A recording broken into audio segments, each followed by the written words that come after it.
sun in the name. What are we doing? What are we even doing with our lives? Hey, look at us. Hey, look at us.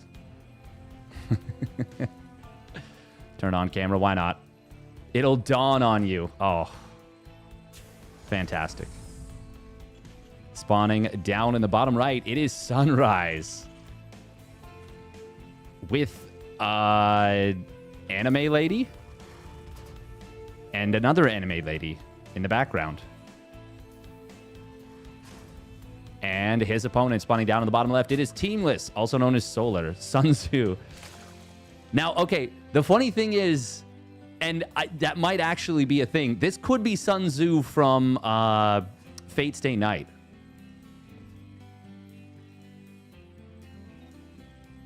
That's just what they do. 2 racks in the main. Are we 3 racks reapering? I mean, normally if it's just a 2 racks, you always go low ground. But I don't think we're going to see that. Clearly Steadfast is a man of culture. Yes. Yes, quite. Okay, now he starts the wall. What?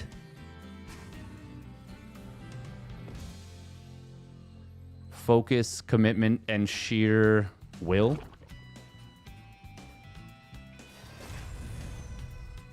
Now he's going to see 2 barracks, and that's it. Honestly, I would look at this and be like, is this some weird SCV pull? That would kind of be my first instinct. The fact that he doesn't go over here and check the command center actually does make this quite challenging. But he will see a Reaper leave. Oh, that's going to be a drone kill. That's really nice, actually, for Sunrise. It is 3 Reapers. So this is just a 2 racks Reaper, but with a high ground wall, which is, yeah, once again, objectively worse, in my opinion. Like, for me, the big benefit is the high ground. The low ground wall. Now this is an old school follow-up that came out right at the beginning. You can kill the extractor. Oh no. Huh. Well, okay. Protects your add-ons. Maybe this is some 200 IQ bait thing. That's what I'm wondering. It like, you're thinking so much about the wall that you don't think of the potential of the 4 racks follow-up. Normally when it's 4 racks, it's only 1 gas. I mean, I suppose this is... it's going to let him get an extra add-on. Okay. Okay. Normally you can't afford the reactor. Oh, interesting. And I suppose this will also transition into a faster factory, faster medevacs. But this is still going to be very dedicated. He's actually cutting workers. Oh, no, he's not prepared. Here's why you need the wall. Is he just dead? I think with the SCV pull, he'll be able to clean this up. But, oh my god, this is so much damage. Multiple SCVs surviving with very low HP, but 1 or 2 of them did get picked off towards the end. That's... Well, that's not good for Sunrise. Because that also killed a bunch of the Marines.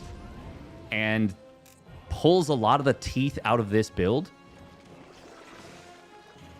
Now, even now, this theoretically could still catch Solar off guard if Solar drones insanely hard and has no idea what the follow-up is. And there's actually a decent chance, because he pulled the Overlord all the way back home. So he won't see this until very late crossing the map. Baited the Lings, but didn't wall in time. I mean, even just having the bunker done in time would have probably been enough. Maru did this the other day. I think it does bait Lings.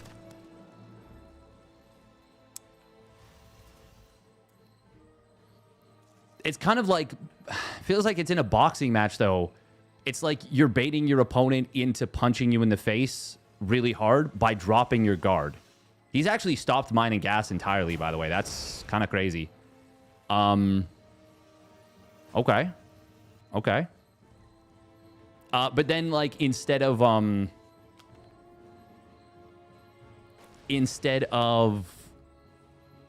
Okay, SCV pull. Oh, we're going ham. Unfortunately, Baneling Nest is already done. Baneling's already starting to morph in. I think a cancel... Oh, yes, he does cancel the layer. Yep. I was just going to say, I think a cancel the layer would be in order. And he does exactly that. He sees everything. Oh, this Overlord is dead. Psych! No, it's going to wander back into it. Wait. Oh, it stopped just shy. SCV is going the long way around. How many queens do we have? We got 7 queens. There's a lot of army here for the Terran. But of course, Bane's going to be very good. Oh, he uses all 3 grenades immediately. That's not going to be a winning solution here. Solar just playing very patiently. Letting the stim expire, letting the queens do their damage. Kills all the SCVs. That's a decent grenade in the sense that it stuns the Banes. This actually has no chance because he lost every SCV and eventually this is going to get cleaned up. I was going to say this might have a chance. Really nice splitties. But no, it does not. If he had managed to target fire every single Baneling perfectly at the end... Was there anything there? I, looked down at the worker count. It was like, Solar can still lose 2 full mineral lines and be fine.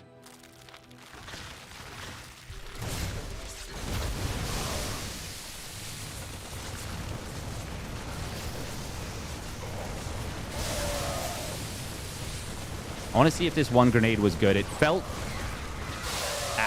no, it actually knocked the Banes closer. Like, it stuns them, but it only works if the Marines aren't there where you knock them. Right now, if he targets every Bane perfectly... I mean, he's got a lot of Marines. Nah, there's just no way. There's just no way. Is he... Why does he have 4... Oh, he's still got 2 SCVs alive on the other side of the map. Does he? Oh, yeah, for a moment. Well done by Solar. He'll take game... Numero 2. Seamless from Teamless.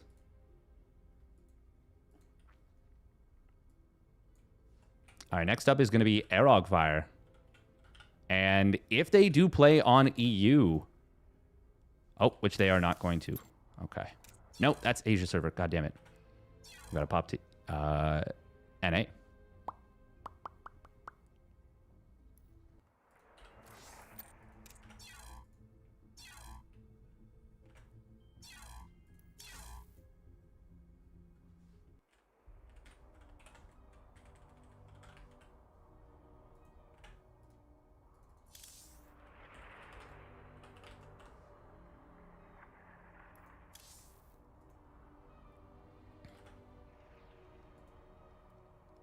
Bottom.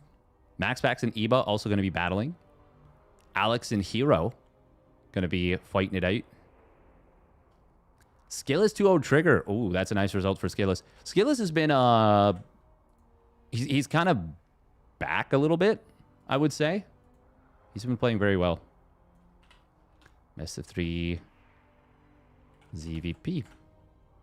Solar or herO Fire.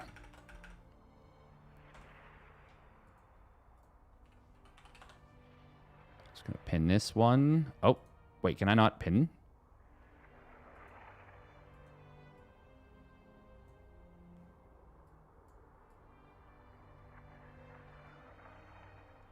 Oh, wow.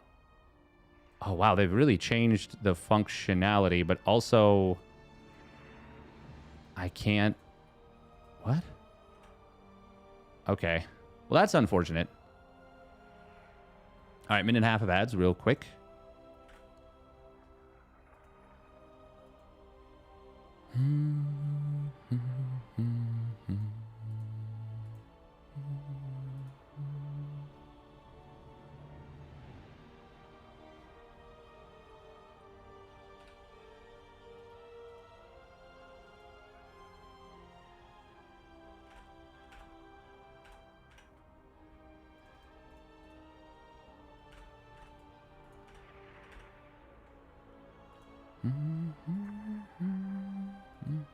So Loco practiced some AoE too, and he did exactly what I predicted. He ran Knights into Pikemen. He didn't even know that, like, fundamental thing? I mean, I guess if you've never ever heard of it, it kind of makes sense. But I am a little bit surprised because, like, I know basically nothing about AoE 2, and I do know that that's like a no-go. He knew he just trying to brute force it. Oh, that does feel a little worse. Oh.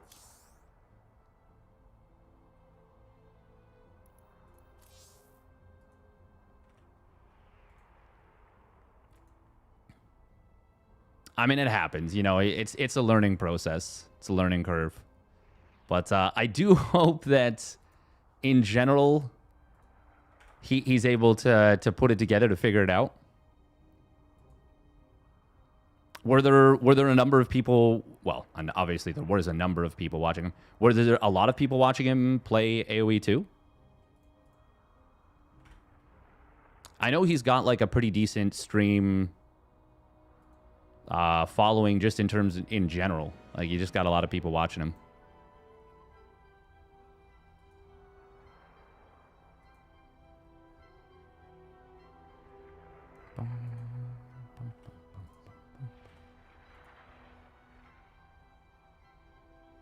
Quite a few, some backseating.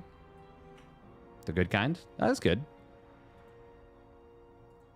I mean, honestly, the chat can be a really big benefit for this kind of a challenge. It can also be a hindrance, but it can be a really big benefit.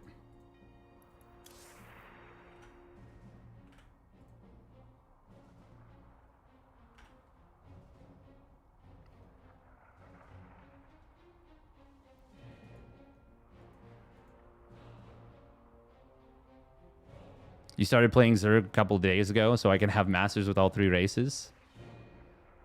Holy shit, the early game is annoying. Sure is. It sure is. The thing is that the higher level you get, the longer the early game lasts, which is like players basically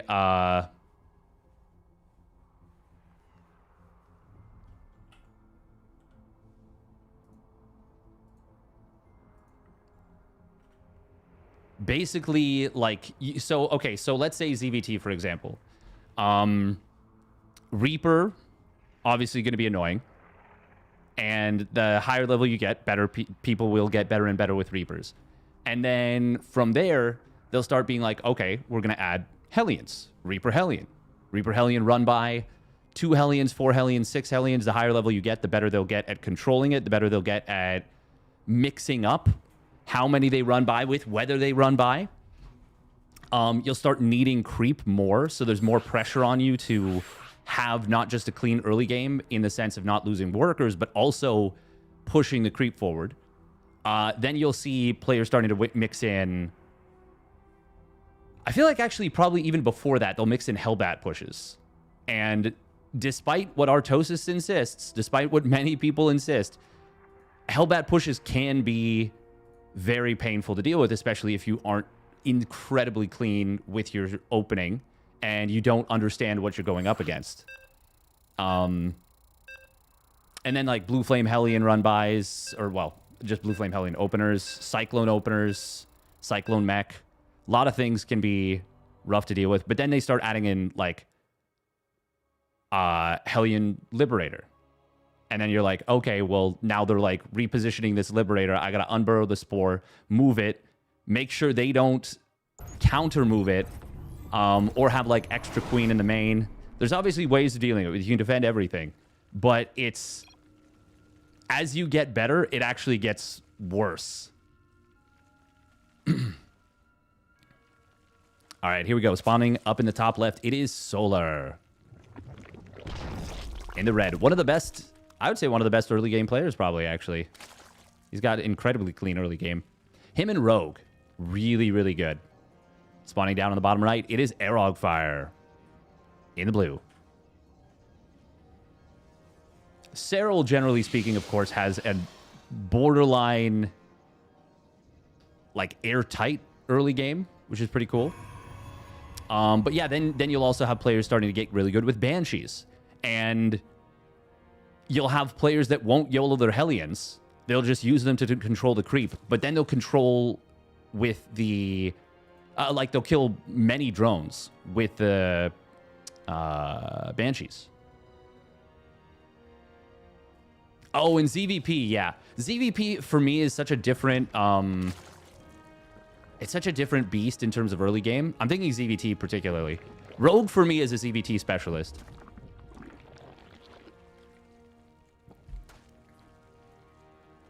I don't think of him as a ZVP player...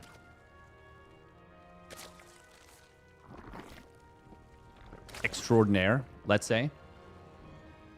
I'm just talking about early game ZVT right now. And then once you get past that, you start getting to players that are going to hit really nice, you know, stim bio timings. So if you do take a little bit of damage, you now are in a position where dealing with that becomes very difficult. It's eventually you get to a point where you can have, not every time, but you can get a pretty clean early game. But then it, like, basically gets to a point where you get to play a normal game from there, you know? Of course, once again, I'm describing pretty much exclusively ZVT. Just die with no units over and over again. Yeah, exactly. But if you try and, like, just heavily defend, you'll die to the follow-up aggression. I'm glad you're experiencing it, because, like, it's good to see how difficult it is for the other side. Oh man, this is funny. Overlord is just fully in view. We did have a double chrono, and it's going to be actually a third adept being built before going for the third nexus. Solar did go for the very quick double queen. And that means he will have this out in time for these first two adepts. Does herOgfire elect to go for the shade? This is a huge main base, and it does give you a big opportunity to go for this. This is played on central server. herOgfire won the coin flip. So far, the Zerglings are doing a decent job of zoning. Kills 3 lings, gets out with no losses, no HP damage even. So I think you're more than okay with this as herOgfire. Especially since Solar did build 10 lings.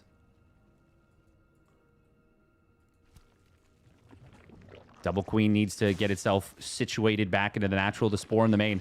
Very interesting, very much zoning Spore. Third Queen being pulled from the main.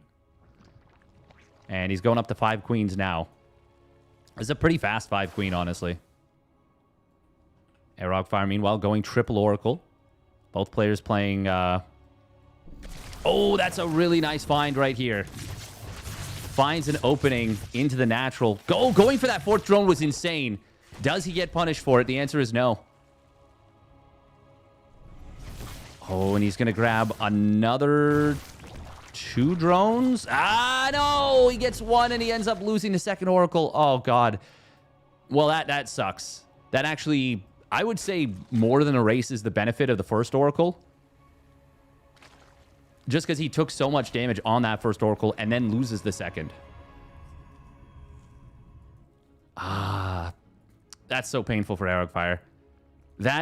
I wonder how much of that was the ping. A non-zero amount for sure. Oh, there's no Spore in the 3rd. Oracle's finding a couple lings and a drone there. Now double adept on the top side. I did A-move someone with ultras, though, fully confirming my bias. Perfect. Perfect. As long as you ignore all the data points that disagree with you and focus solely on the ones that agree with you. That's all we need to do, baby. We do have a very quick Hydroden. Is this just going to be a straight-up all-in out of Solar? No Evo Chamber. Oh, Transfuse saving that 1 queen. That's clutch. No Evo Chamber, no 6th gas.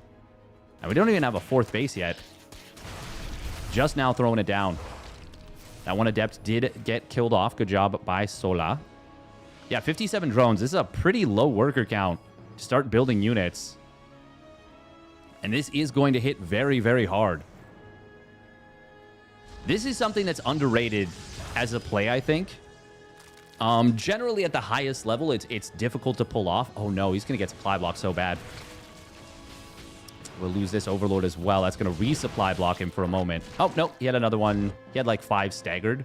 I just saw 5 Overlords on the production tab and assumed they were kind of started all at once. But they were actually very staggered. He adds an extra one. But yeah, what I was going to say. These very aggressive Hydra plays. Hydra Ling. I feel like it's so easy for Protoss players to kind of... What's the word? Autopilot. And herO, I think, is doing exactly that. He's got 1 shield battery being produced. Okay. Okay, he's identified at least a little something. Oh, yeah, no, he's got 2 more cannons and a battery at the 3rd. Building an extra battery in the natural, so he's going to have 2 batteries and a cannon there. Looks like he likes this kind of triangular setup of cannon, cannon, battery, or cannon, battery, battery. It's actually going to be so helpful. How many? Only 4 gates, though, and he hasn't added more. He's still probing, too. He is... maybe this is just generally his safety play. Oh my god, there's no storm. There's no storm yet, but the cannons and the Stalker is going to keep these High Templars safe for the moment. The Adept was out of position, so these units are just going to blast through. Storm is now done. Hydra range will kick in as well as the speed. There's a lot of surface area for Solar to play with here. I think herO is dead. I think that there's just... He's been bamboozled. It looked maybe like he was prepared for this, but no. Cannons and batteries are great. Very, very good, but you need more. You need more units. I mean, you can't go up to 72 probes in a 4th base. And he did get +2 weapons. He started charge. Not that charge is even a mistake, really. It's just another investment in the future when Solar's invested in killing him now. I think taking the 4th might be a mistake. I think taking the 4th and probing it up is almost definitely a mistake.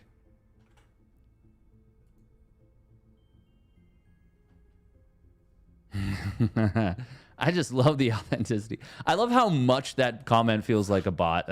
I know that's what you were going for, and you nailed it. You nailed it. That was good. That was very good. Yeah, no, I've heard AoE 2 has some crazy long games.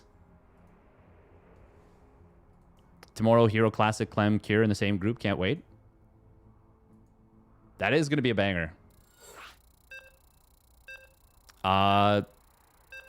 Wait, is it tomorrow? I thought Kung Fu Cup is tomorrow. Oh, it's the day after. Okay, so it's Wednesday for GSL. Maybe, can I wake up in time? Maybe I can wake up for that. Oh my God, it's 4 a.m.? Is it? No, it's 5:30 a.m. That's still so early. Okay. Maybe I can move my setup over. Can I move it over today? Huh. Kept going more greed and not building units. Yeah, I thought he had the build clocked when he had those cannons and batteries being built, but he didn't add more gateways. Went for the +2 weapons. I mean, that is most definitely a build that is designed to kill that kind of greed. All right, here we go. Spawning up at the top left. It is Solar in the red. Here on Rainfall. I love the rain because they can't see you cry. They can't see you, QQ. Spawning down on the bottom right, it is herO wearing the old Alpha X clan. Old Alpha X tag. Police officers aren't allowed to pretend to not be bots. Freeze. I'm a cat. So, yeah, so here's the thing. I can transfer my setup over. I really want to make sure I do it correctly and don't screw up everything.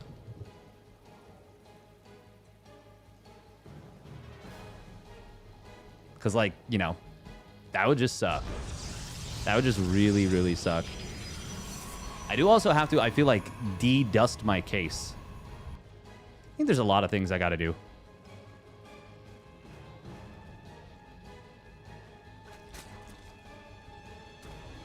Oh, that's a lot of damage on this probe. You got to be careful. Oh, look at that. Look at that. Shift clicking back so he can do the thing. Let the regeneration kick in. I don't think I've seen many games on Rainfall. It does seem rather short-ish, but quite wide open. I'm really curious what the map pool is going to look like.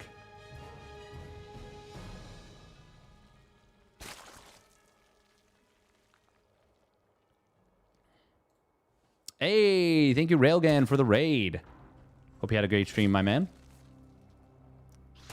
We're here watching some quality Zerg vs. Protoss.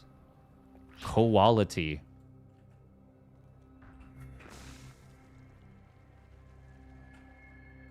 Once again, going to go third queen before third hatch. It's honestly a pretty small deviation and it doesn't feel like it costs the Zerg macro that much, but it feels like the benefit is pretty significant in terms of dealing well with double chrono to depth.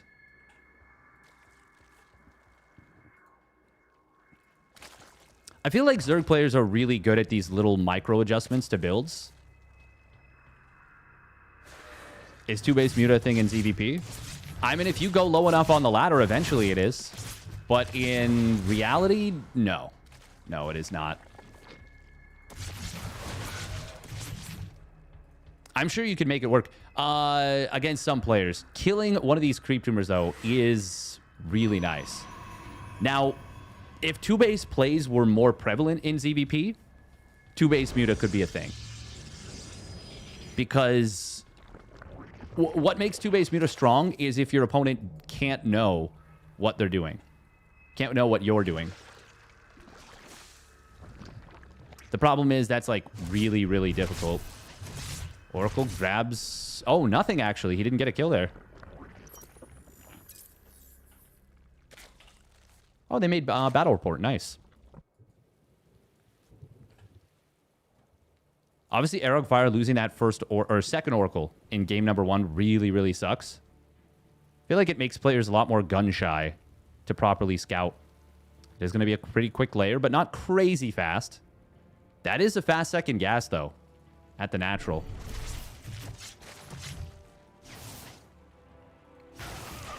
Oh, that's really nice right there from Arog Fire. Gets a couple of drones in the main base. 4 drones right there. Kind of giving the juke. Look at this busted-ass siege tank. Oh my god, it's Revenge of the Ewoks. Return of the Force Wizards. The space guys. A little bit of a misclick there, but he still gets the drone. Ooh, 4 Adept on the top right. This is looking quite good. Really nice body block right there. That was so sexy. And the target fire kills 1 Adept. That could have very easily been a pretty nasty little loss. Now, this is... on paper, this is terrible for Arog Fire. It is a very fast Queen Walk Roach play versus Glaive Adepts. 4-gate Glaives, Star Glaives. And it's 3 Oracle Star Glaives, so it's going to be really, really late. Now, in theory, that's maybe actually still better. Oh, if he kills a queen, that's amazing. And he will get one. Not expecting this little jump.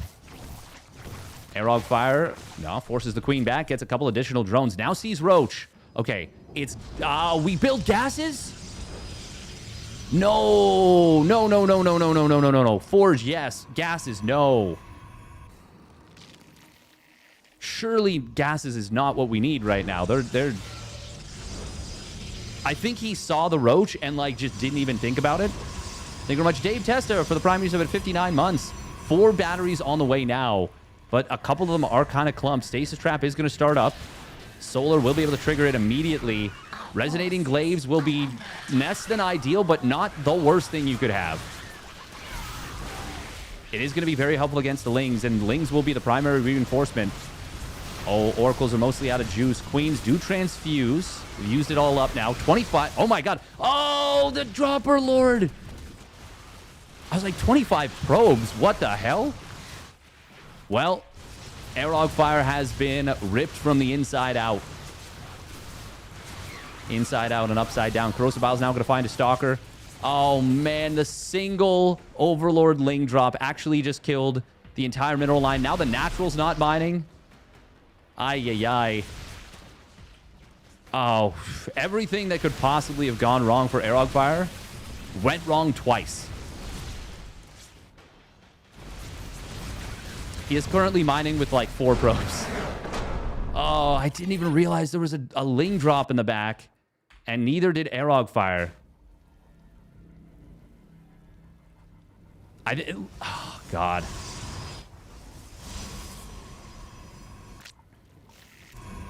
I am here in the shadows. He actually sees it, is the most unfortunate part.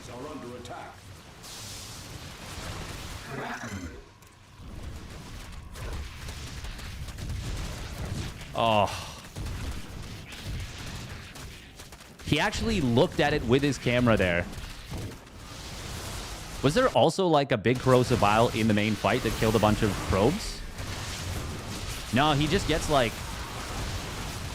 5, 6, 7. Oh my God, we did the thing.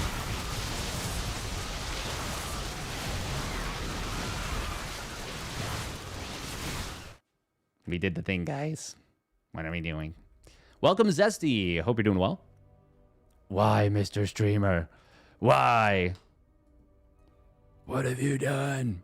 Solar Classic. Wow, all the Koreans, except for ByuN, are on the same side of the bracket. That's nutty.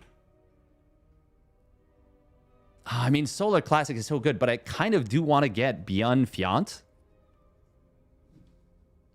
Winner of that will face off against the winner of Skilless and Art.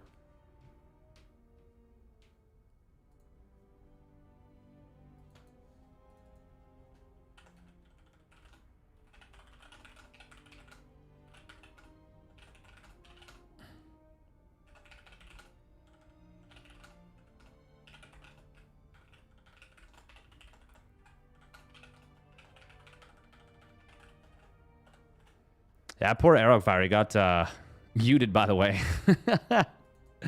He got caught. He got caught hardcore.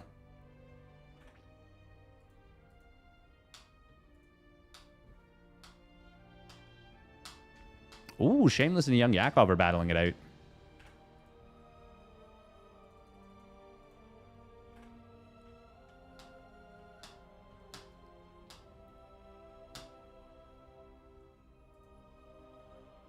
If I knew... Oh, man. ByuN Fiant is fun. But, like, Solar Classic is so good. Yeah, we gotta go for it. It's the marquee matchup.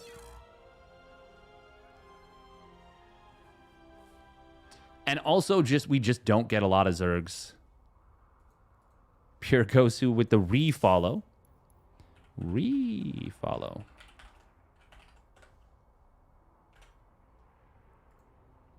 Solar vs. Classic is key. I think so. I think so.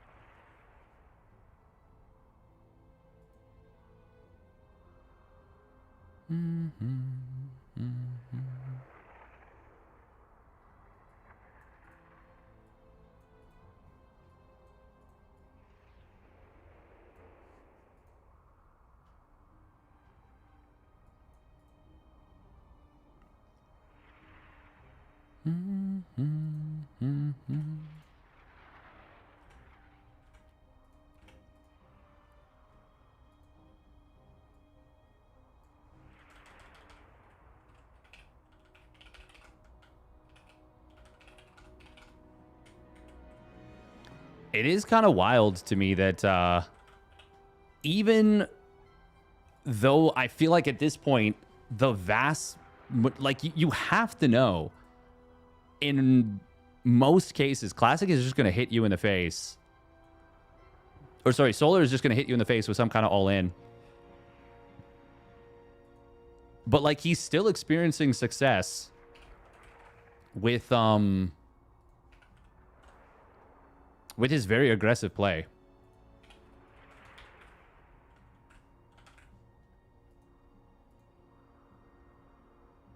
Oh, after dates. Yeah, let's say May 1st, sure.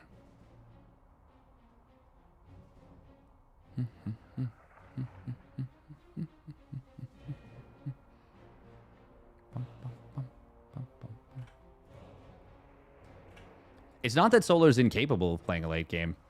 He definitely can. Honestly, yeah. And I mean, even just the little wrinkle of adding in a Dropper Lord in the back. Like, I don't know that there was ever going to be a chance to actually defend there. But the chance basically dropped to 0 when you lose your entire mineral line. You know? That's just not happening.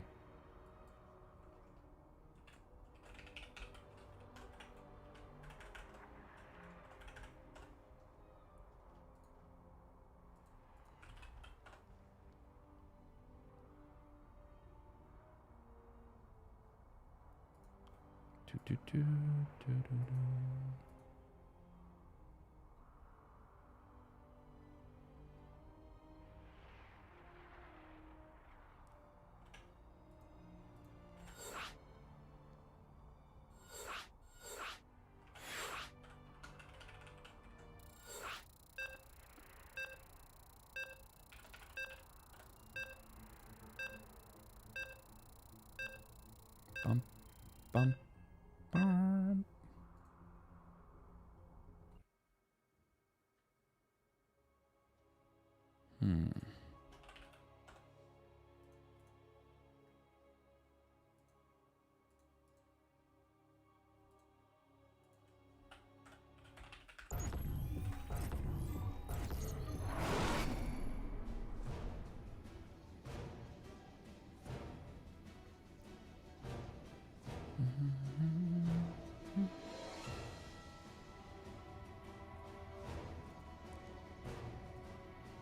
Webcam is on full? Yes.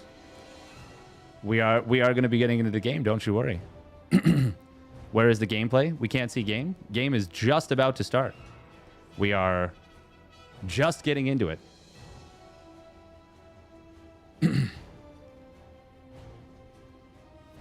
Damn. When your parents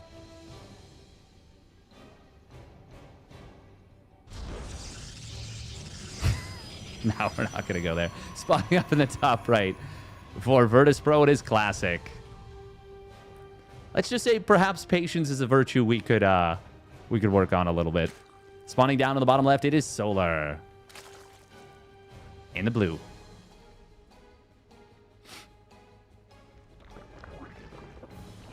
Can I have the gameplay now? I'm tired of this guy's face. Me too.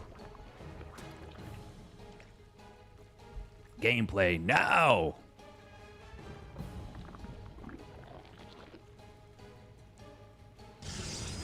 Defender's Lab. I do think they turned it on the brightness a little bit of this. Just kidding. Ha ha ha ha. XD.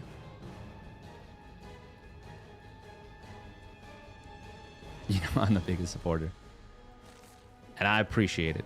And I appreciate it.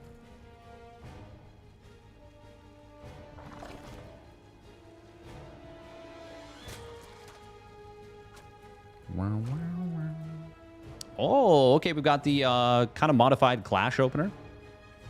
Is this... Can we even still call this the modified Clash opener? Just later Overlord. But, except this isn't that late of an Overlord. This is a... This is actually a ZVZ opener. But you add the second set of Lings later. I think it's still fine, though. Especially if you do build the third Queen. I don't think there's really an opportunity to exploit this.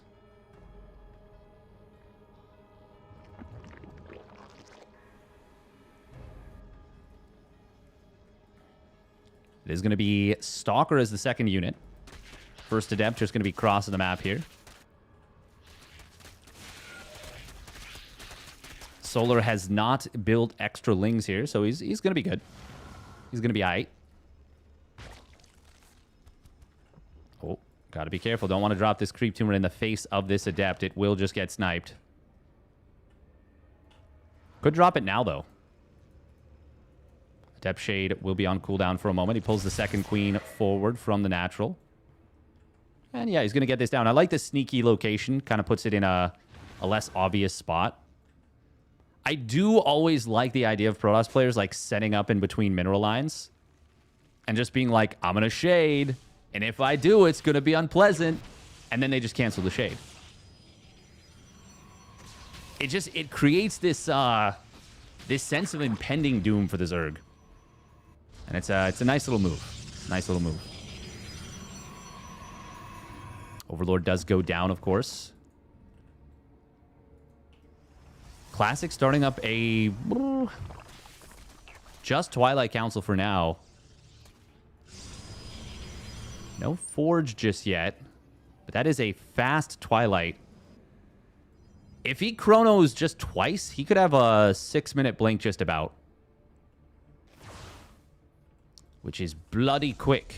It'll be like 6:05, 6:08.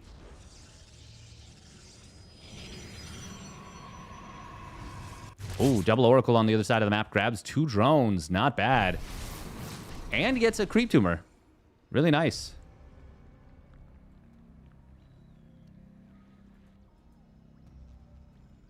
Baneling Nest and a second gas.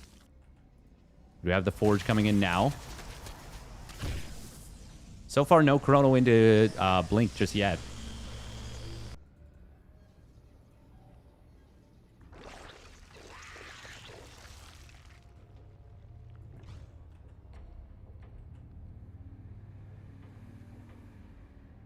Yeah. Oh. Zippity-doo-dah. Zippity-day.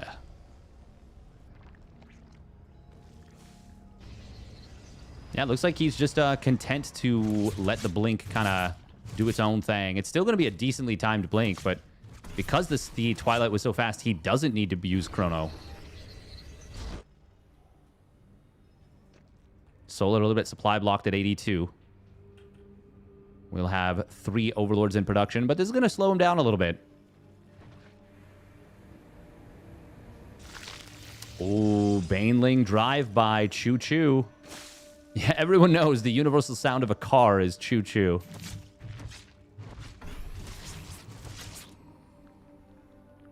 Templar Archives about to complete. This does get revealed very early. Ooh, 2 sentries warp in. That's kind of cute. Solar does not have an opening at all. And these Banelings are quickly becoming a liability. Very nice little force field there. Second one gets dropped. Does not protect the shield battery, but it kills every single Bane. That was... I mean, just absolutely blocked in the most clear terms possible. Solar did drone up a whole bunch just now. Oh, these Lings will find a little bit of an opening. Stalkers do have Blink available, but the sentries are going to get taken out. No +1 weapons means that the Zealots are not going to trade amazingly, but with so much Stalker support with the Oracles overhead, that's still going to be enough to drive this back. The tail end of this was decent for Solar, but the start was really bad, obviously. Classic should be very happy with the initial trades. Obviously, it sucks losing the sentries, but they already kind of got their value, so it's, I would say, fine. Oh, no Spore at the third, but with no energy on the Oracles, can't really do much more than just kill a single drone and scout. Upon seeing the drones at the 4th base, I do like the addition of the Fleet Beacon. I think that's the right call. That's some good scouting from Classic. Solar still had a pretty decent economic surge just now.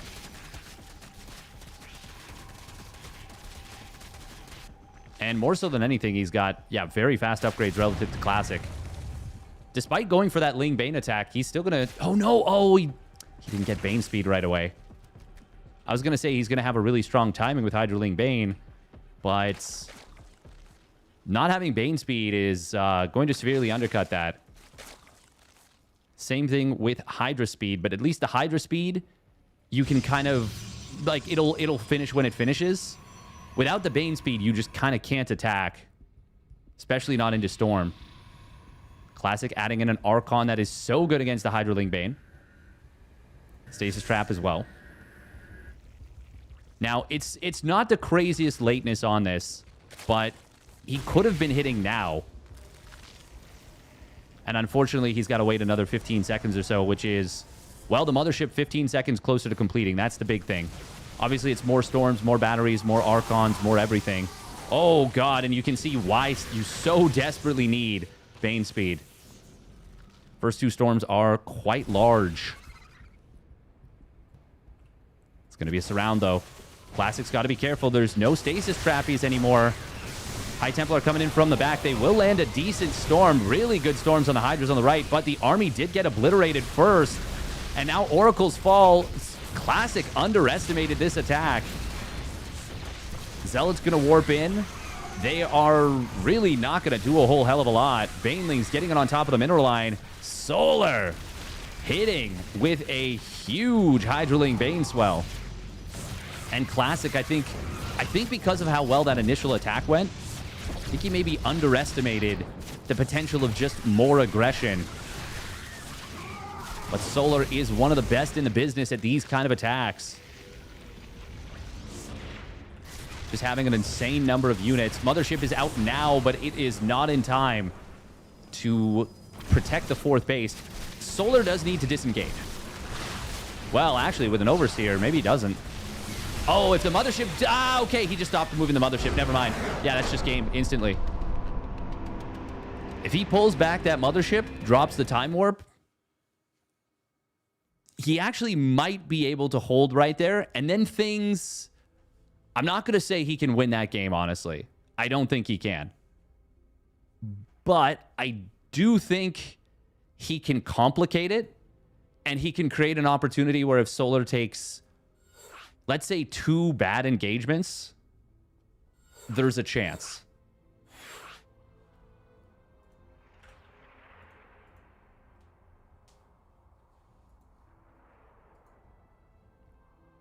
Yeah, exactly. He could have went heavy defense and tried to rebuild.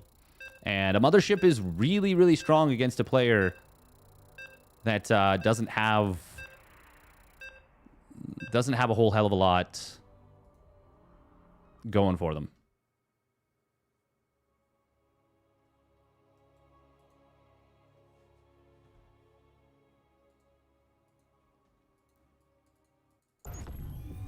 Like, no Spire, no Hive Tech. The thing is, Solar was just in such a good position. Yeah, it's still going to be extremely challenging. All right, here we go. Spawning up at the top right, it is Solar. In the red. And his opponent spawning down on the bottom left, it is Classic. In the blue. The interesting thing is, yeah, the warp-in of the sentries... It does slow down Classic's tech more than you would expect.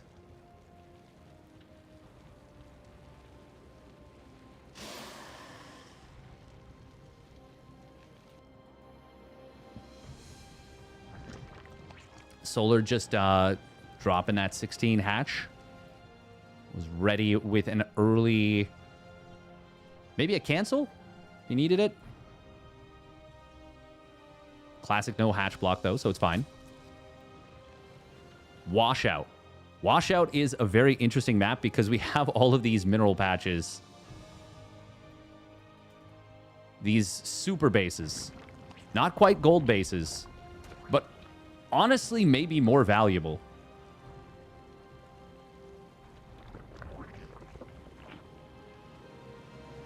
The patches base, exactly. The Patches base. Patches has a very unique approach. What the hell? What is this? Oh, that's funny. Advertisement. It is.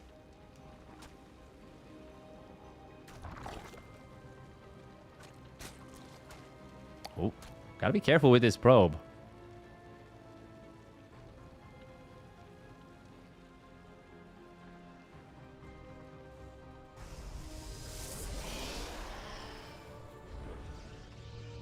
I do find it interesting that Classic puts the Cybercore next to this instead of the kind of like against the wall and then fills in the wall in the middle later.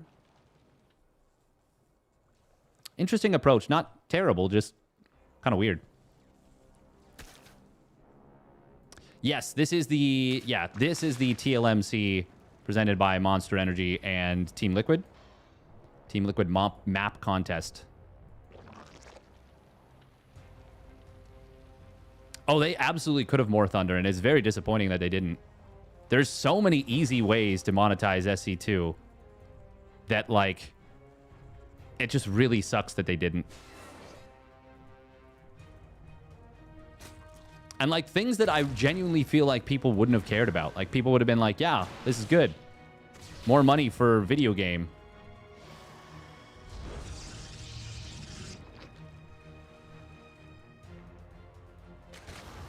That could have been a shade forward, and honestly, Solar wouldn't have been super well prepared for it. The Lings were, like, out of position. But obviously, Classic is a relatively conservative player. Is he going queen? Surprise, surprise, he is. Going up to 5 queens once again. Solar's a very systematic player.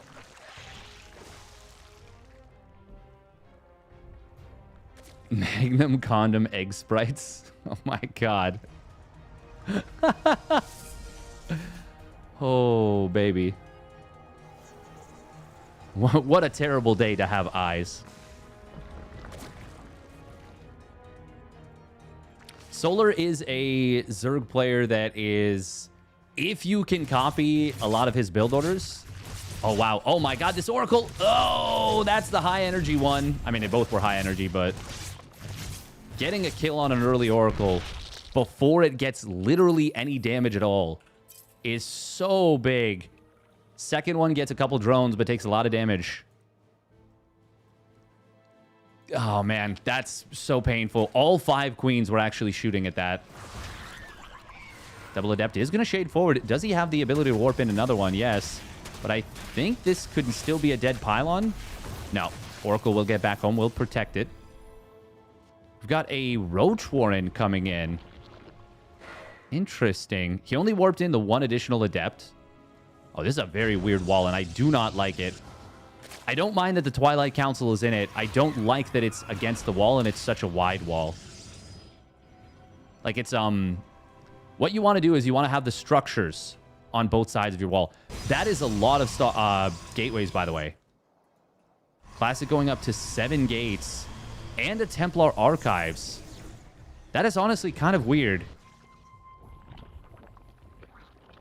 We're not going to see... Okay, so I saw someone recently, a high-level Protoss, doing an Archon Stalker push, and I was very confused. And I don't think it's good, but I think we might be seeing something similar, potentially. He is still building probes, so maybe not, and 2 more gases already. But going up to 7 gates is... Like, it's a lot if you're not going to get very aggressive. Oh, that's a nice little wraparound before Blink is done. Only one of the Stalkers caught, but that's still pretty nice. +1 melee will kick in. It is going to be a Spire out of Solar. The Roach Warren is a fake. Oh, and this is why you can push through. You can push through this little choke. It doesn't end up ultimately costing Classic a crazy amount. But this is still very good for Solar. He's keeping his opponent very much on the back foot. while going for a greedy tech in the form of that Spire. Oracle's going to run out of juice. This is not going to be savable.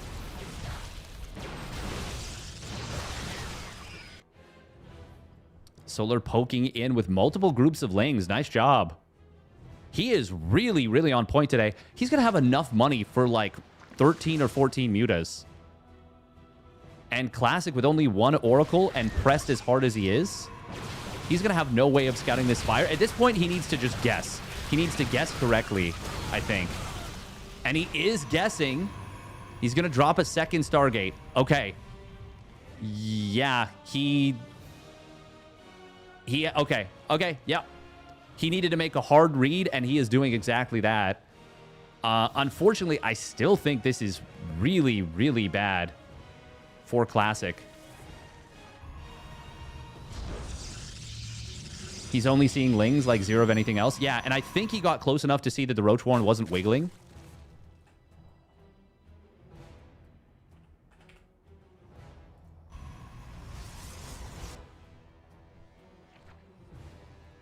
The thing is, it could still be Hydras at this point. And, like, if it were, I think Classic's kind of just dead. I shouldn't say dead. He's going to have an incredibly difficult time. You can always defend if you get the right storms, your opponent takes the wrong engagement. This is going to be scary into the main. Probes are going to get hit very, very hard. Even with two Phoenix about to pop out, this is a lot of mutas. Oh my god, that was some clean... How did he shoot that probe while the mutas were moving away? That was sick. Good static defense on this base.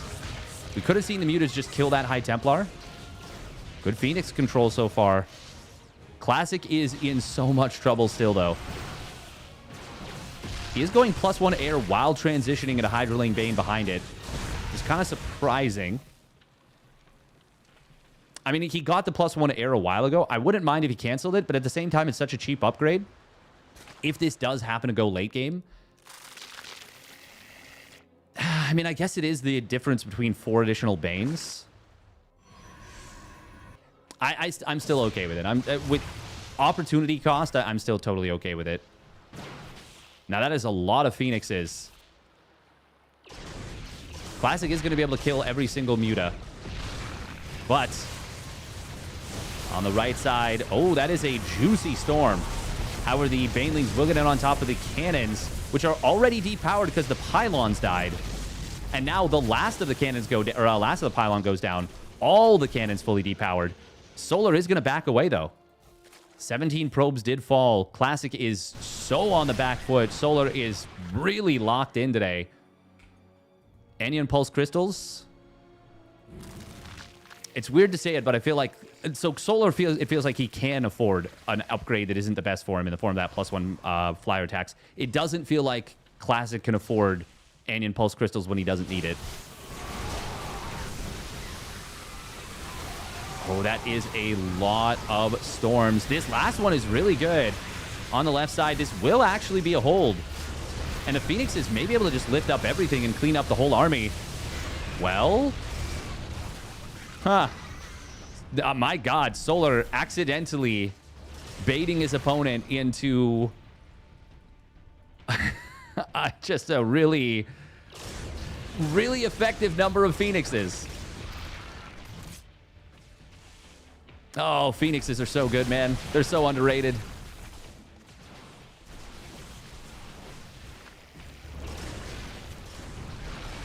Maybe, honestly, Solar just underestimating the power of the Phoenix there. Look at the resources lost. Holy crap. Solar did eat some big storms. It has to be said.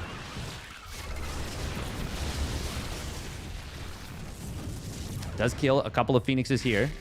The thing is, he could have killed this base earlier. He pulled back from the position. And I don't know.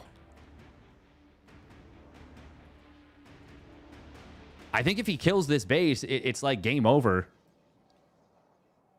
But instead, he pulls back, takes a fight that was just disastrous for him. And now Classic is probing back up. Ahead in army supply. Way ahead in... Well, no, yeah, way ahead in army value. And he's got a mama ship. The big mama ship. Oh no, Baneling's into rocks. Not what you want. Solar is still on 5 bases. Or 4. No, 4 bases. He lost his 5th. For some reason, I was thinking that was his 6th base. Even base. Not a good situation. More than double resources lost. A far worse situation. Time Warp is going to force these Hydras back in an awkward, clunky way. Phoenix is just kind of grabbing stragglers.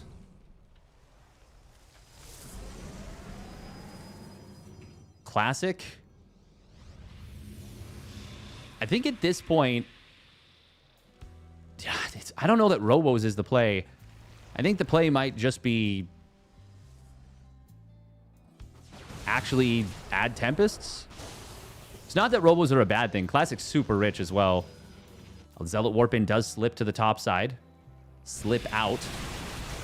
There's a lot of Archons here. High Templar still have to be a little bit careful. This is a wraparound on the army. There's no Zealots in the fight. Storms are really good on the right side. Mothership will have, well, it does have Cloaking Field available. There are a couple of Overseers here. They're actually being stormed. He's going to kill the Overseers. Doesn't even matter. He just kills the entire army. Classic with 3,000 Ultras, or 3,000 Ultras, 3,000 resources in the bank. Does not even matter. He just bled Solar dry. God. Oh, this looks so familiar to me. Look at this. Almost nothing lost for Classic there.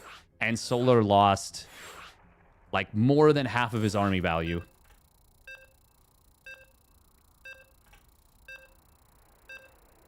Snatch defeat from the hands of victory. Ha.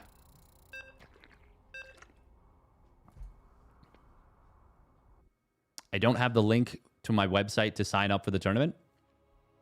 On YouTube, no, I do not. I'm assuming you mean the bracket. I can link the bracket. But that's, yeah, that's kind of the easiest thing.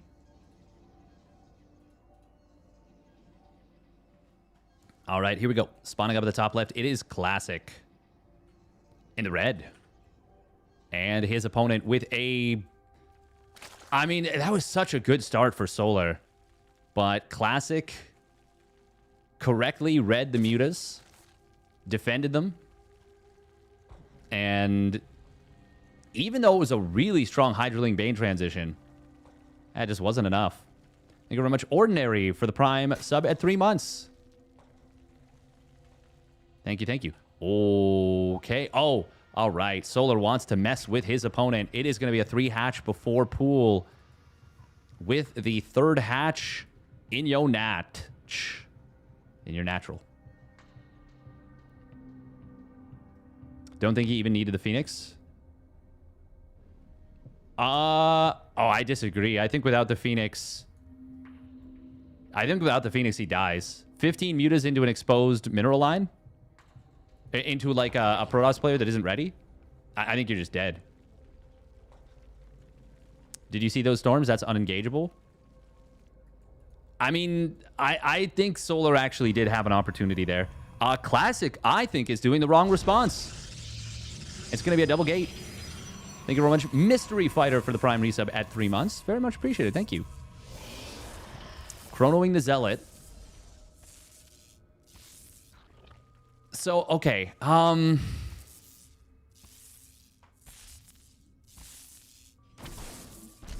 actually do think... Oh, maybe it's not good on this map. What has become the new response is taking your natural, your second Nexus, as your 3rd base. Tankins, Matt, with the 2-1 resub at 31 months. We actually have a hype train on deck, so to speak. Thank you very much. 31 months, tier 1 resub. I think the Muta Harass would have just delayed the inevitable. The thing is, though, if you don't go Phoenix, he can go Mass Muta. And then Mass Muta Ling, with kind of the way Classic was set up, would have been devastating, I think. I've seen Solar win games with Muta Ling way too many times to underestimate the power of it.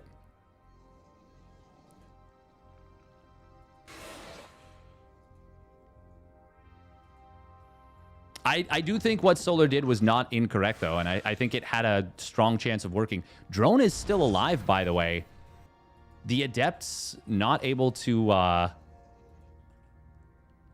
well, not able to get far enough back, and obviously he wants to engage forward to find some counter damage. Solar is building a lot of Lings here. If Classic doesn't get some kind of counter damage... Oh, is he going to shade forward? Yes, he is. Okay, drones do need to pull in the main base. They're not going, though. Uh-oh. 4 drones going down. One of them, of course, on the other side of the map. This will be... Oh, no, it's not a wraparound. Nice slip away from Classic. He does still get the kill on one of those Adepts. But this was a successful counterattack so far. Ling speed not quite done yet. Solar does now have double queen at the natural. The Zealots are still a nuisance. Kind of force the queens back. Oh, he actually cancels the shade this time. I guess he's thinking that Ling speed is going to complete soon. Classic's got to be very careful. I don't like that he re-engaged into the queens there. But maybe trying to bait the fight. I think it's a bad bait, though, if he was. He's forced to recall now. Does save the majority of the units. Only one additional Adept going down. But this is still, in aggregate, very good for Solar. Thank you very much. Holy hit for the raid. Holy hit rating... Holy hitting raid mid-sentence again. Nice. Yes. Yeah, I think this is still very good for Solar. He's passed his opponent's worker count well before 40. In fact, he passed it at, I think it was 30 to 28 for a moment. And it's not like he has a late third base. This is the kind of nightmare of this setup for the Protoss. Now, since Classic has continued to build Adepts, and since he saved so many of his Adepts, it's not the worst situation in the world. Oh, he actually kills that Extractor. That's a dead drone. Unexpected. And yeah, by forcing your opponent to build extra Lings, you keep them from outscaling you in the worker count. So that's important for Classic. Solar adding a Roach Warren. He doesn't know if this is you know, a big commitment to mass Adepts, it seems. Twilight Council is actually very late for Classic. But Solar is unaware of that fact. Or Solar wants to go for a very, very aggressive all-in of his own. Overlord on the other side did go down, which does supply block Solar. And he's building a lot of queens right now. Or sorry, a lot of OVs right now. Not a lot of queens. It's actually stopped queen production at 5. No Overlord speed? Ah, okay, and we do see a 4th base coming in. Okay, so this does not look like it's going to be a huge Roachling Ravager Queen all-in. Like what we saw from Solar to kill Arog Fire. Oh, and in fact, he cancels the Roach Warren. Oh, neat. The enemy has discovered Okay, us. so he did recognize what this is then. Classic's doing a really good job of just kind of keeping his opponent penned back. But even now, it's still Solar surging back ahead in the worker count. No Evo Chamber is interesting. Classic going up to just 6 gate blink. Okay, nothing crazy just yet. Okay, yeah, he's gonna go get a little bit further. Well, just advance his tech. There is so many Lings on the field, though. Oh, that one Oracle very low on HP. Queens can step forward and try and snipe it. Classic pulls it back, but not in time. That is a huge pickoff. Adepts mostly getting cleaned up there. And now this feels extremely bad for Classic and extremely good for Solar. But we do have some Stalkers warping in. Going to be going up to... I think Classic needs to keep Solar kind of as much as possible pinned back. The problem is there needs to come a point where he recognizes that this is a pretty dedicated attack out of Solar. Ooh, Stasis Trappy is going to get dropped, but he's going to lose the Oracle. Didn't cancel the Stasis Trappy. Was focused on the Blink Stalkers. It's very unfortunate. Oh, and the other Stasis Trap only catching a single Hydra. Classic is in a world of trouble right now. Solar is getting an Evo chamber now. Huh. I do like the energy recharge right there. 4 more gates coming in. Classic is not getting a 4th base. He's kind of defensively all-inning, and I do think he needs to. That was a terrible blink from Classic. Oh, he tried to trap the Lings, but what he did was walk into a meat grinder of Hydras. No +1 weapons done yet means that the Zealots won't two-shot the Lings. That means these Lings are a big problem. Oracle going down. Yeah, Solar's got him. Classic did not realize the army was there. And that is almost... Oh, look at that. He contaminated Psystorm. Oh, he dropped the Contaminate on it. Sick play from Solar. I was like, man, Psystorm should be done by now. Not on my watch, says Solar. And he's going to kill the Templar Archives. That means no additional High Templar. There's 1 Storm left, and that's it. And, I mean, even with 7 Storms left... Well, with 7 Storms, I might say there's a chance, but... He doesn't have 7 Storms. Doesn't have any. Dies with 700 gas in the bank. Solar takes him down 2-1 with some very impressive aggression. Very impressive aggression. Ooh, ByuN Skillless. Is that already happening?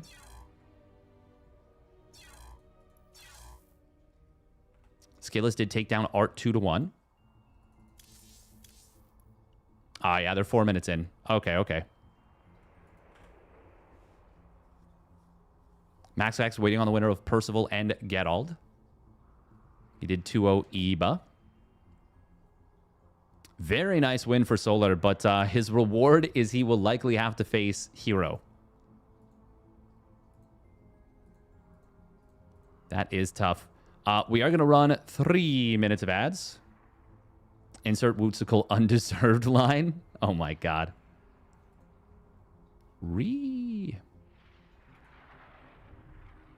Thank you, Crazy Corey SC, for the raid. And thank you, A Dog Wearing Shades, for the 100 biddies. Appreciate it. Thank you, thank you. A Dog Wearing Shades.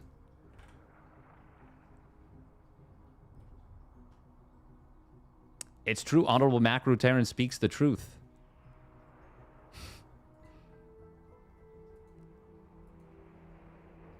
Bum, bum, bum, bum, bum, bum, bum. Let's see what's happening with ByuN and Skillless. Oh, no, that's Percival Gerald. Percival's up 1-0 there. I do really enjoy watching Percival play. He's a firecracker. Pop, pop.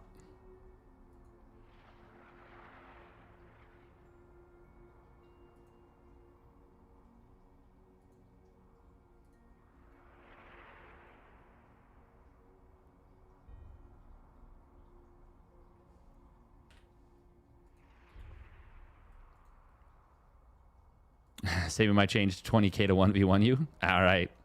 Welcome, bro. Have a good stream. Thank you. Thank you. Thank you.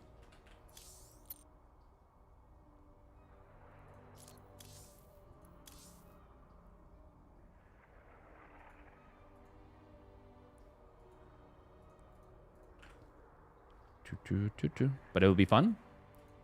I mean, I can always play off race. My mom said I get McDonald's if Solar wins. Nice! Congratulations, Cool Zoki. Congratulations on your McDonald's. Yes. Yes. Solar doing it for the fans there. Love to see it.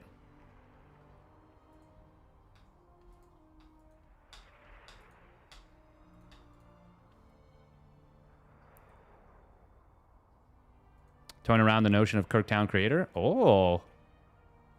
Very cool, very cool.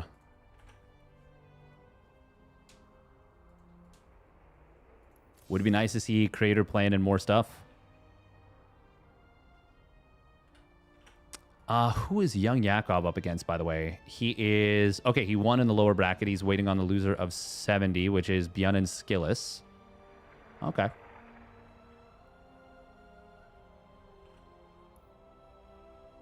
Ooh.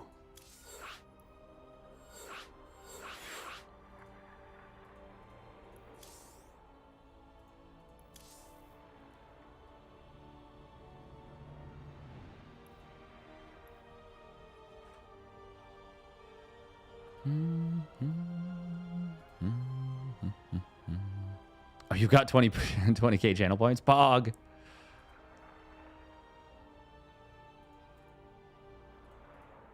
We get dusted.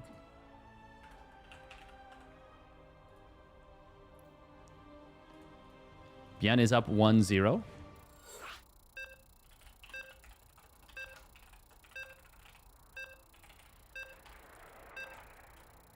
This is another round of 8 match.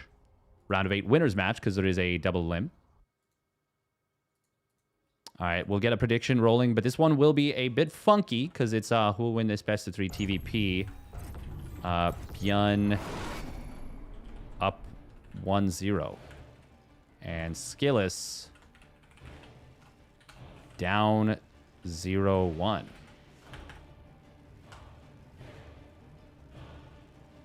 How much water do you have to drink? That's the question, isn't it? That is the question.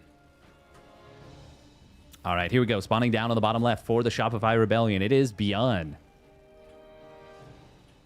in the orange. And his opponent spawning up the top right for Team Liquid. It's Skillis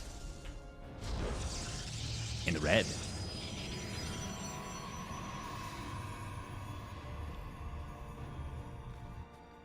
ByuN up 1-0. What is the...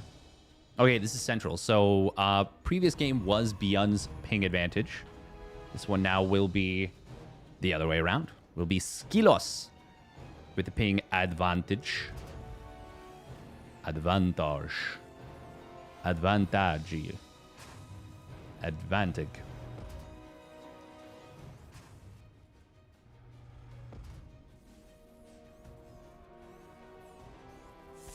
ByuN has been doing a lot of this far back depot placement. Keeps your walls fresh and spicy. But what it actually does is kind of protect your add-on. And also allows you to drop the add-on while not, like, messing with your positioning on the barracks. Oh, my money on Skillis. Go get him. Nice.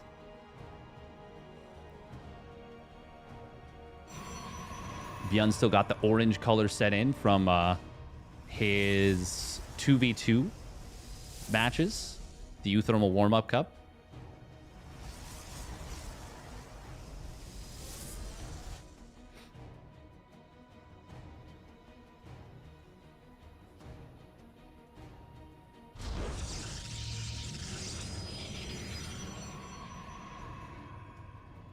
ByuN camera movement is crazy. Let's follow for a moment. Let's check it out. The Grim Reaper has arrived. Ooh, nice adept. Yeah, I really love the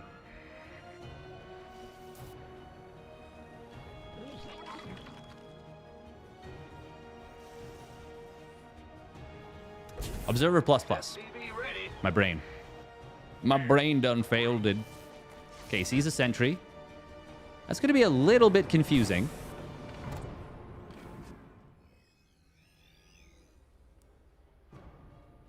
It's just sudden enough to make Veal slightly uncomfortable. Once again, this does get deflected here, but ByuN saves the Reaper once more. Feel like he does too much sometimes. I feel like all of us do too much sometimes. There's a desire for me. I do this all the time. I feel like there's a desire to do more sometimes, and sometimes less is more. And it's not that it's a bad thing to be fast, but it's a bad thing to be fast when the additional actions you're doing are erasing other good actions or things that are already set up correctly. And you're just like, oh, I'm trying to adjust things to be even more perfect. And it's like, well, actually, you kind of interrupted your DPS here. And you could have just stood and fought, but you like stutter-stepped microed your Marines or something. Now, Phoenix is very good against the mine drop. There are 3 mines, 2 of them lifted. Third one does land. No ability to retarget. The probe's actually blocking this. Okay, well, the energy recharges there. Does he have to lift this? Yeah, he'll be forced to lift it. Oh my god, what? Wow! Skillis with the nerves of steel. He's like, my probe will kill it. No problem. So he energy recharged the Phoenix. And now he gets to use it to kill both Reapers instead of just getting one and the other one getting away. That's actually a really, really nice little move. Skillis up 11 workers. ByuN starting up a 3rd command center. I think this is in response to the Phoenix Robo. Actually, hang on. He didn't see the Robo. He only saw the Phoenix. This is a really, really good position for Skillis. Stim just started basically as the Robo Bay is finishing. Now, Skillis won't be able to enjoy his pro bleed until that 3rd Nexus is done.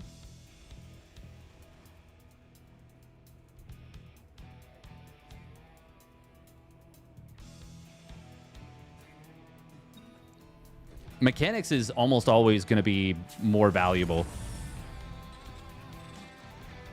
I mean, it's... The strategy is important, but unfortunately, it's not as important as I think a lot of people would like. Oh, Marines. They are going to intercept. Skillis with the first Colossus popping out, and already has extended thermal lance like halfway done, just about. Stopped at 4 Phoenixes and has not added one on since then.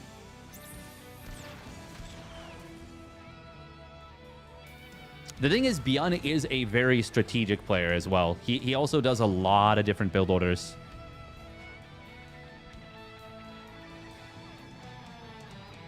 All you're thinking should be done outside the game? Kind of, yeah. Kind of, yeah. I actually agree with that sentiment in a general concept.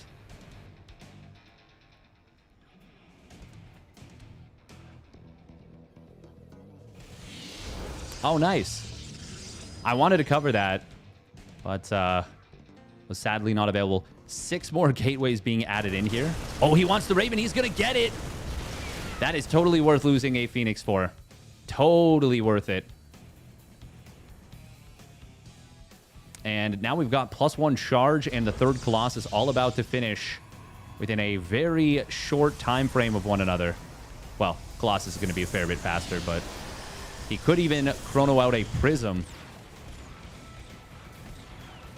Actually, what's he going to do with that Robo now? Is he... Okay, yeah, it is going to be a Prism. I do feel like now with 10 gateways on the field, well, about to be it's 8 gateways right now, but about to be 10. Charge +1 weapons, 3 Colossus, and a Prism. This is going to be really tough to deal with for ByuN. He's only on 2 Vikings. He's only on 4 Medevacs. Second Starport is a very wise decision, but I don't think he's going to have time for it. Ooh, that Ghost actually gets a huge EMP, hitting all the Colossus, almost all the Zealots, gets the Sentry, gets a couple of the Stalkers. Funnily enough, does not prevent the Sentry from having Guardian Shield since it was maxed out on Juice. That was the juiciest EMP. That did so much damage. But I still don't know that it's going to be enough. Skillis just has so much compared to his opponent. Nice EMP on the Phoenixes as well. Drains their shields, but not all their juice. Vikings are going to have a... I mean, the EMPs were so big, there might actually be a chance here for ByuN now. Vikings need to be controlled very, very well. There's very little anti-air for Skillous. But the Viking count is still not high. It's only 4 Vikings. And already 9 SCVs going down. Third command center is going to be forced to lift. ByuN is being very measured with how he approaches this, and it's kind of the only reason he's still alive. Oh, the Vikings do find a good position here. Stalkers were not ready to intercept. Skillous is getting very close to blink. He's also got a second forge on the way. Plus 2 weapons is quite far along. And he took a 4th Nexus. It's fully saturated. Oh, he's actually undersaturated in the main. I was like, how is he fully saturated on 67 probes? Well, the answer is quite simple. He's undersaturated a little bit. And he's also only got 4 gases, I suppose. Man, that was an incredible hold from ByuN. That looked so doomed for him. I really thought he was completely dead with, like, not a whole lot he could do about it. But he managed that extremely well. And really, it was the EMPs that kept him in it. Still, though, it is plus 2 weapons versus 0 armor on the bio. And that means that even with the number of Vikings that we've got, if the Colossus get even a couple of shots on the armorless bio, it is going to be very difficult to deal with. ByuN, oh my god, he doesn't even have a wall in the natural. This is going to be really tough to deal with Zealot run-bys. He did get a little bit of advance warning. He's got good positioning at the natural. Going to try and intercept the Prism. Gets the kill on it. And now these units in the natural are well positioned to deal with the Zealots. But at the main fight, EMP, first one did miss. Second one is good. Oh, the Prism. And not able to save the Colossus. No longer any Warpins coming in. 28 SCVs going down during all this, though. This looks good with the eye test for ByuN, and he will ultimately hold this. Lands the Vikings, but unfortunately a few of them do go down. The problem is, Skillous is now on 5 bases, and yeah, ByuN, that was a Pyrrhic victory, unfortunately, for him. Well done by Skillous. Does ultimately win that game. Even with ByuN kind of doing about everything he could there. But once again, it was a losing proposition.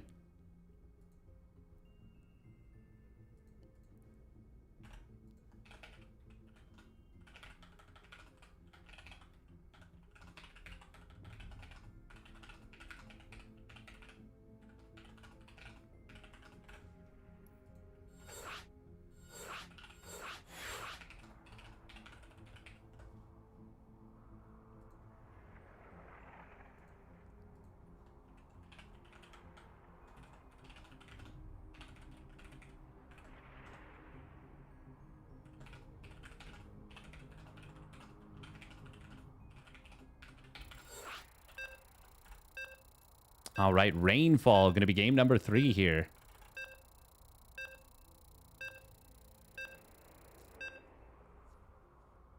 What could have ByuN done differently? I mean, I honestly, he was pretty borked from the start. The mine drop getting, I think, 1 probe. Very unfortunate. He didn't realize that Skillous had opened Stargate. And Stargate against mine drop is already kind of disastrous. It's even more so when it's a double gas from the Terran. So you're even more you're even more committed to getting damage.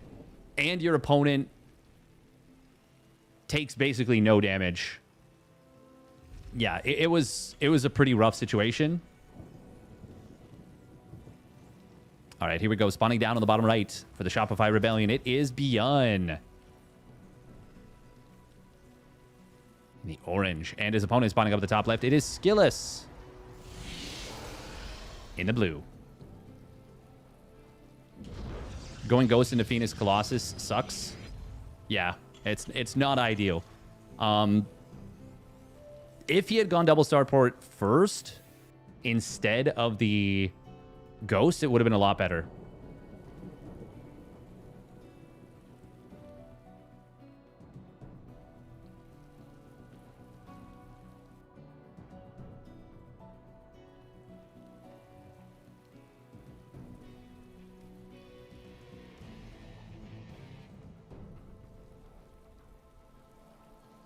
Unfortunately, what you're describing would probably not be the best.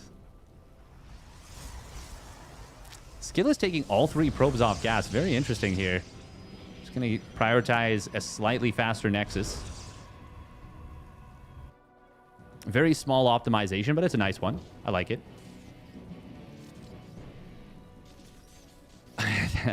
Yeah, move command would have really helped. Would have really helped a lot. It is going to be a very quick tech lab. 1 racks expand, but Skillus kind of delays this command center, and it's going to be a very nice nice setup here.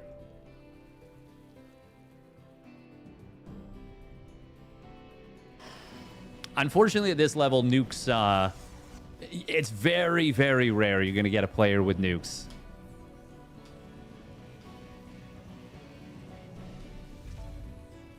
It is an extremely uncommon situation.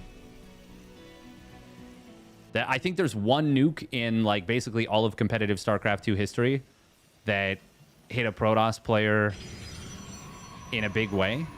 And I don't even think it was actually necessary, but it's the one that hit, I believe, Choya Foyu. There might be one more than that, but I'm thinking of a Jinro.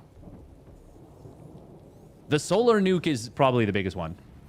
Maru nuke classic on Alcyone. I think in a super late game, nukes can be really good when you have like 7 bases that could be getting hit. Full Skytoss army dead. Oh, damn. Oh, okay. This is a really nice find for ByuN. He gets the concussive shells tag, and the Adepted just shaded forward, so it's dead. That's really quite nice. Now, will ByuN commit additionally? He did add a 3rd Marauder, which is not always a given. It is going to be the double reactor version of this 3 racks, which I'm a big fan of. I've said this many, many times. I like that version of the 3 racks. It's the only version of the 3 racks that I think really is worth its salt. Shield battery is going to get hit hard. He will take this down. Forces the cancel, and now that means this is a dead Stalker, too. Oh, man, Skillus is in trouble, actually. Marine does not get microed back, which is a little bit funky from ByuN. And that's going to make it more difficult to kill probes. But this is really, really, really good for ByuN. Ooh, he will move forward into these Stalkers. He can win this fight. Probes need to pull again. They're a little late, though, and Skillus is going to lose a lot. But fortunately, he will keep this last Stalker alive. That was insanely good for ByuN, though. That was legitimately the dream. I don't think I've seen a Marauder opening like this work this well in, like, at least 5 years. I want to say 10. I want to say it's been, like, 10 years or more since I've seen a Concussive Shells Marauder opening work this well in TVP.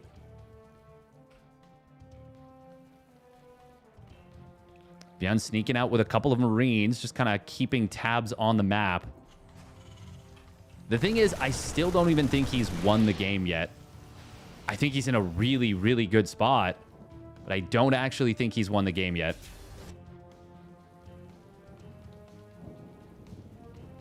Now, Skillus is in a really rough spot. Make no mistake.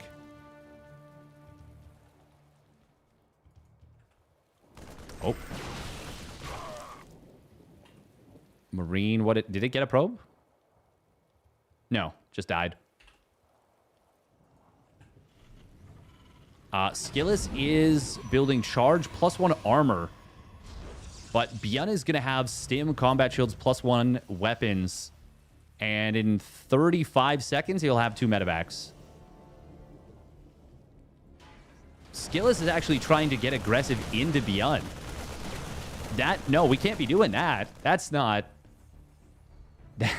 what we can be doing right here.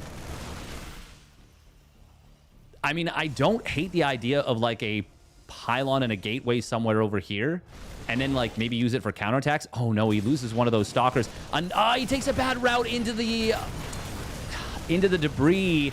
Loses all but 1 stalker with 1 HP. I mean, I just don't think there's much for it here. First 2 medevacs are coming out now. Third and fourth immediately queued up. Actually, accidentally queued up a 5th one, but... Oh, Skillous loses the last of his Stalkers.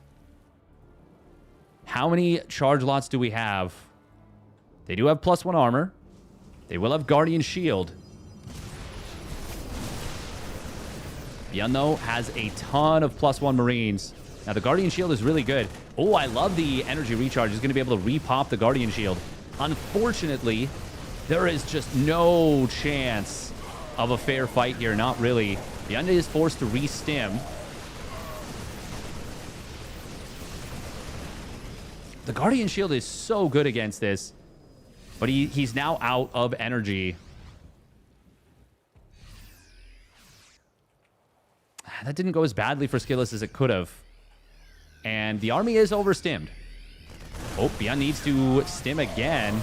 Now with the next set of medevacs showing up.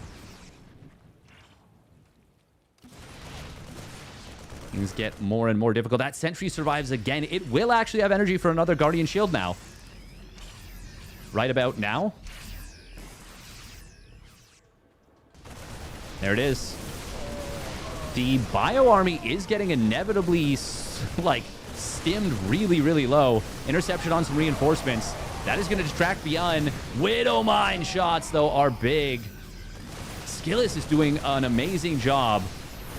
Oh, unfortunately, those force fields are not perfect, and they actually funneled the Zealots more so than trapping the Marines, which is what he needed to do.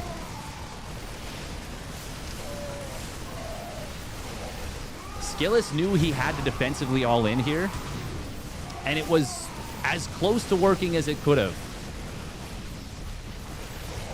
And even now, he's whittled the Terran army down, but it has come at a cost that he cannot sustain, even with a small eco lead. The army supplies are now way too far in the favor of ByuN. Skillous will get another warp in. And, oh, he actually warps in aggressively off of a prism. Oh, that that was an optimistic pylon, to say the very least. Skillous is, I mean, the fact that he's even alive right now is a miraculous situation. And these Zealots are kind of running amok a little bit here. Gets a couple of Widow Mines. Warp Prism in the main is going to get a huge warp in. Oh, can Skillous, is he starting to cook? He needs to find so much damage. He's actually up in upgrades now. Hold the phone. 7 SCVs fall. The front line, though, has been defended. Skillous lost the Robo as well. And he doesn't have any tech being added back on. He needs a Templar Archives now. Right now. He's going to kill a couple of add-ons. Oh, he gets the reactor that had the Widow Mines. Getting the two most impactful add-ons, I would say. Oh, he didn't click that Widow Mine, and it does burrow. Now, it gets a decent little shot. Prism going to be forced back by the Viking. Good positioning from ByuN. Skillous going to lose this Prism, and ByuN will survive the counter all-in. It's 50 army supply advantage now. If Skillous realized that he was still very, very behind and played it as such, I think he actually finds himself in a... Like, let's say he's got a Templar Archives, you know, when he warps in the Zealots in the main, or even just before that, he starts a Templar Archives. I think there's actually a chance that he could have Storm in time for this follow-up counterattack. Unfortunately, though, that's not the way the cookie crumbled. And it is going to be ByuN. Once again, fighting into a Guardian Shield, which is not ideal. Stalker's trying to blink it on the backside, but the Zealots are already gone. And that is way too little, too late. Day late and a dollar short.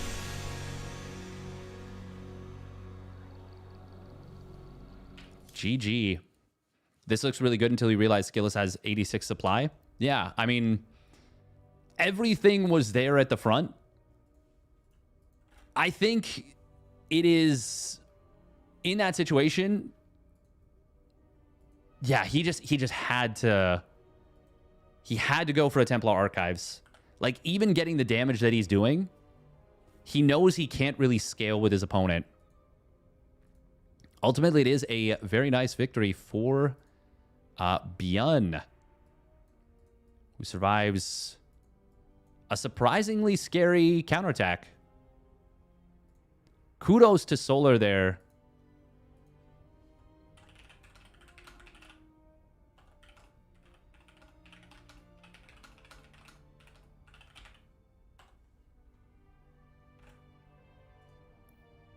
Or, sorry, Solar. Kudos to Skillus there. Sorry, I was setting up or just responding to a message about the replays.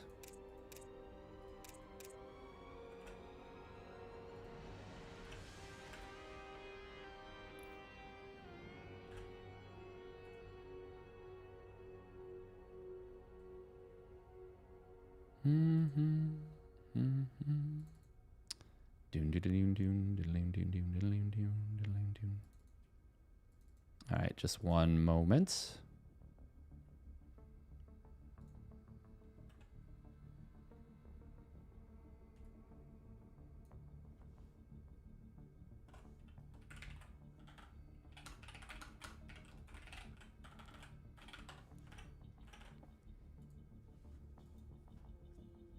Skillus versus Yakov. That is a pretty good match, yeah.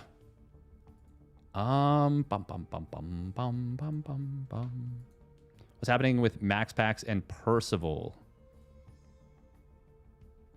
Has that already concluded?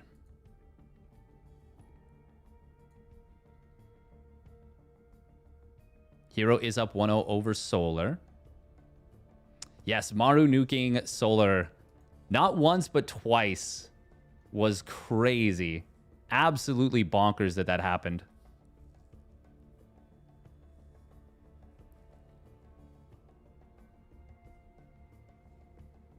Man, herO is the most aggro.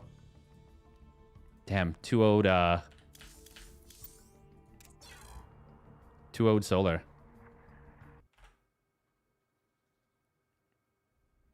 Oh.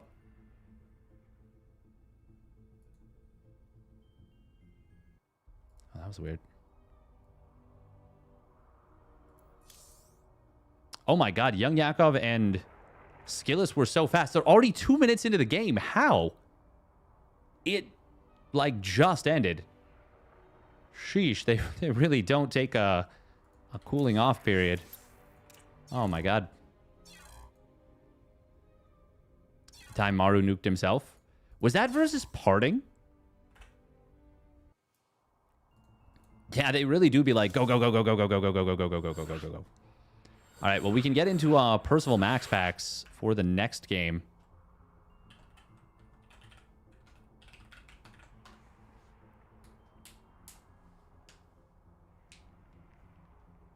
Oh, it's going to be a fresh series.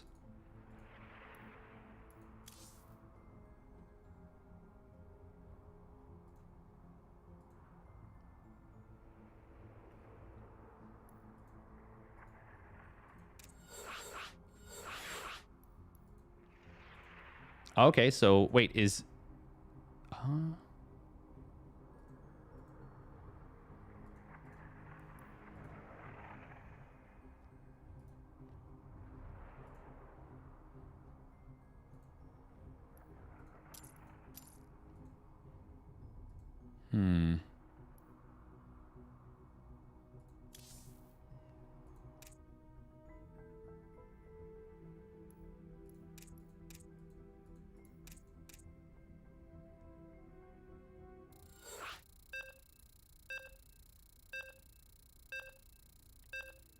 okay, it looks like Avex updated Sanctuary III. Nice. Very cool, very cool, very cool. Okay, we do have to run this one. ByuN won that series. It's going to be MaxPax versus Percival. MaxPax definitely still the favorite here, but Percival has won series against MaxPax, I believe. Yes versus Parting? Ah, okay, okay. Thought so.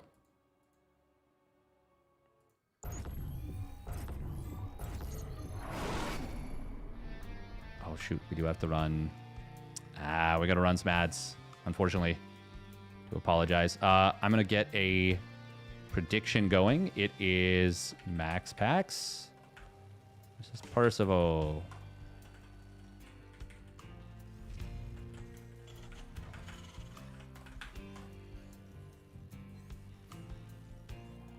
Remember the time we had Dark in the ESL Open Cups? Yeah. That was fun. All right, here we go. Spawning down on the bottom left for Kirktown. It is Percival. And his opponent spawning up the top right for Sidestorm Gaming. It is MaxPax. In the red. Tired of ads? I know I'm tired of ads. You can also get Twitch Turbo, which I think is a phenomenal value. Twitch Turbo to me is great because it basically means you won't get... Oh, okay. Huh. Gold mineral patch here. Interesting. Turbo is amazing. Yeah. Yeah, it basically makes it so that even though you don't get ads, it's as though you've watched ads for the streamer.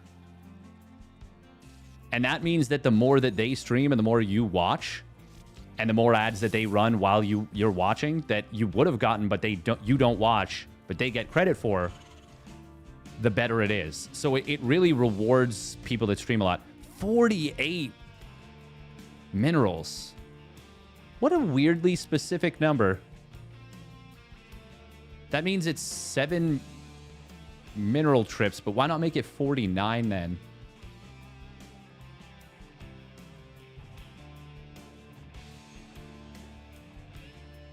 It's 2 mule trips. This is very strange. Huh. Glad you explained that. I was nervous I wasn't giving people ad revenue. Yeah, no, when you... Turbo is great. Turbo is really, really good. It's funny because there's a lot of streamers that don't actually know even how ads work on Twitch.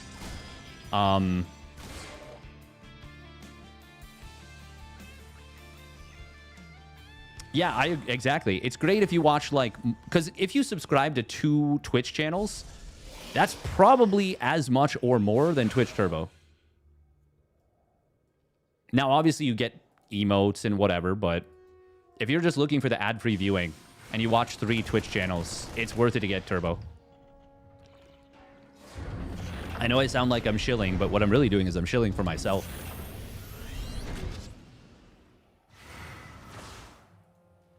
But obviously, you know, I appreciate very much when you subscribe.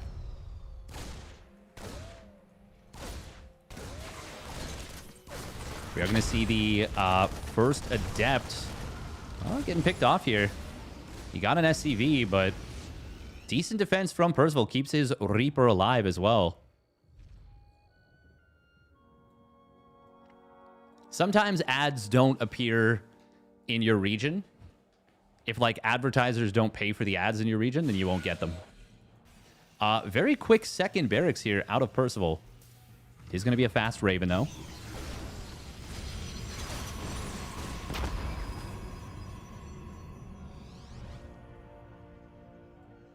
As a caster, would you rather want subs or turbo viewers?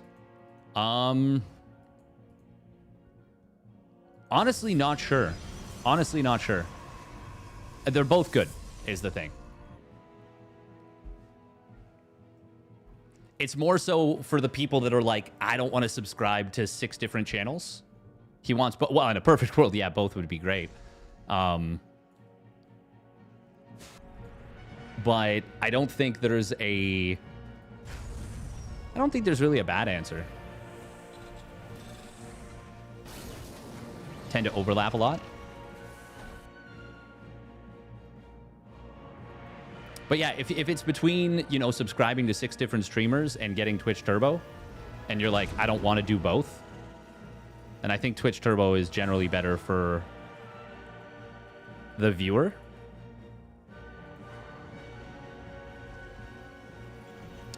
Welcome, my friends. Call me Coach. Adept is going to shade forward here. That's actually an oopsie. I think he's distracted by the Reaper Hellion on the other side of the map, which did grab Oh, that was a slick grenade. He gets 5 probe kills. I think the grenade actually killed 2 workers there. That was so cool. Very rare to see that. When you see MaxPax coming in with the trademark 4-Stalker Prism hit squad. And he is doing very nicely here. Siege Tank did re-siege, got a good little shot on one of those Stalkers, but that was 3 SCVs, 3 Marines. Meanwhile, the Raven also died. I didn't even see the Raven. Where did the Raven die? Maybe it was, maybe that was part of the damage from the probes. Oh my god, that's so many Stalkers. There is just 1 tank here in the natural. It is going to get instantly killed. And I think Percival might just get run over here. This is only 3-gate blink. There is a 3rd Nexus already done. Percival is... I just don't think he can hold.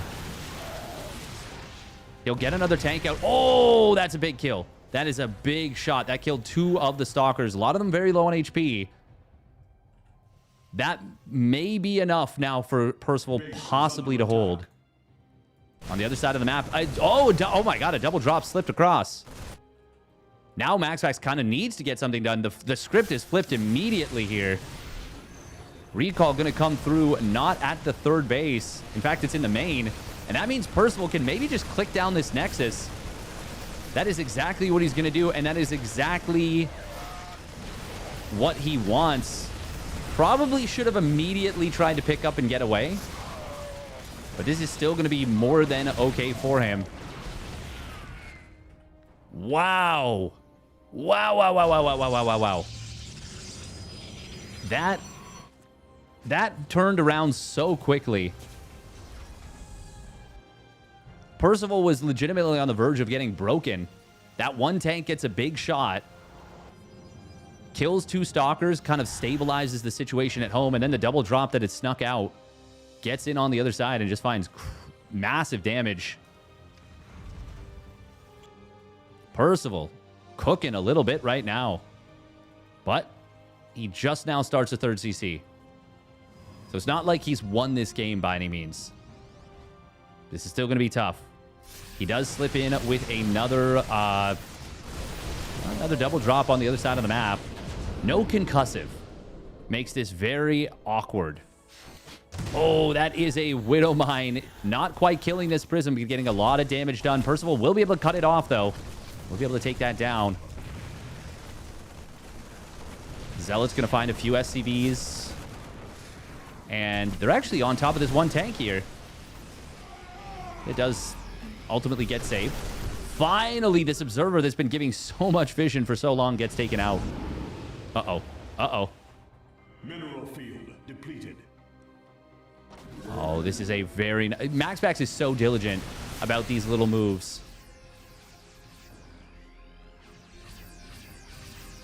Did cost him a Stalker, but it kept a triple drop from moving out onto the map unawares. Nice blink micro there. Saves the Stalkers. This is a slow zone.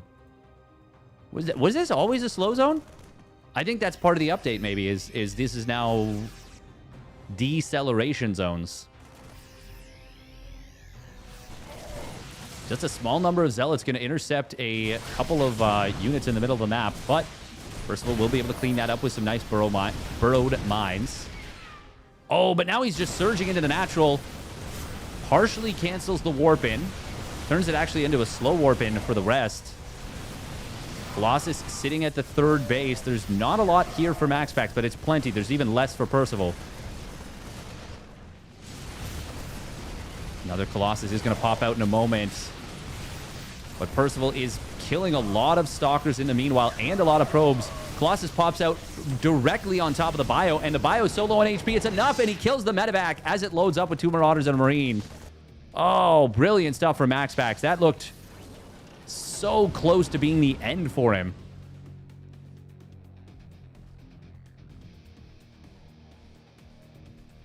Damn. MaxPax is still very down in economy at this point. 9 workers down. And, of course, Percival's got mules. In fact, he's just now getting up to proper mining at his 3rd base, just transferring a bunch of SCVs over there. And we'll see the income take a sharp lead for Percival here. MaxPax, uh-oh. He knew he needed to get something done with a counterattack, but he wasn't expecting his opponent to have enough Vikings to deal with the Colossus. There is a second Colossus showing back up, rather a third, but brings the total back up to 2. 2 more Vikings will be enough to turn this fight. Now, all the bio on the ground gets taken out, but it's not going to be enough. He snipes a Viking and immediately GG's out. Percival getting it done in game number 1 with some hot play. That was very impressive out of Percival. YouTube Premium is better. I really prefer YouTube nowadays. I think both YouTube Premium and Twitch Turbo are worthwhile.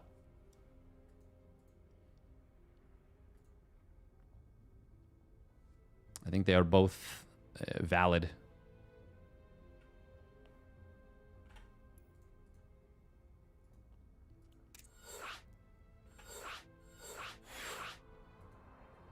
That was so nice out of Percival. That was really, really impressive. Brave Sir Percival. All right, Lockdown is going to be the next map. That was on Central. This is going to be on West server. This is ping advantage now to Percival.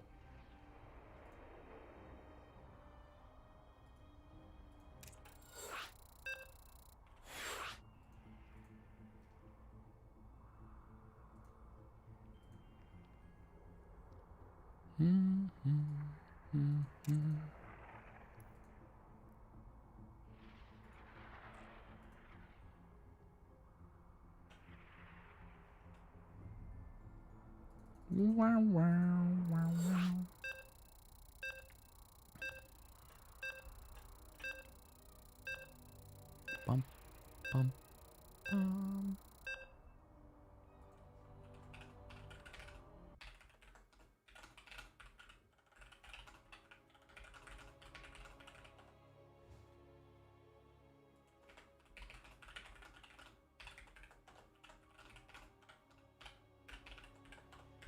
All right. Who we got? What we got? So, once again, winner of this will face off against ByuN. YoungYakov did beat Skillis in the loser bracket. So, that means there's a very good chance of a Zerg making it out of that portion of the loser bracket. We've got Solar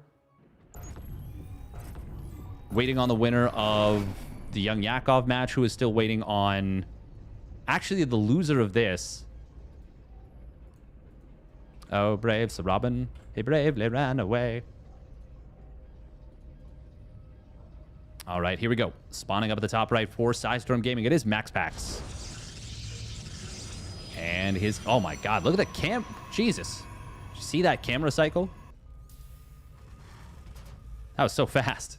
Spawning down on the bottom left, it is Kirktown's Percival. Struck a telling blow against the Protoss. Additional supply depots required.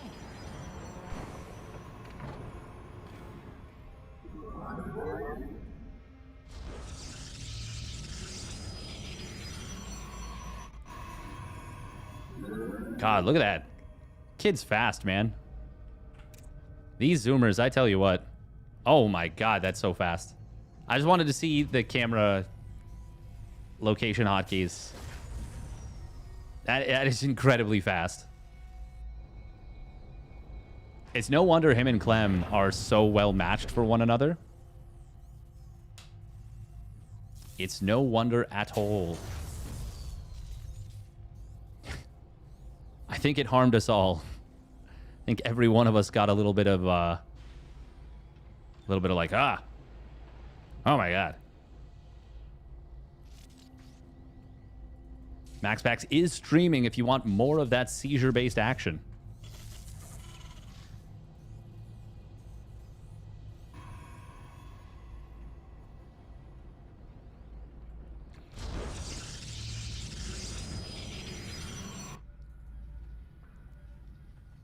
Oh, did MaxPax actually open up Gate Nexus? I feel like he never opens up Gate Nexus.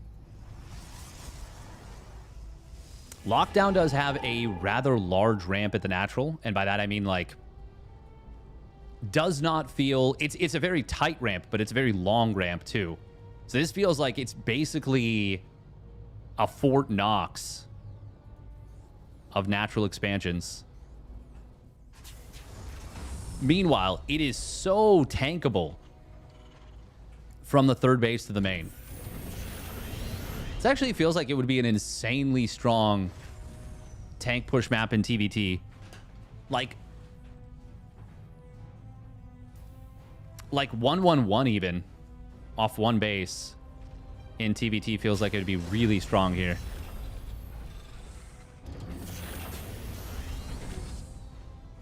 Look at this thing just... Bah. Bah. Blah.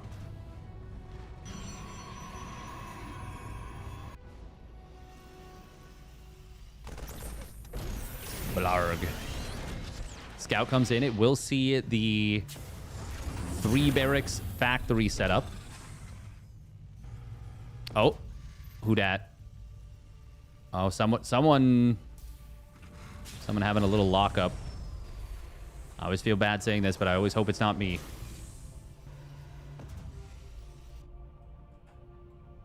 Thanks for hanging out, Silver Healer.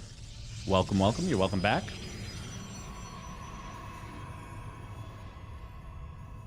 Probably a tab out. Game paused.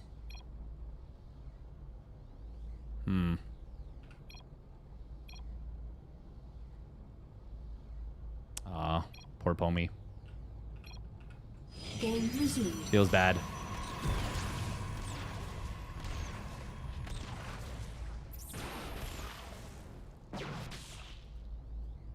Cyclone gets a probe kill. We'll just back away. What if space is a ship? Yeah, I mean, if someone's got a bad connection, it'll, like, lock the game up while it's trying to get figured out. That's why basically, you know, we never really... We as, like, you know, tournament organizers, whatever, never really let people into the game as, like, spectators. Like, basically, you've got to be a caster. Just because it can disrupt the player's flow, and we really don't want that. And that's also why Pomi, you know, even though it's not his fault that he's getting lag, he just leaves, yeah, because he knows that it's causing issues. MaxPax started on 2 gates, now going up to 6 gates. Very interesting. Obviously, he's going to have a really good economy. Good blink micro to start. Percival, man, this is an insanely fast medevac timing. This is actually bonkers how quick this is. Stim combat shields. This is so fast.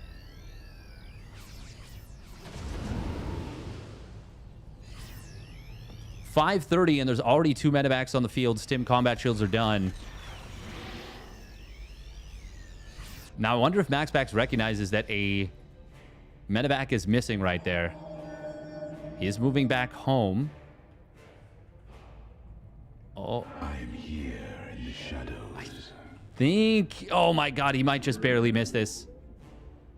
The Stalker moving at the last second to fill in that gap. Wow. Cyclone gets sniped. Cell observer response. Think of the profits. that would be quite something. We're going to see this drop getting into the main base. No +1 weapons. There is a shield battery here. MaxPax going to just target down the medevac. Percival will get some value, but I don't think it's enough just yet. He is posturing at the front line. 5 probes is decent, but it's not amazing. Shield battery keeping that sentry alive. Guardian shield. Oh my God, so much sustain here. Guardian shield and a shield battery. And basically no bonus damage to that sentry. And this is just a resounding defense. Outstanding defense. My ear just got incredibly itchy. This is so early in the game right now. It's just now 7 minutes, but it feels like so much has already happened because Percival's build came online so quickly. But MaxPax was just completely fine here. Look at that. Oh my god, the Widow Mine retargeting. Holy. MaxPax, of course, trying to bait out that mine. Ultimately, did succeed in doing so. But the fact that Percival was able to retarget that for as long as he was, the kid is really fast. People underestimate how fast he is. +1 weapons will complete in a moment. We're going to see a pylon targeted down. That does depower 2 gates and the battery. Widow Mines. Oh, one of them gets a big hit. Another one kills the sentry. Good positioning from Percival on the other side of the map. Friendly fire mine does kill a Marauder. Percival was behind, but he is starting to make some moves. However, MaxPax now blinks on this drop. There's not enough bio to punish it. And that is going to be some nice value. Widow Mine, though, on the third base, killing 9 probes. And all of a sudden, the economy is favoring Percival, and the army supply is favoring MaxPax. God, these guys are actually becoming such a great match for one another. Percival absolutely has that dog in him. Oh, nice split against the mine to prevent the splash damage, even as he blinked into it incorrectly. Viking. Oh, Widow Mine. Not able to hit. Stalkers had their blink back off cooldown.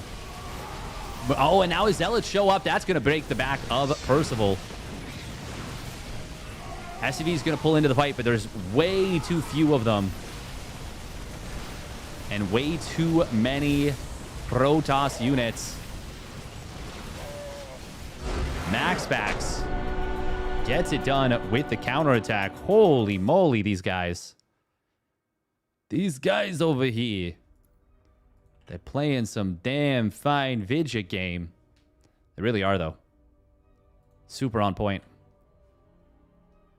Classic, meanwhile, in the loser bracket, has to play Geralt, which, especially with cross-server, is, like, not an ideal situation, I would say. Zealots deleted that mineral line. They sure did. They sure as hell did. I'm going to run a quick minute and a half of ads once again, because we don't really have much of a choice. I didn't play them enough in between the games, and, well, yeah. But yeah, that's part of the reason why Ashfall, to answer your query from earlier, part of the reason why I stream on YouTube now is because a lot of people do prefer YouTube at this point, and we're finally allowed to.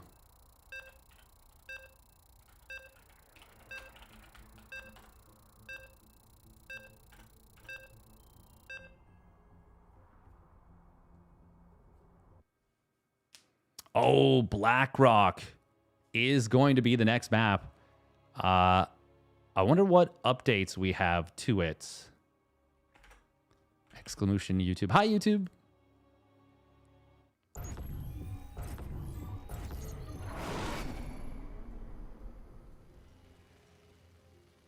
All right, here we go.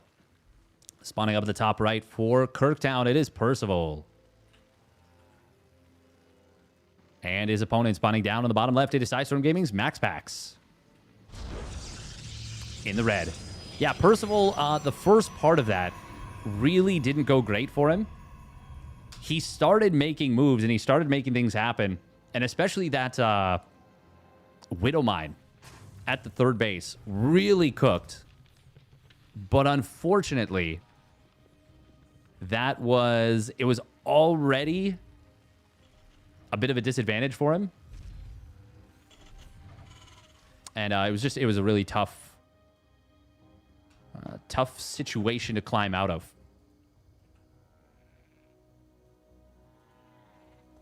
Oh, Engineering Bay block. That is not really something Percival goes for, like, almost ever, I feel. MaxPax is unlikely to anticipate this. What updates were made to this map? I'm curious.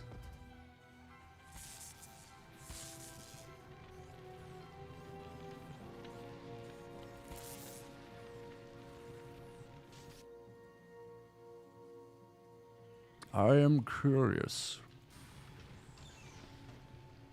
Very curious.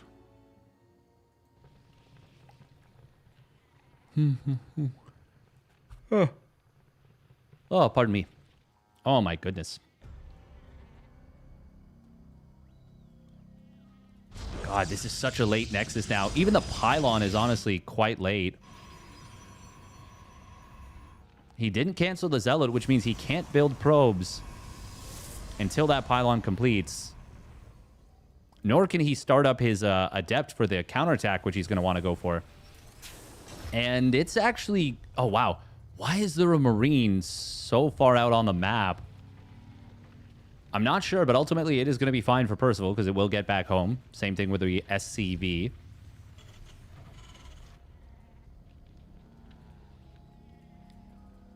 Oh! Wait, can you drop rocks on the rocks?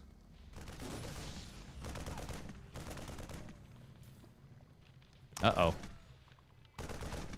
This is a precarious situation all of a sudden Percival has gotten himself into. Concussive shells will complete in a moment. That Zealot got a surprising amount of value. There is the third barracks coming in. It is a double gas play with this, though.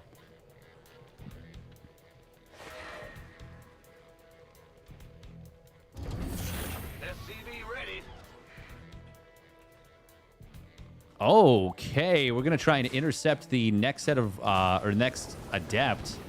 It will be able to shade away. Well, this is super weird all of a sudden. I actually wonder if Percival should have delayed that reactor to build an additional unit. Since he is going to relatively commit across the map, MaxPax will need to recall, I think. Like, oh, but he wants to know where. Actually, he doesn't have energy for a recall. This is real. Oh, but oh, never mind. There's going to be 3 gates. This is a very caught stalker, but it's also a very trapped set of bio units. Oh, he can. I thought that was not a gap. He's able to fit behind this. So as a result, he will grab a couple extra probes, forces a lot of lost mining time. What a weird situation. Now on the other side of the map, because he didn't have to recall, Percival not having the most fun. Oh, MaxPax misclicks on the command center here. He does kill an SCV. Will he be able to get another one? Oh, he wasn't target firing there either. So he actually, Percival able to mess with the aggro. MaxPax not actually paying attention to everything. Unfortunately for Percival, the rally. One Marauder gets itself lost. Now, well, actually, that might be the difference between winning and losing this fight. Now all the Marauders are down. There's another one. He can stim. Okay. This is still very, very good for Percival. Very good for Percival. MaxPax, does he at least kill that last Marine? He does. If that Marauder had not gotten picked off, it was already a positive trade for Percival. If that Marauder had not gotten picked off, Percival would have gotten absolutely bananas, and MaxPax would have lost so much. SCV pull. Oh, that is very nifty. I actually really love that. Oh, I think this is such a sick snap call from Percival. I don't know if it's going to work, but I really love the concept of it. Now, Blink will complete in a moment.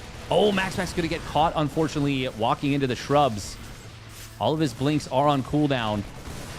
But there is going to be a Prism. Wait, did he cancel the Prism? Did it get killed? Where is it? Probes are going to pull into this. This is a really, really awkward scenario right now for MaxPax, because if he, like, sits here, the shrubs will just be able to hide everything. I guess he canceled the Prism to get more Stalkers. Probes are going to pull. Ultimately, this will be a hold. Oh, that one probe barely surviving. Now the Vision actually helping MaxPax. Oh, Blink Forward is going to find at least one Marauder. Percival targeting the Stalker that was a little bit further away. Oh, and now the vision once again getting blocked. Very good blink micro, and Percival is starting to hemorrhage units on the rally. And just like that, MaxPax is kind of right back into this one. Oh, a little ambush behind this. That's cute. Very cute little tactic. Mule does get sniped immediately. MaxPax gonna get flanked, and Percival will find at least a couple Stalkers. Prism shows up, though, and is gonna bail some of these units out. Oh my god, without that Prism... So many moments where MaxPax is like a fingernail away from getting absolutely routed. And just barely gets the clutchest of clutch saves.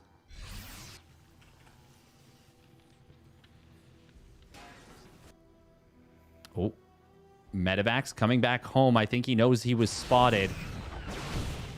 Blinking in across this chasm. Stalker's going to be able to snipe down multiple probes. Or multiple SCVs. What am I saying? Oh, +1 weapons is done. MaxPax, no! He's not paying attention! And he is going to lose the Prism. All 4 Stalkers. And just like that, the supplies are now massively in favor of Percival. Very nice moves out of Percival in this one. And MaxPax is now in so much trouble. With no Stalkers in the main. Okay, well, this is a really nice interception. He will find a medevac. He will find 2 Widow Mines. But Percival will find an exposed main. And GG is just going to get called. He knows he can't defend the main and the third. Holy moly. Well done by Percy. Wowie zowie. That was a banger of a series. Absolute banger. And now we got a TBT, yeah, in the winner bracket round of 4. That is almost unheard of. Almost unheard of.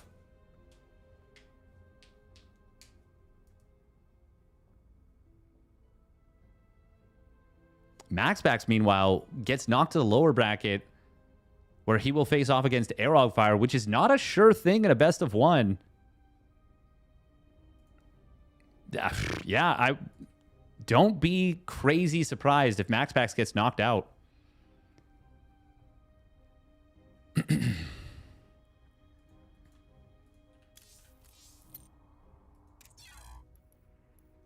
Meanwhile, Percival moving on to face off against ByuN. And I think Percival's TBT is pretty top-notch. I think he's got some damn fine TBT. 1 big channel points on that one? Hell yeah.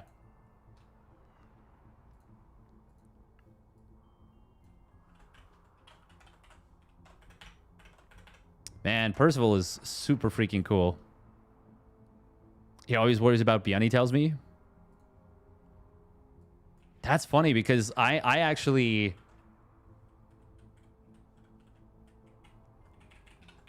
personally think he's like a really good matchup against ByuN. Any high rollers in here? Yes, quite. 50K, not bad, not bad. All right, I am going to run 3 minutes of ads.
All right.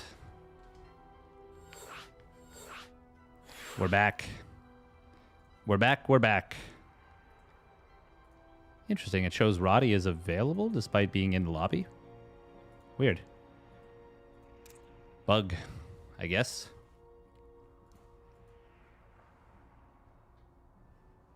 Oh, ha.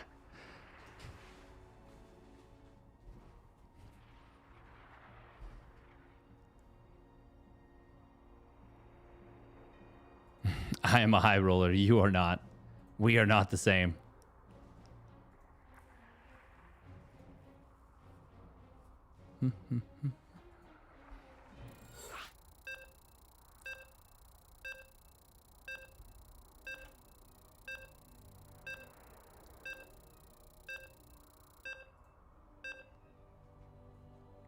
All right, it's going to be Washout.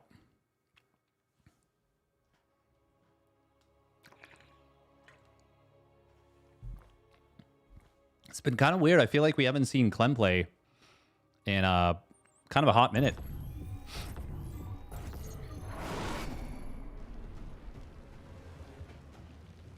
All right, here we go. Spawning up at the top right for the Shopify Rebellion. It is ByuN in the blue. And his opponent spawning down on the bottom left. It is Percival in the red, who just completed a very nice victory.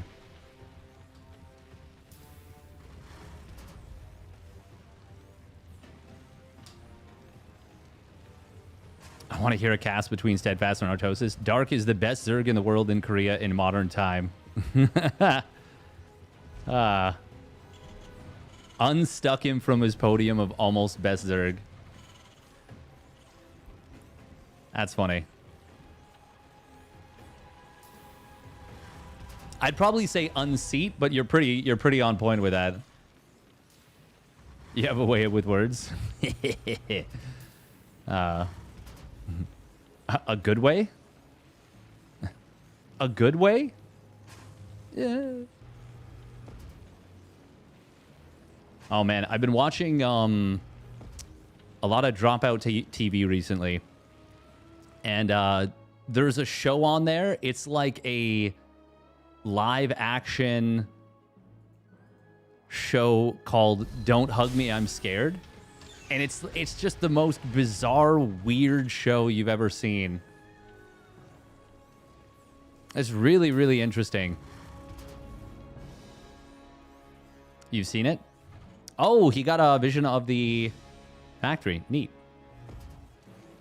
It's kind of ancient. Well, the show itself is ancient, but they made new episodes. They're making new episodes. Yeah, the original one on YouTube is like, well, 10 years, 15 years old at this point. It's quite old. It's been around for a while. But yeah, the CEO of Dropout was like, hey, we really like what you did. Would you be interested in, you know, making content for our platform? And I think he was really cagey about continuing what he was doing, but like they were legitimately like, no, you can actually do whatever you want, you know? Just put out the episodes when they're ready. Percival did go Reaper Reactor, by the way, versus it's a much more standard no Scout, 2 Reaper Hellion. Actually, hang on. No Hellion. Just 2 Reaper. Oh, this is like what Gumiho likes to do. 2 Reaper straight into Cyclone.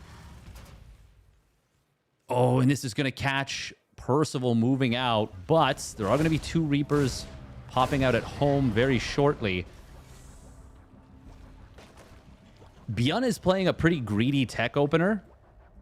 So the fact that he slips in at this very off timing for Percival and snipes an SCV is really, really nice for ByuN. Now, will Percival, where does he go? Oh, he's actually going to spot them. But I don't think he didn't notice. He didn't notice, and ByuN is going to slip in. Percival is going up to 5 Reaper, 3 Hellion, which is actually scary even for Cyclones. It is going to be 3 SCVs going down. That's a lot. 2 Cyclones, though. Oh, no. Percival cannot go in right now. Add-on. This is really good for ByuN. He's going to get the kill on at least 1 unit. Only 1... Oh, no. He did get 2 lock-ons, didn't he? He's going to get a 3rd. Well, that's actually disastrous for Percival. That's so good for ByuN. Sacking the 2 Reapers for 3 SCVs and then killing 3 of the units before the next setup of units arrived. Short of, you know, massive supply blocks or huge unforced errors or big miss micros, this is the best this could have gone in both scenarios for ByuN.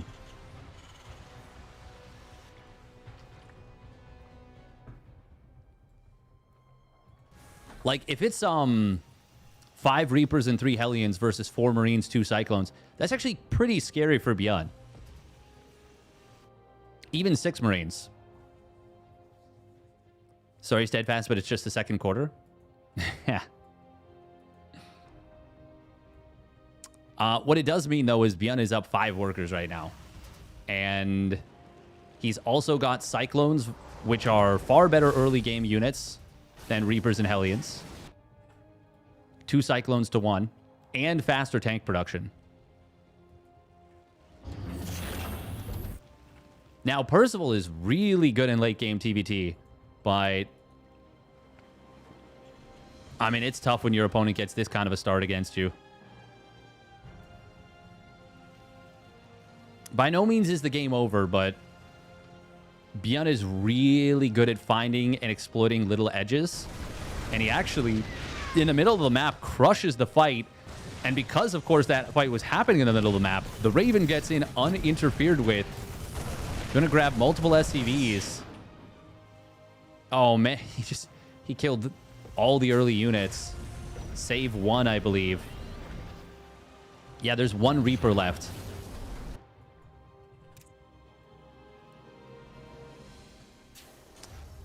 ByuN gonna back away.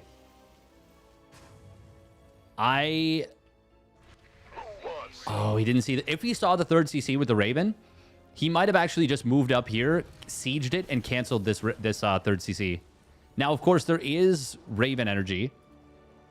A lot of it for Percival. That is actually Percival's one advantage, is he's up a Raven. But it means that ByuN will have faster Vikings. But actually, sorry. No, I'm backwards. No, it's Percival also... Okay, Percival is going hard into air control. Never mind, never mind. So there is actually a chance for a counterattack to get really scary for ByuN. Especially if it gets in here before Stim and 1-1 are done. Well, even combat shields, actually.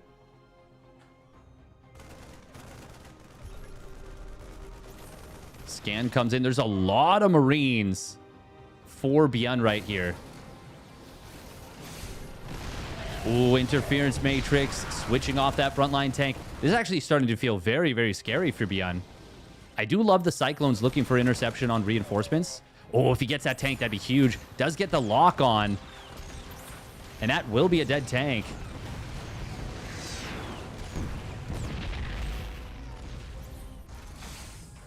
Interference matrix, but we've got the Unsiege coming in.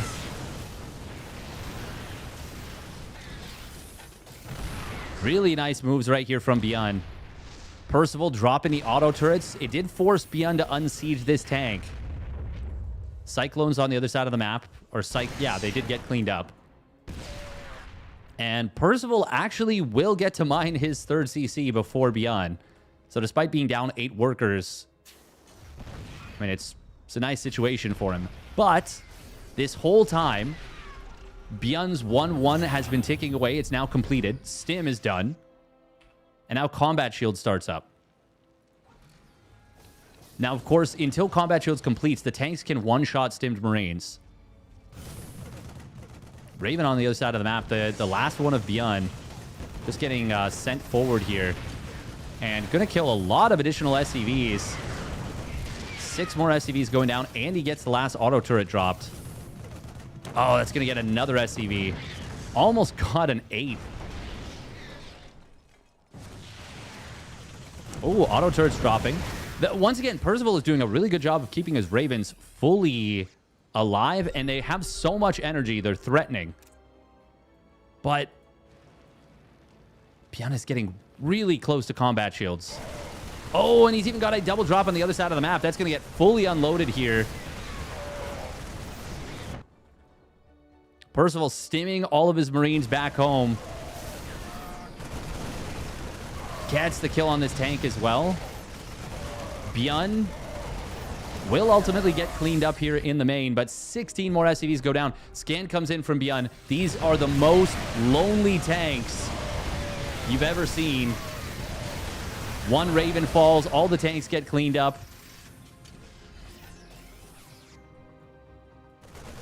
1-1 has completed now for Percival. And ByuN never actually started his 2-2. He just completed the armory. But he is still so far ahead. Oh, this could be nice for Percival if he had gotten the kills there. Unfortunately, now the rest of ByuN's army shows up, and it is Percival that is going to be forced to retreat out. That was a moment that could have flipped the game around. But instead, it just makes it even a little bit worse now for Percival than it was before, and it was already bad. And we've got a planetary done at the 4th, with Percival trying to hold his 3rd and build a 4th command center of his own. And Percival, yeah, I think he sees the 4th base, sees the army, realizes how this game has been going, and just, yeah, no, not going to win this one. Well done by ByuN. He will go up 1-0.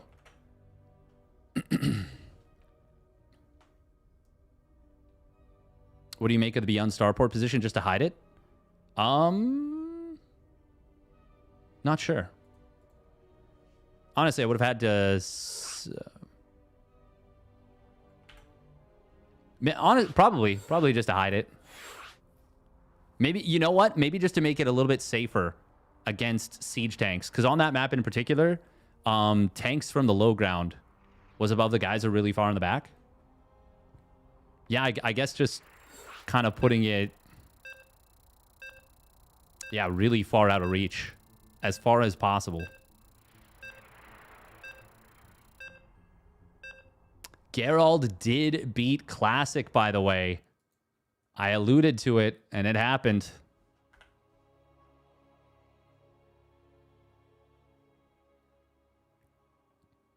herO once again leading the charge for the Protoss players.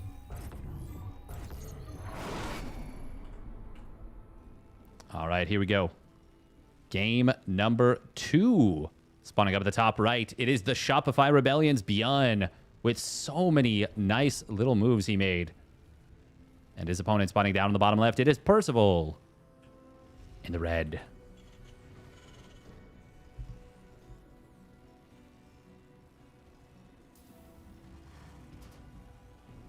Three Terran only and 2 of them in the semis.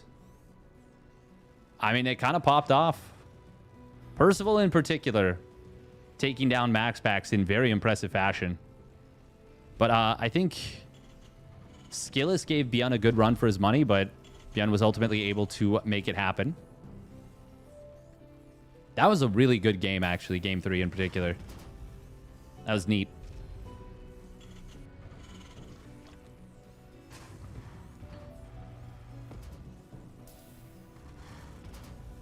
I've once again never seen a concussive shell Marauder opening in basically the modern era work as well as it did. I will say that's probably the worst thing for ByuN, because now he's going to believe in this opener so much more than he has. But I mean, he made it look really good, so I don't know.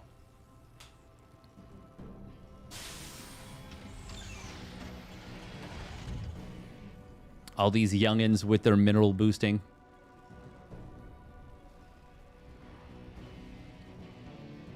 Meanwhile, me trying to mineral boost, just absolutely flubbing it at every turn. Actually, that's not true. Only like a quarter of the time. Which is definitely enough to make it worth nothing.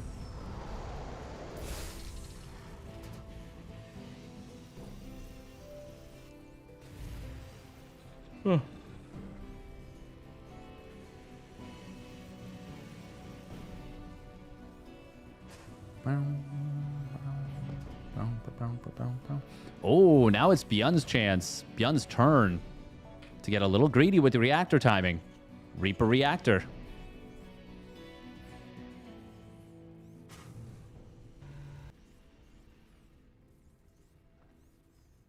I do really love that ByuN kind of mixed up his opener a little bit in that last game. Sometimes players that are really, really good with their micro will do stuff that only takes that in mind. Only has that in mind. Like they're like, I'm a good micro player. That's what I do. I make units that are good for microing, and I micro them good. But then you have players that'll be like, okay, but also, I'm going to mess with my opponent a little bit here. The few and the proud. Maru is a player that's obviously a really good micro player, but he will also play the strategy and the tactics very well too. ByuN did survive, of course, to the Reaper timing. He went 3 Reaper, 1 Hellion, though. Oh, this... Oh, my God. It's at 70 of 71. That is so painful. He's actually counterattacking with 3 Reapers on the other side of the map. And Percival doesn't have anything at home. Not a 1. ByuN is going to kill so many workers. This might legitimately end the game. Ay. I actually... Yeah, this is approaching... and is maybe even past game-ending damage. Now there's a Cyclone out for ByuN. He's going to be able to clean up the majority of this on the other side. Cyclone's out for Percival, but not in time to save the SCVs. 12 workers go down.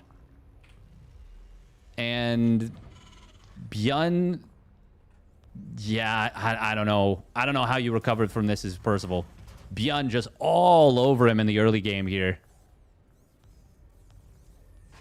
Back-to-back games. Gets him with the fancy footwork. The Reaper counterattacks doing huge work. Not as much in game 1. Good work in game 1. Game-winning work in game 2. And of course, I'm legally obliged to say that it's TBT. And even a 7-worker lead early in the game isn't enough to necessarily guarantee a victory. And that's all true. That's all well and good. But I mean, come on. Come on. Oh, he doesn't even get a kill on one of the SCVs. Great job from ByuN there with the SCV pull. Ooh, double Cyclone with the counterattack, though. That's going to find a couple of SCVs. But he is going to lose at least one of his clones. And the Reaper that was kind of screening for it. And ByuN still has a medevac on the other side of the map that is about to get in here. Thank you very much, Night Halcyon, for the tier 1 resub at 6 months. Thank you. Thank you. Nice. Very quick SCV pull here. Unfortunately, this rallied out SCV did die. Scan coming in, sees that there's no tank set up just yet. And he will feel confident to move in with the Cyclones there. This, I think, oh, look at the target fire from Percival. He's actually able to overwhelm the medevac healing. I was like 5 Marines versus 4 Marines in a medevac. Surely the 4 Marines in the medevac win. But no, the DPS was high enough that he was able to actually burn that through. Good job from Percival. Unfortunately, it is a small bright spot on an otherwise muddied canvas. And ByuN, he is not done with the torture. He's going to drop a couple Cyclones in the mineral line. Even pulling back the main army. God, ByuN is so good when he's on. When he's on, he is legitimately one of the best players of all time. And right now, I would say it's fair to say that he is on.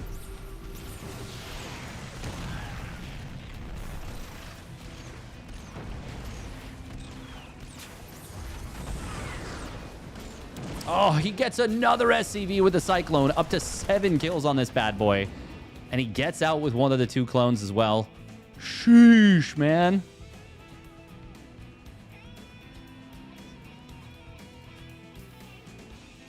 Absolutely bonkers.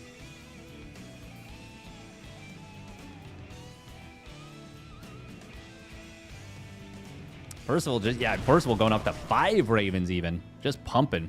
He's just saying, you know what? Screw it. Let's go. Maybe I can get something done on the other side. 2 more SCVs getting killed off, and he gets the save.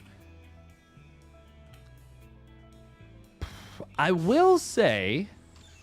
No, ByuN's got interference matrices of his own. Stim is not yet done, though. Oh, that would be a nice pickoff if he could grab that tank, but there's no way to actually jump on it. And even as just a small number of Marines go down, yeah, we can just see an auto turret spam out of ByuN. And as long as he gets down a relatively decent number, which he will get down more than enough, it is going to be GG. And ByuN crushes it with the 2-0. Absolutely outstanding from ByuN. He makes TBT look like art. Very impressive.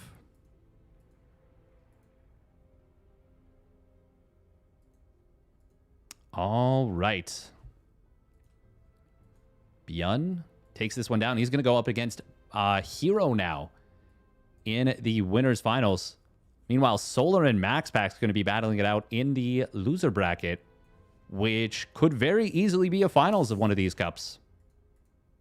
And I feel like has multiple times.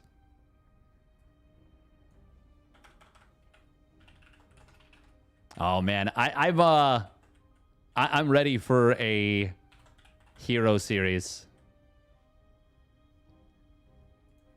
Hey, thank you very much, a dog wearing shades for the tier 1 resub at 2 months. Thank you, thank you. Very much appreciated. Took me a while to understand a clone was a cyclone. Slow day. Happens to the best of us. Happens to the best.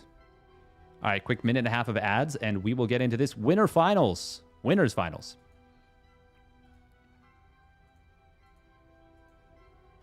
We'll win this best of 3 PBT winners finals. And obviously, the loser of this will not be knocked out, but they will have to drop down to the losers finals. And if they want to win the tournament, will then have to defeat this player twice. Once to reset the bracket and another time in what would be the grand finals.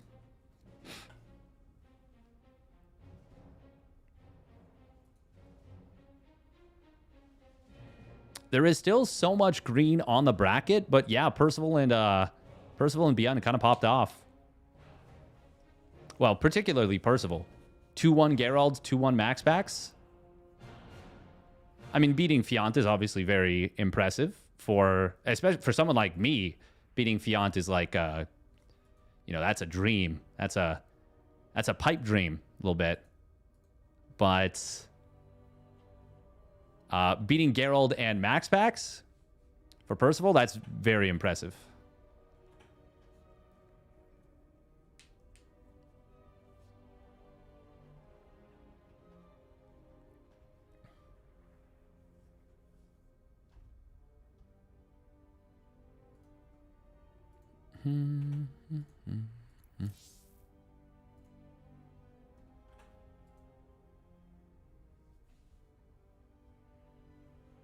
Feel like Geralt is probably slightly weaker than Percy. At this point, I would agree with that, actually. Yeah, I would say that Percival's a little bit stronger. Kink Concord is... I don't know why, but it is a funny name. It is a pretty funny name there.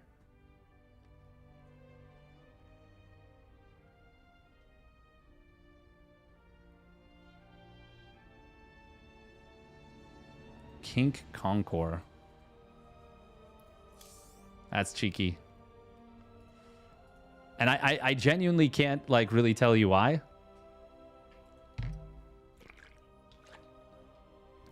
Just kind of sounds like King Kong.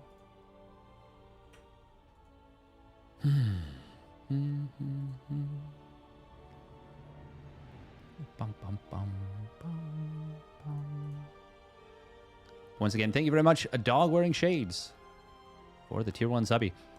We are trying to get back above 100 partner plus points, which I don't even exactly know how it works.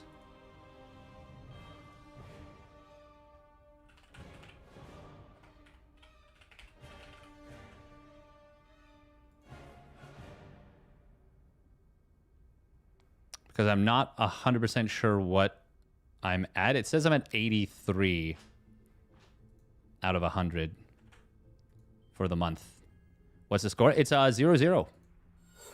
We are just about to get rolling into it, herO.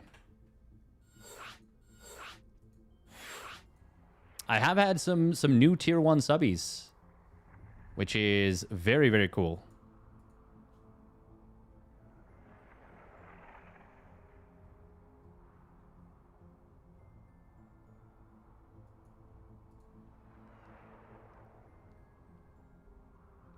Bum bum bum bum bum bum bum bum bum bum ba da dum la la la.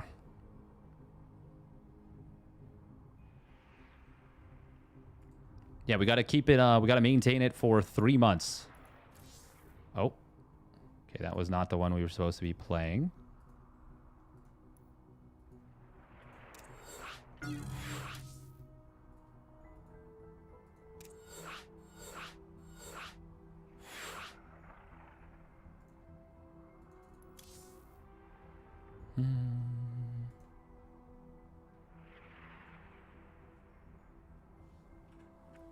Okay, so they are supposed to be playing the TLMC version. Okay. Not the AVEX version. Even though the AVEX version is, I suppose, updated? Okay.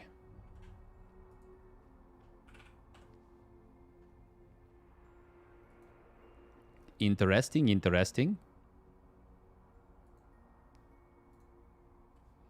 Looks like MaxPax and Solar did just get rolling, by the way.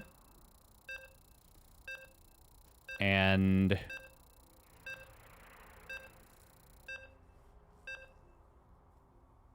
yeah, it's only 4 minutes in, so not a whole lot to talk about, I think, in that game yet. Little sad the 4-player maps aren't in. The one 4-player map that was initially being used in this map pool was, I think there was just too many things that made it like just a really unpleasant map to play for like basically everyone. But yeah, it's a little bit unfortunate. The other one that I never got a chance to see much of, but I think actually did make it into some other games, is a little bit too bad. Now this is really interesting. Spawning up at the top right, it is Shopify Rebellion's ByuN. And he sent out an early SCV, and they're going to run into each other. Oopsie poopsie. Spawning down on the bottom left, it is herO for T1 with the haha. You are found out, my friend. Now, what does ByuN do?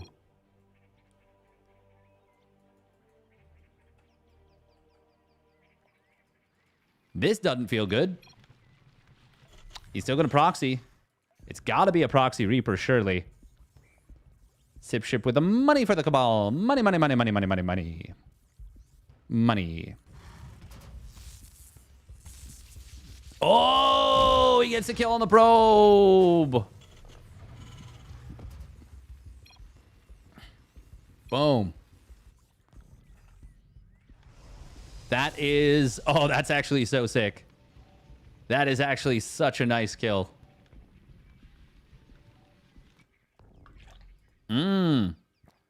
herO is looking around.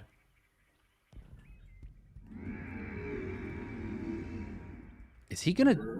Okay, no. He is just looking for the proxy. Because the SCV never showed up. And I don't think he saw it come back home. ByuN just changed locations, but herO will track him down, I believe. Oh, yes, he does. Good job. Good job from herO. That'll let him know that, yeah, I probably do want this Zealot to complete.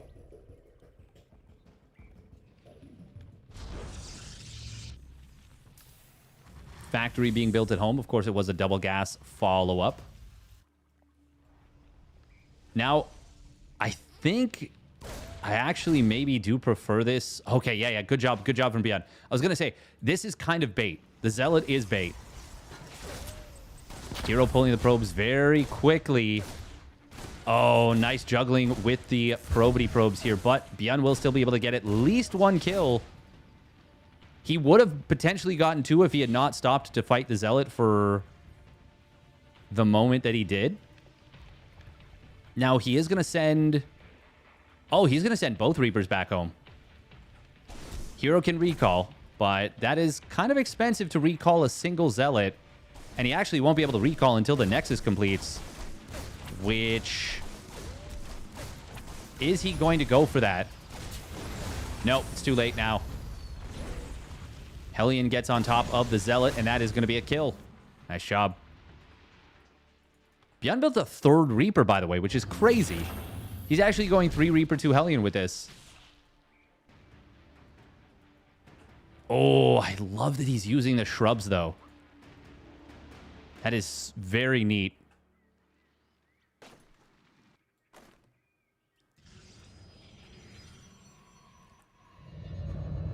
Is this a Warcraft 3 spoof map? Kind of.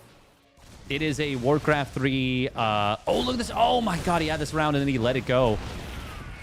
Could have killed that Stalker. Unfortunately, he actually drops a Reaper grenade that pushes it closer to the units. This is going to end up being nothing. A ton of potential right there for ByuN. But there was a shield battery in the main ready to go for herO. herO's building 5 Stalkers before Warp Gate completes. Now, this is what I kind of was hoping would happen as he goes into the natural where there was no shield battery. But, of course, that's why it's so good to be unpredictable as herO is. Oh, ByuN missed the click on that 4th probe. Still, 3 Reaper or 3 probe kills right there is not bad at all. Uh-oh, Widowmines. Huh!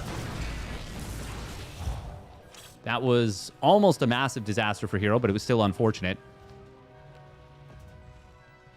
I think I... Oh, actually, I don't know whose position I like in this game. This game is so weird. It was also a quick robo out of herO, which is wild. Oh, the interception on the medevac. And it is going to take a lot of damage. But it will ultimately survive. He does lose the 1 mine. It was wounded from earlier, so it does get taken down quite quickly. Warp Prism spots the medevac. But did he actually see it? He warps in an additional 2 Stalkers at the natural. Yeah, I think he saw it. I do love the double juke from ByuN. Widowmine will burrow, but with an observer there, even with the burrow, he's got an extra second or 2 to kill that. He gets the kill. Medevac spots the Warp Prism. I guess it goes both ways, doesn't it? Yeah, you're right. It goes both ways. Had ByuN seen the... I don't know if he'd seen the robo.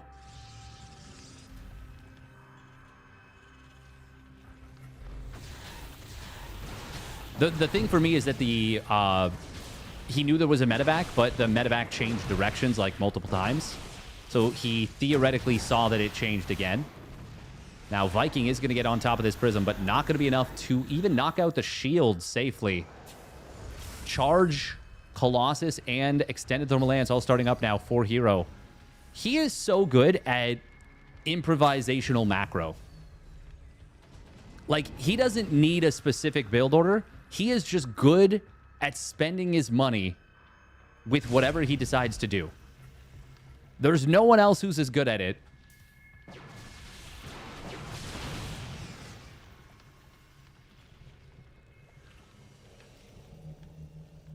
There's many people that are good at macro. Period. Full stop. Oh, it's going to be double forge, by the way. Oh, wow. Wowie zowie.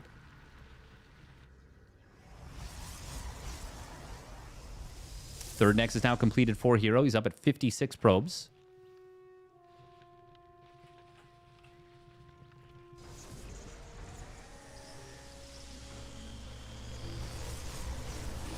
Oh, pardon me.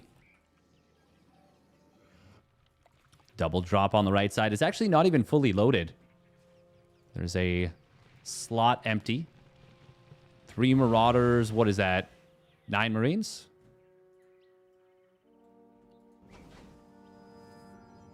Research complete. Probe spots it. There was already units in position, but it's nice to get a jump on this.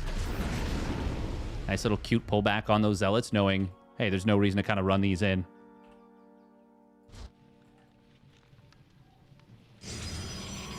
Send his stalkers to the main. Yeah, he's just preparing for the potential of drops on either base. We'll see this army move out to the left side. There's a lot of weird pathing that can happen on this map.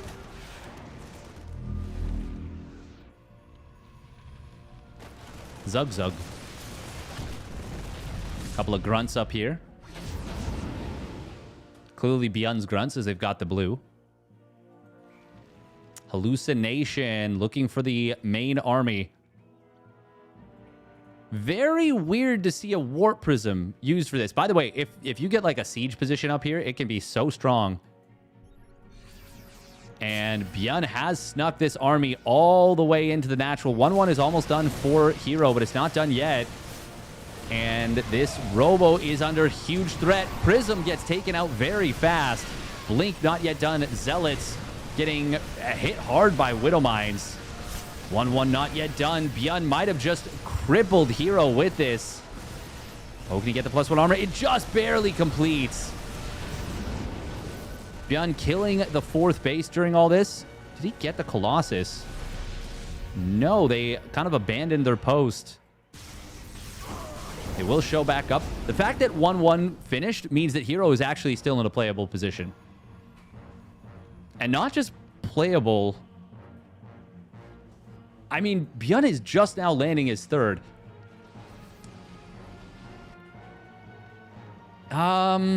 No, this is still a better position for ByuN, but it's not amazing. Like, with that sequence, it feels like that should be the end of the game. Just looking at it on paper, but the Colossus don't go down. He kills the Robo, which is big, and he killed the Prism.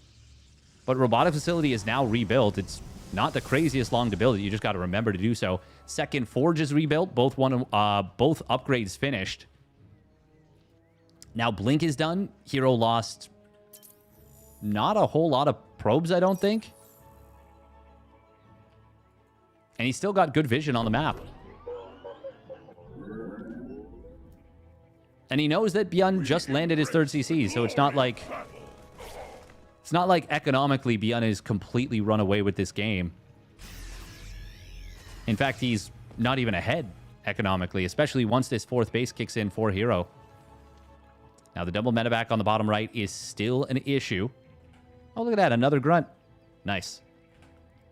That's cool that there's like a basin. This is the most Warcraft.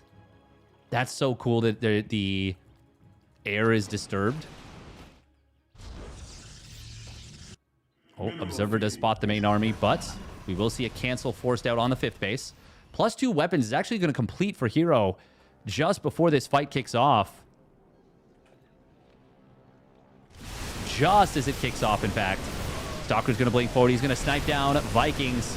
Oh, man, he gets 3 of the 4 Vikings immediately. Sorry, 3 of the 5? Well, we'll see in a moment. He's going to kill the rest of them. Somehow he's missing that last Viking, but it doesn't matter. He has sent ByuN running for the hills. And it's a very good fight for herO.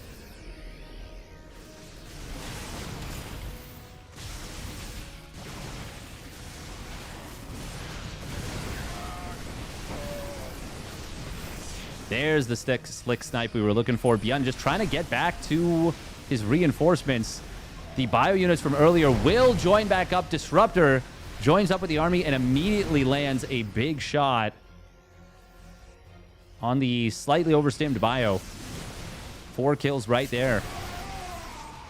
Ooh, not enough shots to kill that Viking, so it does survive. Manages to chase down the first Colossus. That is finally a kill on one of these Colossi. Blink forward again. He's going through a very tight choke. This is a kind of a valley of death right here. Oh yeah, there's like more rocks in weird places here. 3-3 starts up for herO just after ByuN's 2-2. I mean, ByuN is fighting with an upgrade disadvantage for what is going to be a while. And then there'll be assuming the game doesn't end before then, which is not a...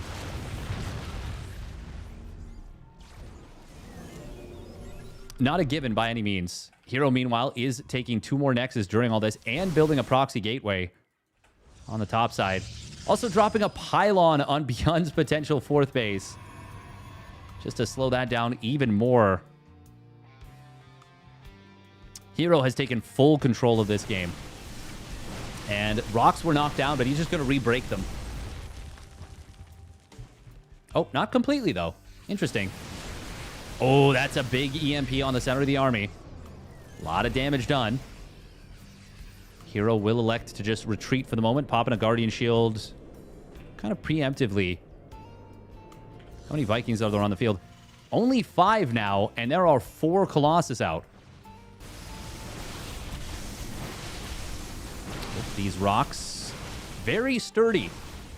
But ultimately, he breaks the rocks, and immediately the other ones are dropped to close the other gap. I don't know why, but that makes me laugh. That makes me chuckle and chortle. Yeah, there's only 30 seconds left before herO's 3-3 is done. We're looking at like a 15 to 20 second window for ByuN to fight on even upgrades.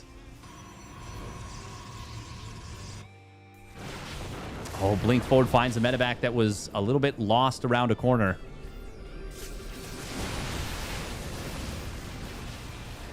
Vikings looking for the Colossi, but the Stalkers will be able to protect them. 3-3 now going to complete for herO.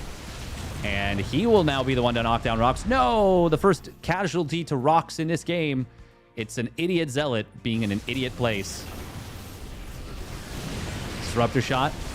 Just going to zone the army, but ByuN lifting up the command center. Honestly, not a bad start to the fight for ByuN.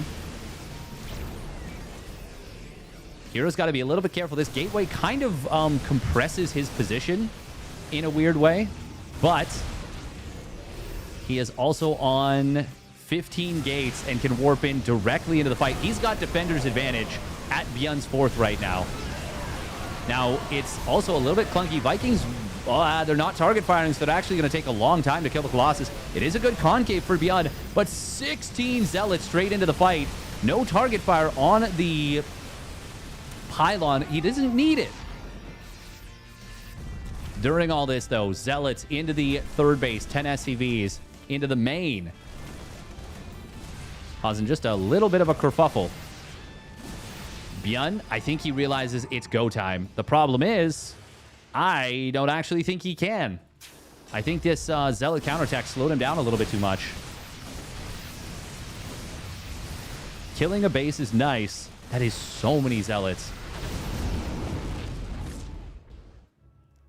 But not a whole lot of anti-air in the army. More Zealots at the 3rd base of ByuN. And now we've even got DTs in the mix. Zealot's going to dive on top of the planetary. They kill it. The repair is not enough, and the army wasn't enough to DPS down those Zealots. I mean, 3-3 Zealots are... they are a mighty, mighty force. Even now, herO is really gas broke. Actually, how many... he's only mining off 2 gases right now. That is a big, big problem for him. He's adding 1 more. He's actually way oversaturated on minerals at this base. 87 probes.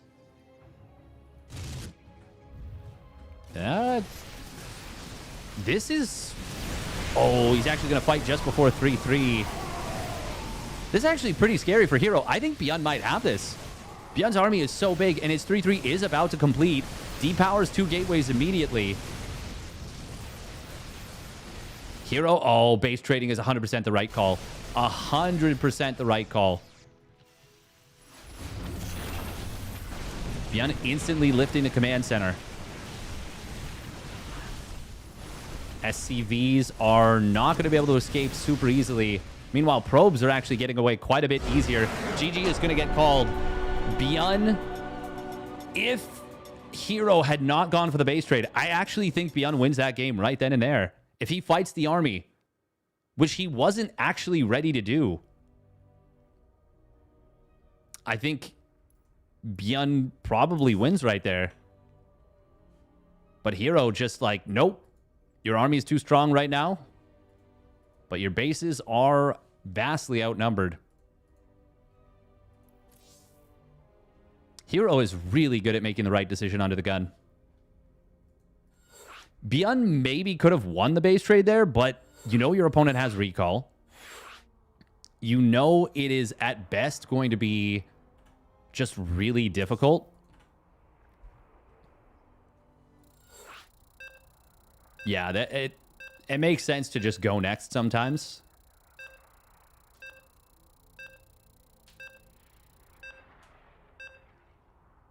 MaxPax did take down Solar. Percival did take down Shameless. So MaxPax and Percival are going to have a rematch of their winner bracket match already. After all this, we could still have a PvP finals. Thank you for the follow. Last LOL. That's kind of funny. Last laugh out loud. Spawning down on the bottom left, it is ByuN for the Shopify Rebellion. And he's sending out another early SCV. And his opponent is also sending out another early worker. It's herO for T1. Oh, do they see each other? They do once again, but... Oh, yeah, he did notice. herO was a little late-ish to respond.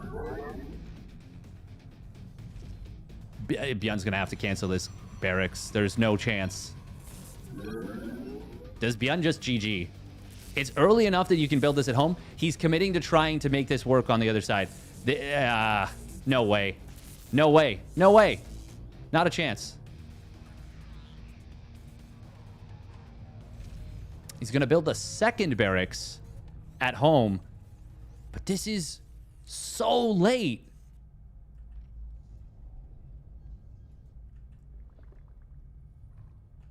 Wait. herO is not... Okay. I was going to say, like, we do have to respect the fact that the barracks could have potentially not been canceled. And he does so. He does so. But ByuN has no chance of finishing that. And herO's going to see how late his opponent's barracks is at home. And that a barracks was built at home. ByuN still hasn't canceled the second barracks. Okay, just now. Just now cancels it. herO didn't see the command center start up. But herO's in a very good position now. ByuN's orbital is super delayed.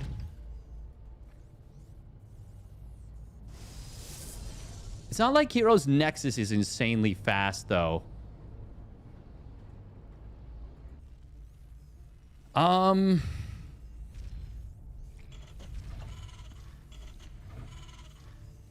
kind of like that ByuN didn't cancel that, because until you're ready to build the command center, you don't actually need that cash. So there's no opportunity cost of having it tied up. Excited for new maps? Yeah, it's going to be fun. That is a potential dilemma, yeah, to Big Mac.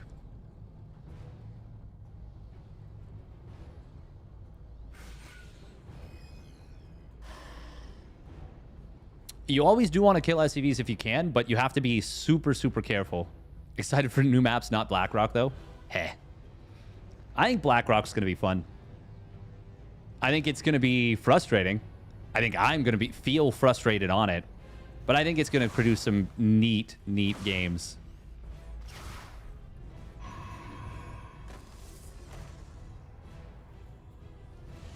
Pathing on that map is bad. It's not going to be pleasant. It's not going to be pleasant to deal with, but I think that makes for messy situations, which makes for messy games, which makes for fun games. Visually, it looks so nice. It is a beautiful map.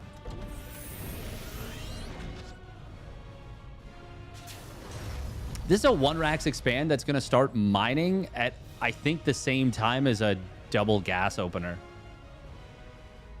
And he's also down an equivalent number of workers as though ByuN opened up double gas. That's kind of what this is like, actually. That's kind of what this feels like.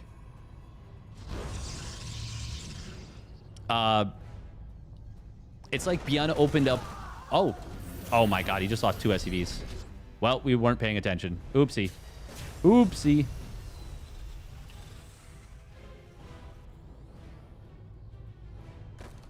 Adept did go down, but killing 2 SCVs is super good when you're already this far ahead. Reaper, unfortunately, not able to get the scout on the Twilight. Oh, double mine drop is immediately intercepted. There is an observer. Oh, the pylon vision. Oh, look at that bad boy. I am here Sees all. in the shadows. Blink will be done in a moment, and 5 Stalkers is enough to two-shot a medevac. Well, and therefore so is 6, obviously. In fact, now he can split the Stalkers 3 and 3 and just corral this medevac, keep it trapped. Raven will try and, I guess, break the siege. Is that what you call it? Oh.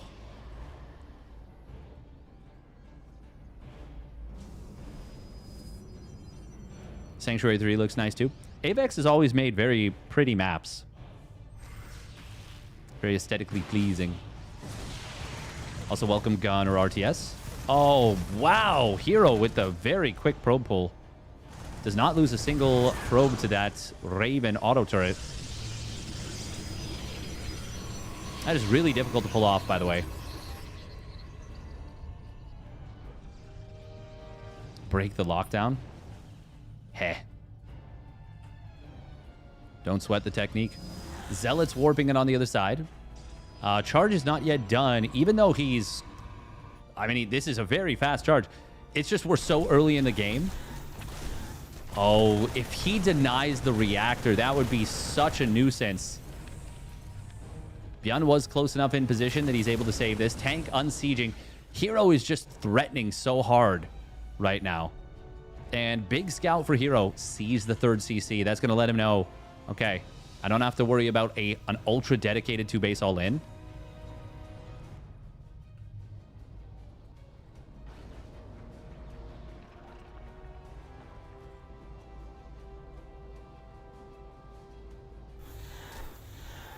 He did save it. He just pulled only 1 SCV. Yeah.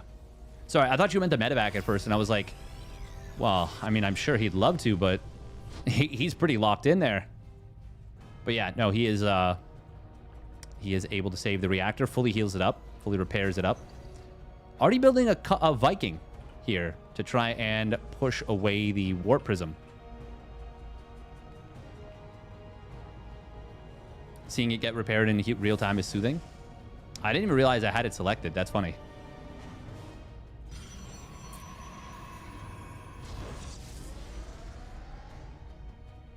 herO, 2nd Forge, now pumping away. ByuN hasn't started up his +1 armor yet. God, watching the Terran army move through this tight little choke, I don't know why, but it made me feel like antsy.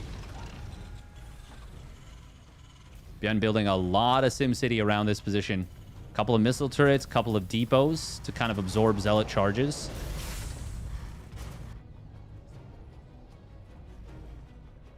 herO with some very nice vision around the map right here. Pylon finishing. Pylon gonna finish. Observer. Observer. Probe. Warp Prism. Pylon. Pylon and Gate. Just absolutely insane vision at the moment. Oh, herO manages to get the Nexus down. I don't think the auto turrets cancel this. Nope, they do not. They will actually put hull damage into it, but it was a cute little play from ByuN. But unfortunately, the HP is just a little bit too high and ends up kind of being a waste of additional energy. If he dropped the 2nd auto turret immediately, I wonder if he could have actually gotten the cancel there. It was close. And I don't hate the idea. It just didn't work. Now, this is a really strong defensive position for ByuN. Your forces are under attack. And Sensor Tower finishes up at a very opportune moment. Wouldn't mind dropping the natural. Got, I think, just 1 kill. Yeah, 2 mines for 1 probe. That's obviously very good for herO. Oh, that is a bold blink forward into a lot of siege tanks. Oh, baby, that's not what you want to be doing. But what you do want to be doing, setting up outside the tanks and just shelling away at what you can hit for free.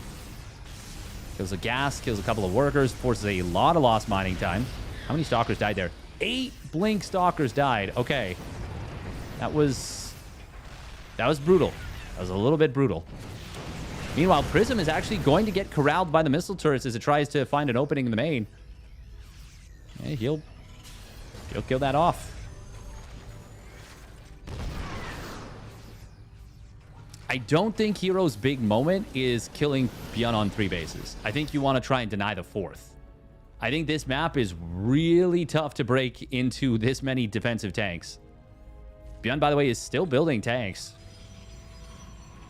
And getting +1 vehicle weapons. I like how he's playing the map. We do have 8 stalkers slow warping in on the top left, as well as 3 zealots.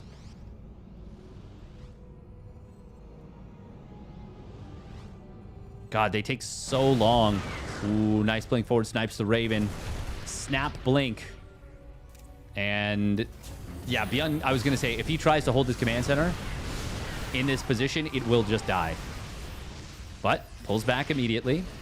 He did just stim his entire army.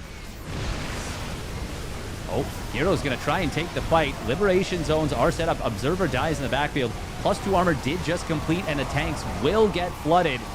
herO with 4 immortals. Well, this is going to work out very well for herO, because he just traded. Yes, once again, they're slow warp pylons, but it does not matter. He will kill the 4th command center, and he will very slowly, but surely nonetheless, get a new round of reinforcements. It is so painful to watch a slow warp pylon go off, but I mean, it's more than enough right now. ByuN, well, he's just going to try and rebuild the 4th CC. He's actually, for a moment, with a big mule hammer, was out mining herO. He saved the mules for this base, but no choice but to drop them now on his natural in 3rd. And that's just going to mean he mines out that much quicker. In fact, this 1 mineral patch is about to disappear. It's going to be the 2nd mineral patch to mine out in the natural. I want to see it happen. There it is. And a 3rd one going to disappear in a moment, too.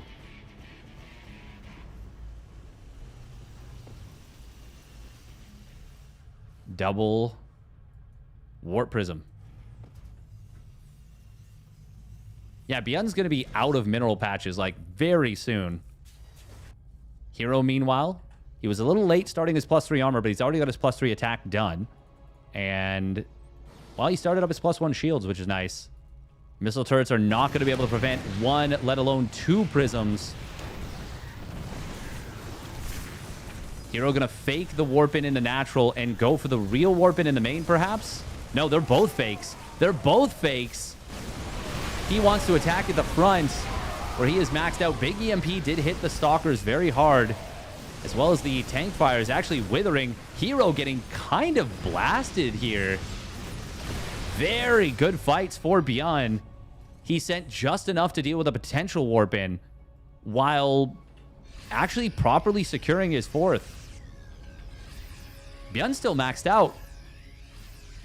And he is about, well, maybe not about, he's close to +3 attack. Now, because he went +1 vehicle weapons, his ship weapons and potential Liberator transition is not going to be quick. Hold that thought. We got a lot of Zealots charging in. Liberator does get taken out. Planetary Fortress is trying to be repaired. He will keep it alive, and the Immortal's going to get flooded and swarmed. ByuN absolutely murdering herO's army there. That was about as one-sided of a fight as you get.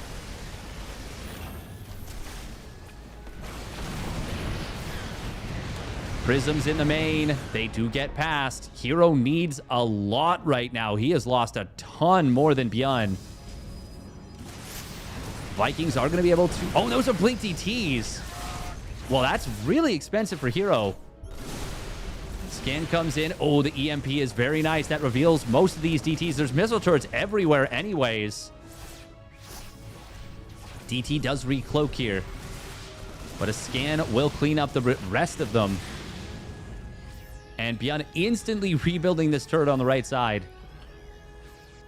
That was 8 Blink DTs. That went from bad to worse. ByuN, no +3 armor on the way for his bio, but he is obviously not rich. Getting Caduceus Reactor. He's only got 6 medevacs, and they are overtaxed heavily. You might be saying, why didn't ByuN just go across the map? Well, I've seen this song and dance, this dog and pony show before, and I think so has ByuN. And he knows that it is a surefire way to lose a game if you are wrong about whether you can move across the map. Now, we can see that he actually probably could have. But the Blink DTs did kind of buy enough time for herO to fully rebuild. ByuN is going to look for a kill on the top left base. We'll find it. Oh, that's a recall that is not going to go off. And now ByuN is going to try and jump the disruptors, but there's a few too many of them. herO was paying attention. ByuN, oh, unfortunately, is going to just lose some of this bio? Maybe? Wow, no, it's actually going to make it home. Oh my god, homeward bound, the bio story. Disruptor's going to look for a shot on the right. They get a huge connection on multiple ghosts, multiple marauders. 3 ghosts, that's a hefty set of losses, but resources lost is still 10k in favor of ByuN right now. The problem is he needs to secure a 5th, and he needs to secure it now because it's a 4-base Terran. Oh, hold that thought. We got a big attack coming in. Hot pickups to avoid the disruptor shots. Very nice hot pickups. Okay. ByuN does have that medevac energy upgrade done now. Once again, though, he is getting outmined in such a colossal way that even 2-to-1 trades are not going to be enough. 100 probes, 100 army supply. Beautiful. Beautiful. That's aesthetically pleasing. Oh my god, that blink forward is not aesthetically pleasing. Disruptors, though, will fire their shots out, will cover. herO is correct in that if he can just continue to force these trades, eventually ByuN will go broke. Like, ByuN is getting very, very low on money. He's mining off of not a lot. At this point, I think the most valuable usage of his orbital command energy is actually scans. He is only on 3 orbitals. Building a 4th finally. Ooh, bio pincering the army. Disruptors getting targeted down. All of them go down. There's a Zealots around, but is it going to matter? I don't think so. ByuN is going to crush this fight. And the ghosts actually wiggle their way out of the surround. Holy moly. ByuN is finding engagements left, right, and center. Finally starts the +3 armor. Unfortunately, 4 Marauders do get caught on the wrong side of the tracks here on Lockdown. +2 ship weapons finally starting up for ByuN. He's finally found the spare change, the spare cash to start up +2 ship weapons and +3 armor. The thing is, he's actually still not maxed out.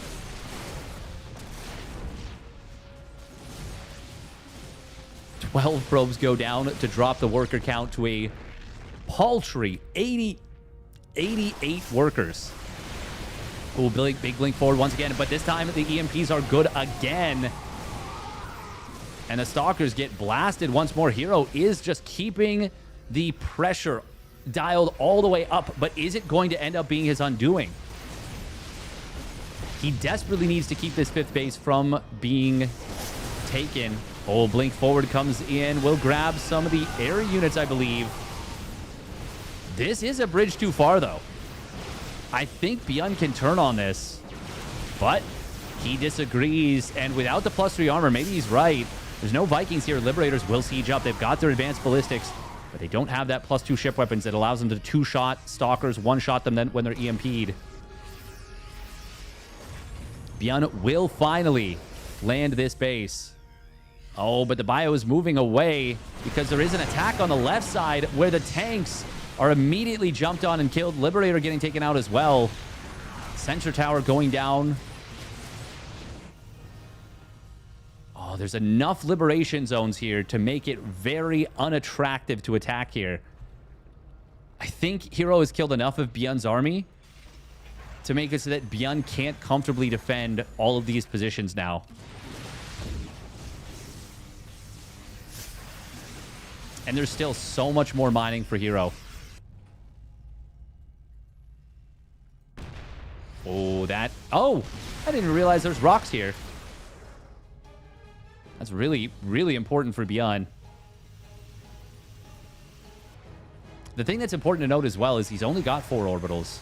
This isn't some ZVT where he's got 10, 15 command centers and can throw down, you know, 12 mules per macro cycle. Now, finally, the Terran is completely online in terms of tech, but herO now has so much more money. The power of money. 9 Nexi. He has taken every base he can. And at some point, if there is a break in the action, we'll check on them. Is that his 3rd base or his 4th? 3rd base, I think. 4th base, almost mined out. 5th base is starting to get low even. And in fact, herO's got a couple of probes not mining. Even this has a mineral patch that's gone. Wait, does it? Yeah, it does. Yeah. Oh, attack on the left side. Colossus, Stalker, Zealot. I think he recalled the army to the left. Did he? I think he did. He did. Oh, and it kills the planetary. Very cool. Meanwhile, 8 Blink DTs. Actually, more than that. 11 Blink DTs. Moving to the right side. There are missile... Oh, okay. 2 more Blink DTs. 13. But they do get scanned and spotted. ByuN rebuilding the command center on the left side. herO is 16,300 resources behind. Resources lost, but he's still got so much bank.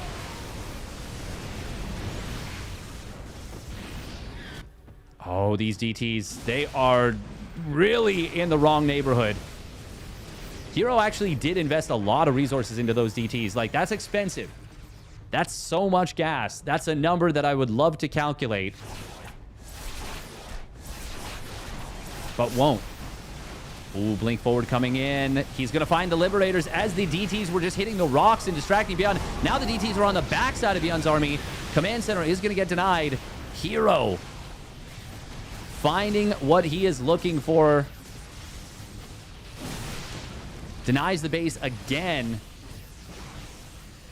The Blink DTs used in battle was so effective. That was so nice. 7 more DTs warping in. ByuN, though. He's killing the Colossus. He's got the Vikings out now to deal with them. And all of a sudden, the army of herO is not a fighting army. It is so committed for counterattacks. Oh, the Zealots are actually body blocking the DTs on the bottom right. Same thing. Oh my goodness, the repair is good. Hold the phone. herO's out of gas. He's got no Colossus. Is there enough bio, though? There's only 1 Marine currently on the field. And now we see a Blink Forward on the bottom side. Blink DTs and Blink Stalkers. They're going to be able to take down one planetary fortress, denying the second one from completing. herO is so good at playing terrorist Protoss. 21,000 resources lost behind. And he stalls out ByuN's counterattack again. Now, herO is not mining a whole lot any longer. He is actually... He needs to take these gases. He needs to take so many more gases. But his mineral income is actually a problem. ByuN is now comparable in terms of economy, despite the fact that he just lost a new fresh base. Oh, this is painful if ByuN loses his command center. Blink Forward is going to get on top of the Liberators. Ghosts are in trouble as well. They're in a good position, and the rest of the army will show up. Force Field's going to try and block the Bio from chasing. This is still so close right now, but more Blink DTs. Oh my goodness gracious me. Holy Mackinaw. Liberator's going to siege up on the new base, trying to be retaken. And that will be enough to get a kill on it. No cancel. Normally, I wouldn't even bring that up at this stage in the game. But 300 minerals is actually starting to become something that matters. If ByuN denies this top left base, oh my god, he needs to. He needs to deny this top left base. But he's going to come home and try and fight these Blink Stalkers. EMPs that are surrounding on the army, but it's a DT's Blink on top of the army in the back. Ghost Cloak up, I think. I don't even know. They don't even have Cloak. No, they just die. They just die. If they had Cloak, he could have saved them all. But unfortunately, he did not. And now herO securing the base on the top left once again. ByuN is out of command centers. Well, he's got 3 still, but he is out of money. And he is out of options. And herO wins this one, drowning his opponent in the blood of the Daylom. Wowee zowie. ByuN, man, he fought. Fighting spirit. I tell you what.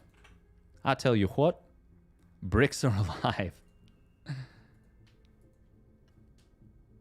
herO definitely threw a deadly number of bricks at his opponent. Percival got the win against MaxPax again, which means that now it is going to be a ByuN Percival rematch.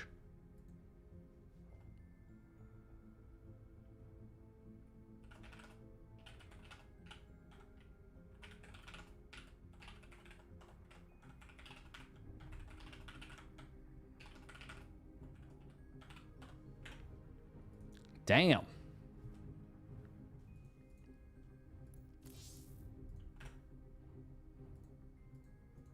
Percival clapped the packs. Impressive. This will be a best of 3 once again between ByuN and Percival.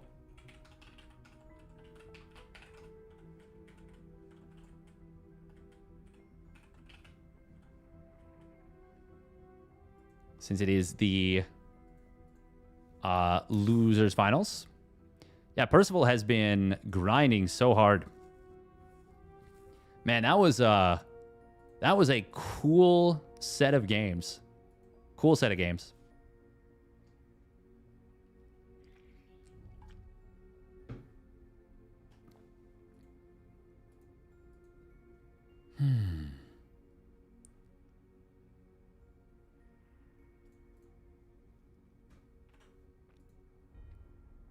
Hey, thank you, Pashka TLT, for the Prime subby. A Prime. Samuel Witwicky.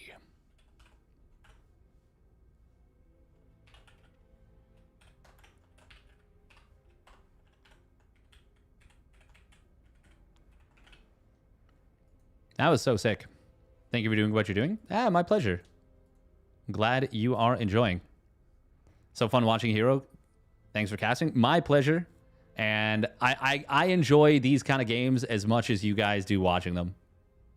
the Terrans that are upset notwithstanding. And I understand that a little bit. But, I mean, watching herO work is fun. It is fun.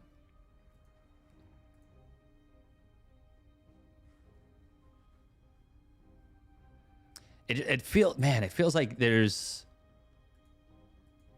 There's always a different way to solve the problem. It feels like herO is so inventive with his problem solving.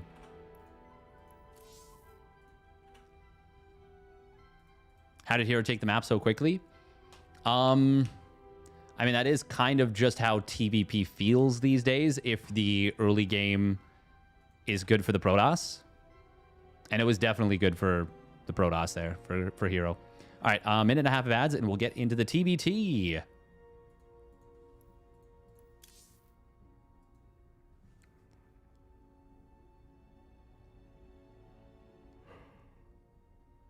Yeah, it feels like if the Protoss gets like any lead, they kind of just take the majority of the map. Unless the 4 bases of Terran are very easy to defend and they're able to get their setup really strongly, then you can kind of contest the Protoss.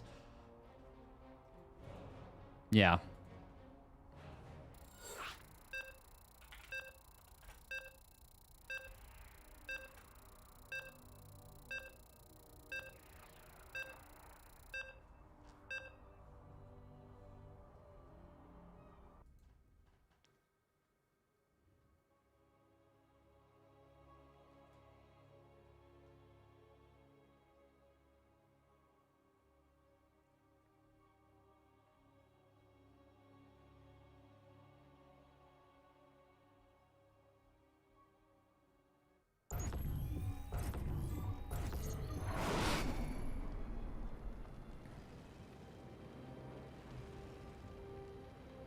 All right.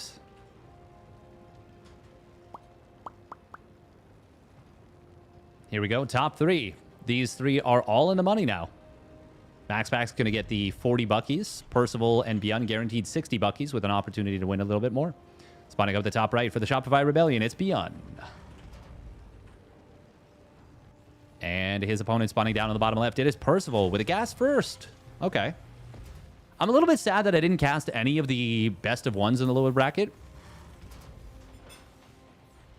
I really actually enjoy best of ones. I find them really, really fun.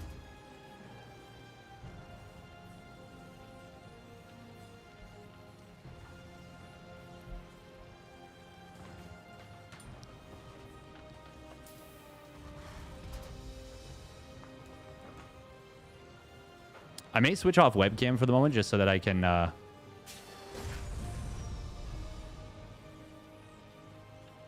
eat a little bit of food.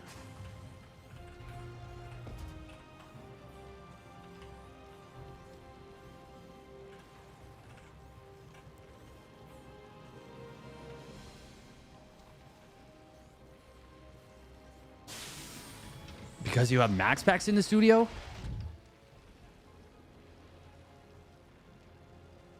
Oh, that's let's not be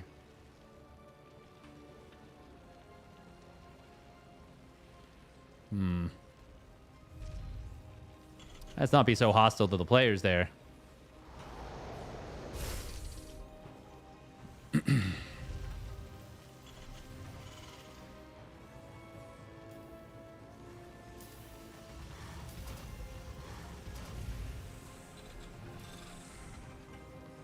No, we were BFFs. Of course.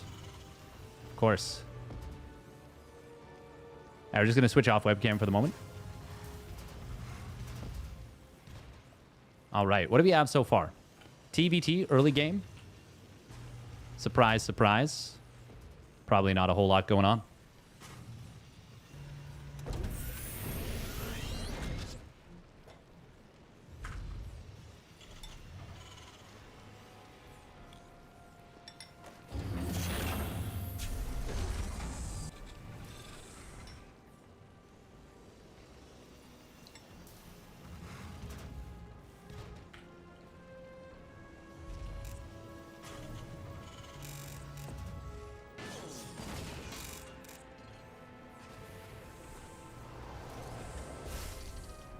He can move around the studio freely. Damn it, how do you know? Oh my god, we're going Marauder Hellion in TBT. This used to be a thing for a little while. Is best of one? It is best of three.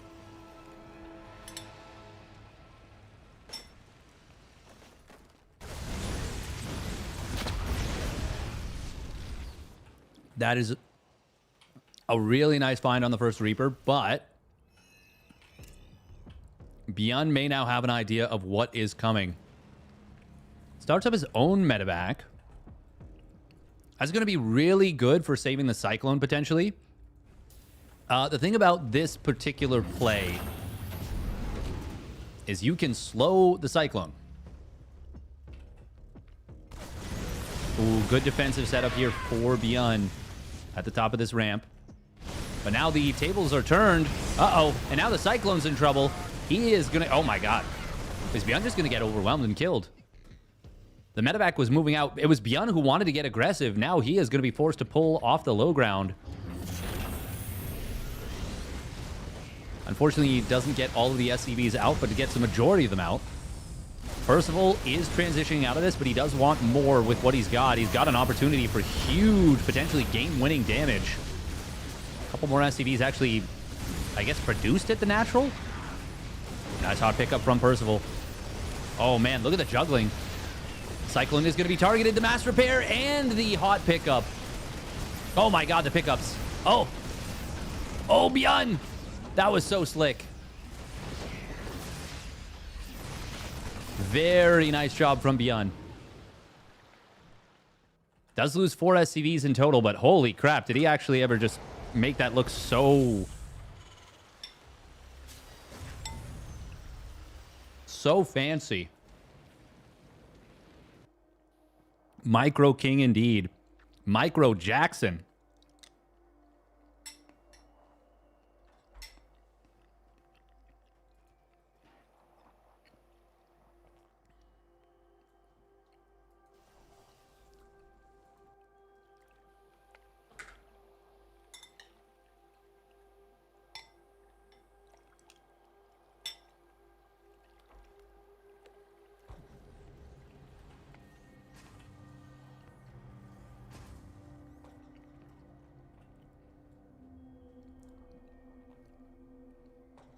Bye, MaxPax. Thanks for hanging out.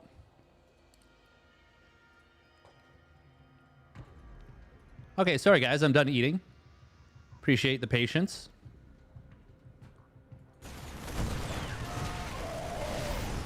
Nice hot pickup on the tank here. Oh, unfortunately, the medevac, though, does go down, and that means that the Cyclone of Percival is going to be able to get the kill. And just like that, okay. Well, GG is called. Percival takes game 1 in the series. He is really on point today. I mean, it's got to be rough going from playing herO like that to immediately having to play another series against a player that is really on point right now. Really on point.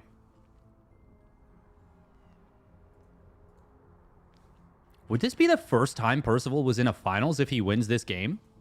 I don't think so, but it might be. Can I look that up on a Ligulac?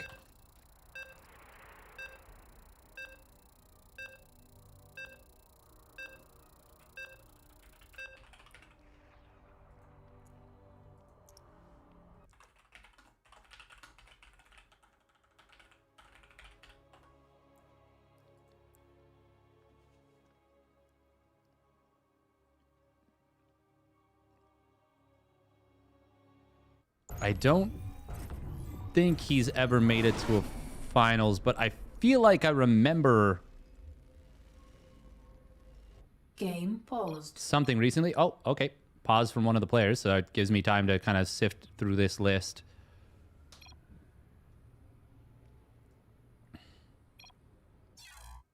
Oh, looks like they made the wrong map.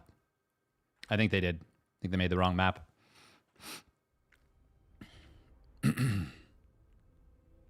Bum ba-da-dum, bum ba-da-dum, bum ba-da-dum, bum bum. Okay, it's going to be Defender's Lab once again. Did we miss one of the players?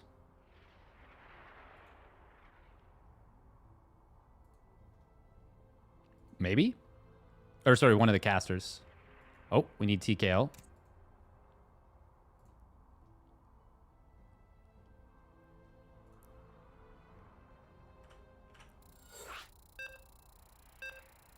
Yeah, I don't think Percival's ever made a finals, unless I'm mistaken. Percival has been third place twice here. Okay.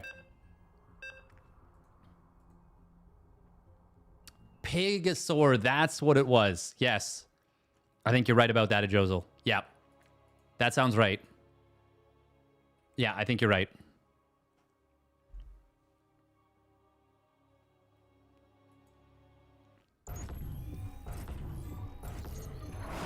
It would be really, really freaking cool to see him take a Monday Night Weekly. Was finalist in Pegasaur last week? Oh, okay, cool. All right, here we go. Spawning up at the top right. It is the Shopify Rebellion's ByuN. And his opponent spawning down on the bottom left. It is Percival. In the red. Won his first time? Oh, okay.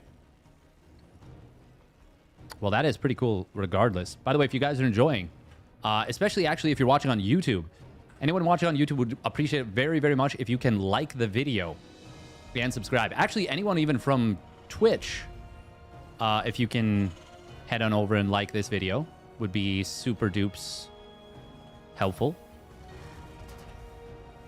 And subscribe to the channel. Little things help. And then if you're watching on Twitch, would obviously appreciate a follow.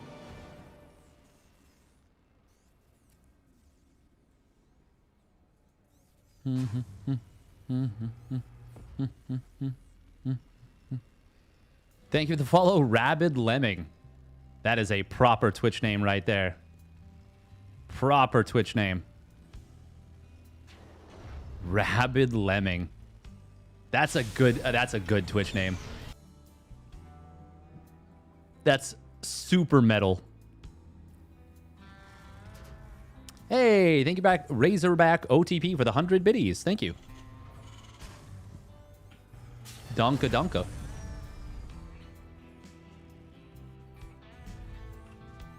Percival going for the 1 racks expand.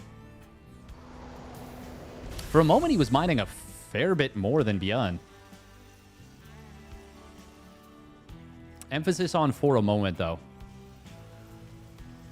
I think it's just literally the ebb and flow of mules. Yeah, I think so. Percival did pull an SCV across the map, but he has gone 1 racks expand. And he does this. He will scout at the timing for when you build the command center to be like, okay, can I 1 racks expand? Because obviously if you see, you know, nothing at home, you know your opponent's proxy 2 racks to you. And you know you can't get away with that. Bunker the natural, going to finish up. Nice timing, actually, because as this SCV completes, or sorry, as this bunker completes, the command center is able to complete as well. Oh, kill on the first Reaper and Marine for just a single Reaper. ByuN going to be able to find some counter damage as a result. Percival, oh, he wants that kill on the... Oh my god, he gets the Reaper kill and he saves the SCV. Yo, that's really nice. Unfortunately, Hellion on the other side gets 2 SCV kills during all this. Which is bigger? Which is bigger? That's... Oh, man, that's so unfortunate. Because that was so nice for Percival. And then very quickly, it was not as nice. He's still going to be ahead in workers by the time ByuN's Orbital Command finishes. Or, well, maybe not ahead, but... no, he will be. He will be like 1 SCV ahead.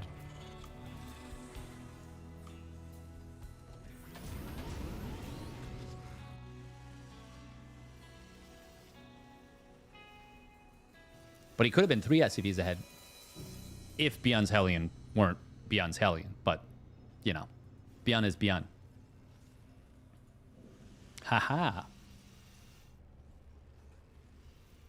Both players going Raven behind this. They both went with a quick Cyclone, but ByuN off the double gas does have access to that medevac since he got the starport faster. And, ooh, he's going to be able to find 2 Marines very quickly. Forces his way into the main.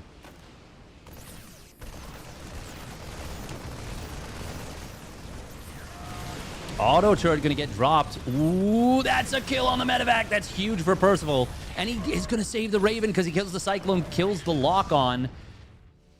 2 SCVs for that entire drop, -1 Marine.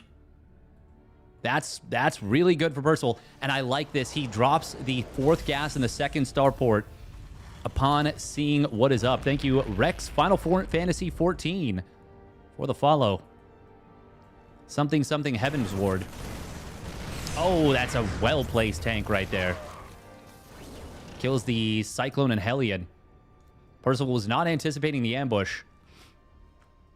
ByuN did add a 3rd CC. Is he also going to go 2nd starport? He might. Percival won't have to worry about this Raven in his opponent's army. Oh, he's actually pulling his own Ravens back home for some reason. Auto turret 1. Quite a nuisance. Auto turret 2. Also going to be a bit of a nuisance, but it's not going to provide any added value for the main push, which is a really big problem for ByuN. He could have really used the extra or interference matrix. Instead, it's going to be Percival who will have an extra one. SCV ready.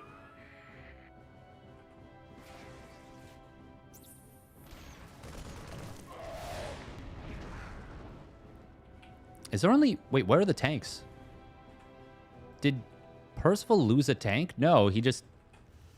Did he miss a tank? Like a bit of tank production? This is weird. ByuN, by the way, went very quick into Vikings. And that is going to be really good at buying time. Especially since Percival kind of anticipated having the Viking lead and started a Liberator right away. Raven going to come back into the main. Percival is actually not behind in economy just yet, because the 3rd command center is not yet landed. But he is going to have a problem in terms of tech if he can't get more done than he already has. And of course, these auto turret harass squads or sequences have been a problem for him.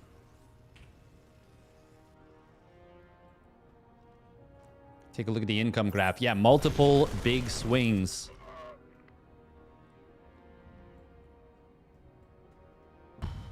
ByuN is going to be able to land the CC soon, and that will still put it ahead of the command center timing of Percival.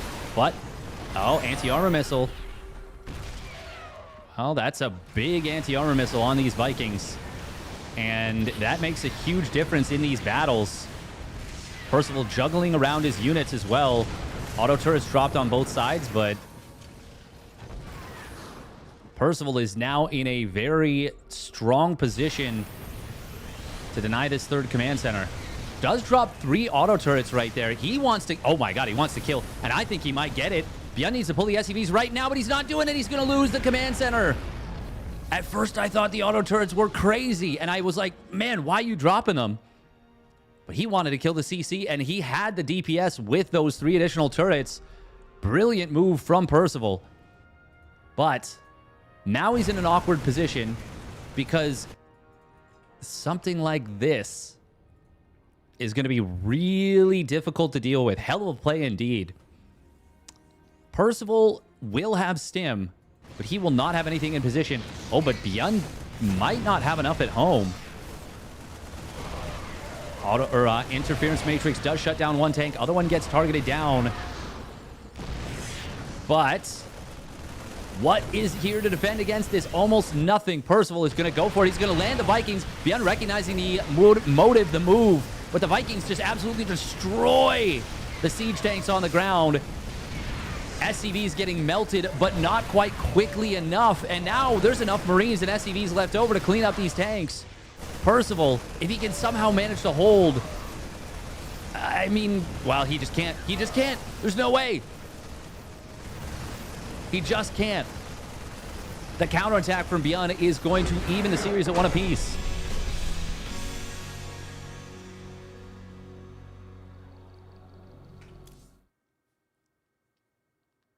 Damn. Well done by ByuN.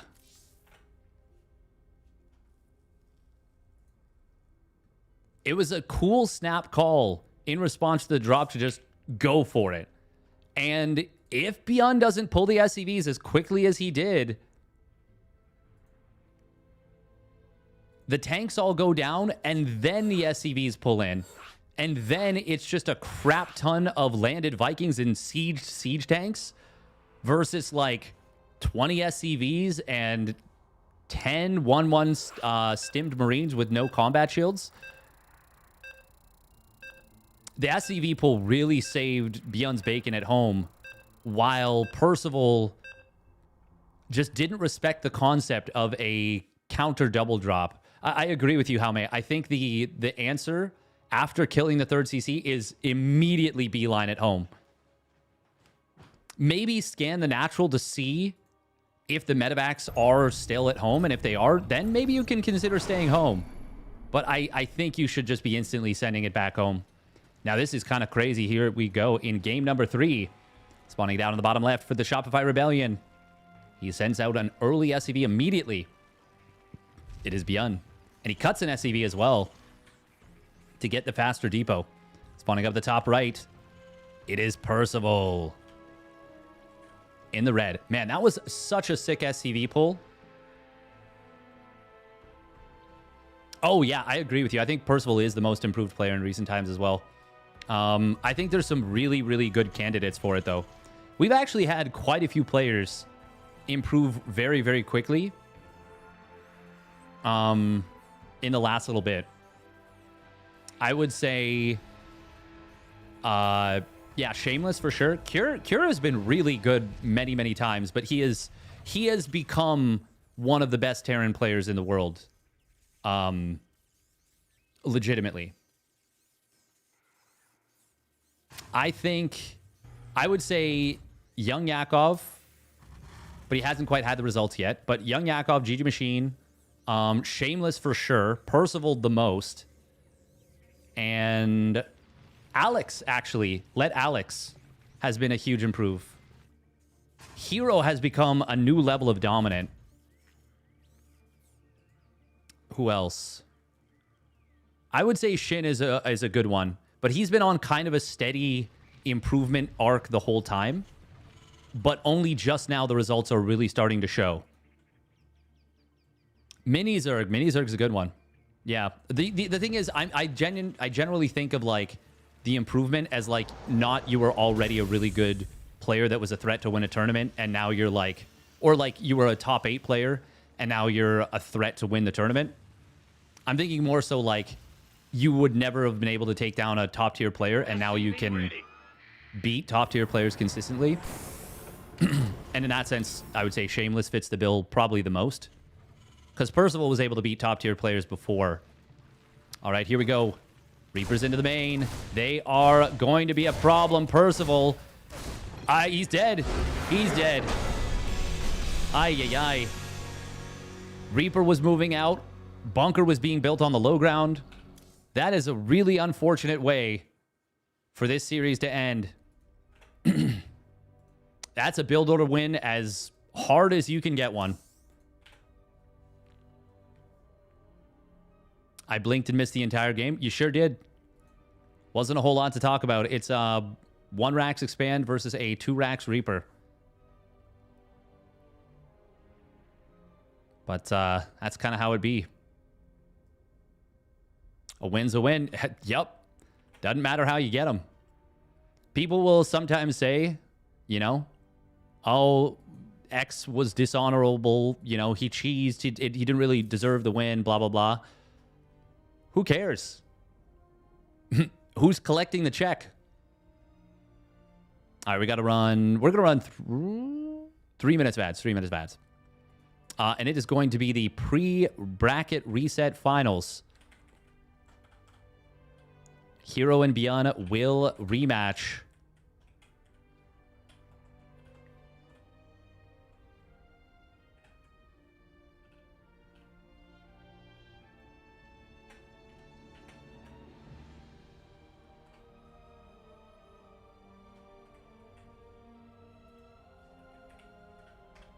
PPT best of 3.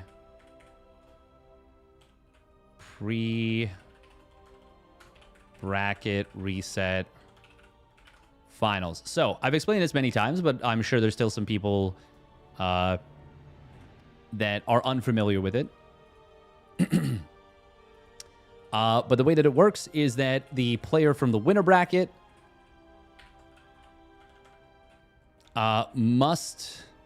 the player from the loser bracket must win 2 series to win the tournament. Double elimination brackets are always complicated. What did I have for dinner? So it was pasta shells with chickpea pasta shells with my fiance made it. She's quite a chef. With a cashew sauce peanut Alfredo. Not peanut. Cashew sauce Alfredo. You have no idea? I don't. Nope, I made that up. Damn. Thorn, you're on to me again. It was unstoppable. I couldn't. You got me.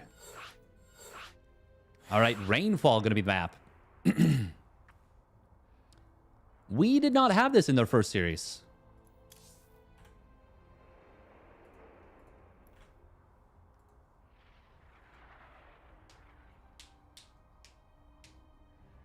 It's like running a race, but you're allowed to trip your opponent.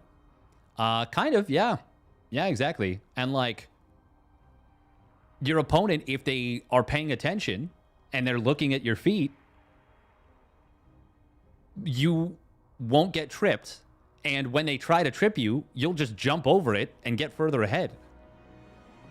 But if you put horse blinders on and sprint directly for the finish line, you can't be upset when the opponent was like, well, I see that they're wearing horse blinders, so I'm just going to stick my leg out, trip them.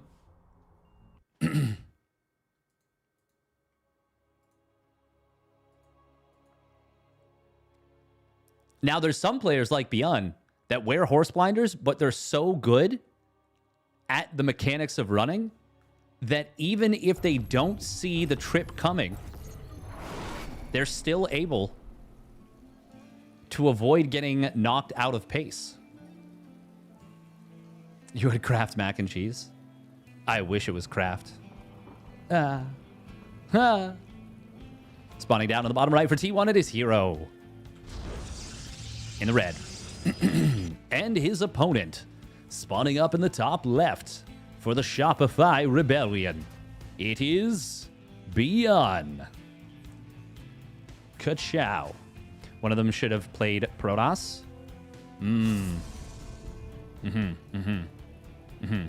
It's a good point, Sipship. It's a good point.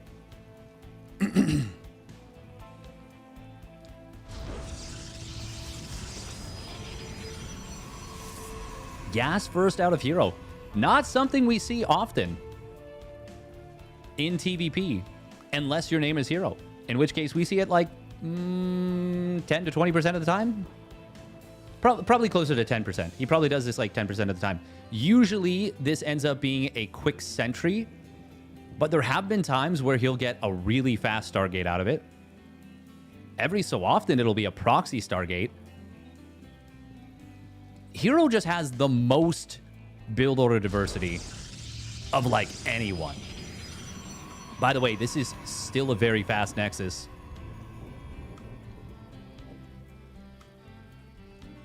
$121 on the Nexus timing, since it was a no scout. This is a surprisingly small map. It is quite cramped. quite cramped, quite short. I actually think this is a very good replacement for 10,000 feet. If we have to have a short map on the in the map pool, I think this is a pretty good one. Now, I haven't looked at it enough, realistically. That's vibes. I'm going off vibes. But generally, it seems like it's a pretty decent one. I will say this is a crazy amount of dead airspace. Like, this is a lot of dead airspace for a map this size. Actually, with the dead airspace on this map, is like 10% of it dead airspace? No, that's way too much. It's got to be like 5%, but that's still a lot. It is a sentry, by the way. Oh, and upon seeing the sentry... Huh. I wonder if he was always going to open up third CC on this map. But at any rate, it's been scouted immediately. And he sees... Okay. Bear with me. I want to see a charge lot all in from herO.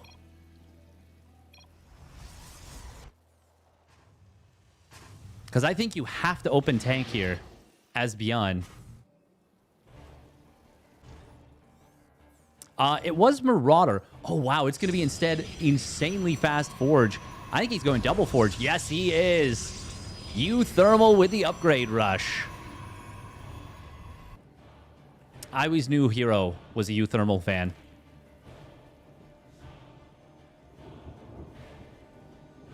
Can we get Sojung to translate? Yes. We just need 5,000 more subscribers, and I think we can absolutely get Sojung to translate.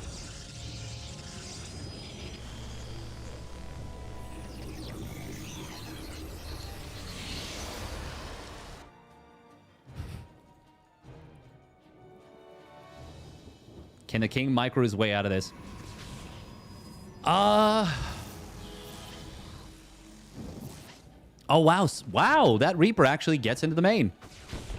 Oh, did he get far enough in to see the double Forge? He saw one.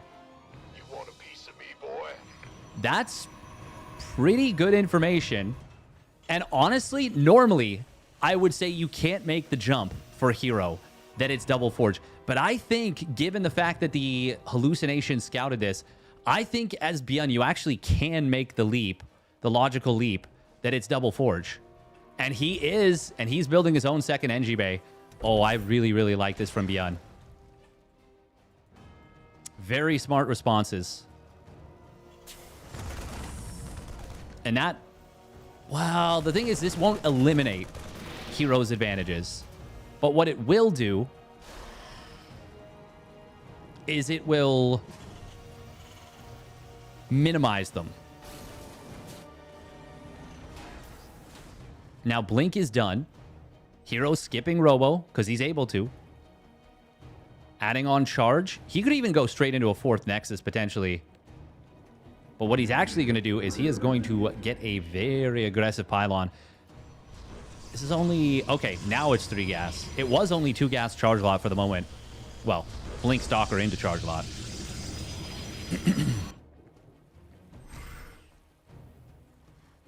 herO looks so ahead and nothing really happened. Well, I think part of ByuN's setup was hoping he wouldn't have his third CC scouted. That is one of the big... That is one of the big kind of drawbacks of 3CC against Protoss is if the Protoss sees it and responds correctly, they have the ability to counter it in a lot of ways, and you can't really know what way they've chosen. So you have to hedge your greed a little bit as the Terran at some point. You have to decide how greedy you're going to be. And I mean, herO got all the info, basically. The thing is, ByuN is hitting his power spike. He's going to have Stim, Combat Shields, +1 weapons, and Concussive, as well as the first 2 medevacs hitting the field. Like, this is... Look at the timer for ByuN. It's not even 7 minutes. He's got 61 SCVs, 1-1, all 3 bio upgrades. And he can go into +2 armor in a moment. Well, actually, he's spending his gas, so he can't. But this is still like a ludicrously good setup. Thank you, Sean DePagan, for the Prime resub at 3 months. Thank you, thank you. Oh, cancel on a pylon. Of course, that lets herO know what's up. And ByuN's like, well, crap. I actually think man, herO is chronoing these upgrades like crazy. I actually think the pylon change was a much bigger one than many people realized. Like, the vision that the pylons provide is so much. This poor Cyclone.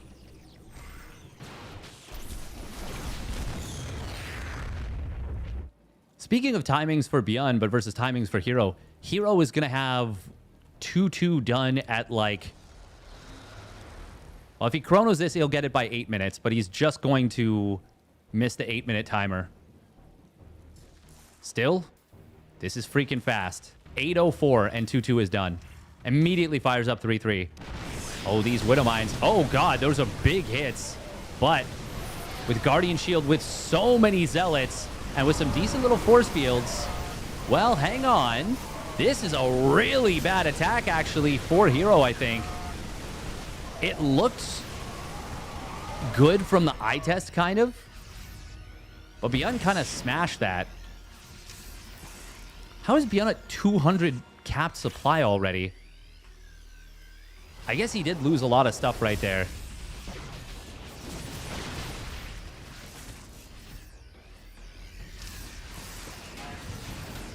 herO does have a 5th Nexus starting up, and he did go straight into his 3-3.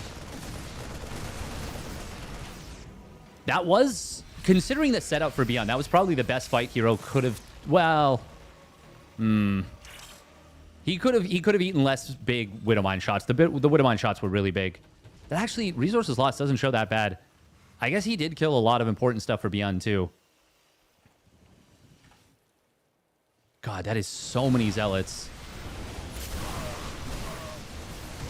Ooh, Zealots trying to flank the army. Big mine shots, though. The 2-2 has completed for ByuN. Just now completed +2 armor. And now the Ghosts are hitting the field as well. Good fights for ByuN. But even still, herO is actually trading okay. It's hard for me to, like, conceptualize how cheap Zealots are, relatively speaking. Oh. Medevac did get sniped there. Very soon, 3-3. Yeah, herO is... This is a 10-10, 3-3 maybe? No, the Chrono's expired. We'll see in a moment. 10-12, 10-13.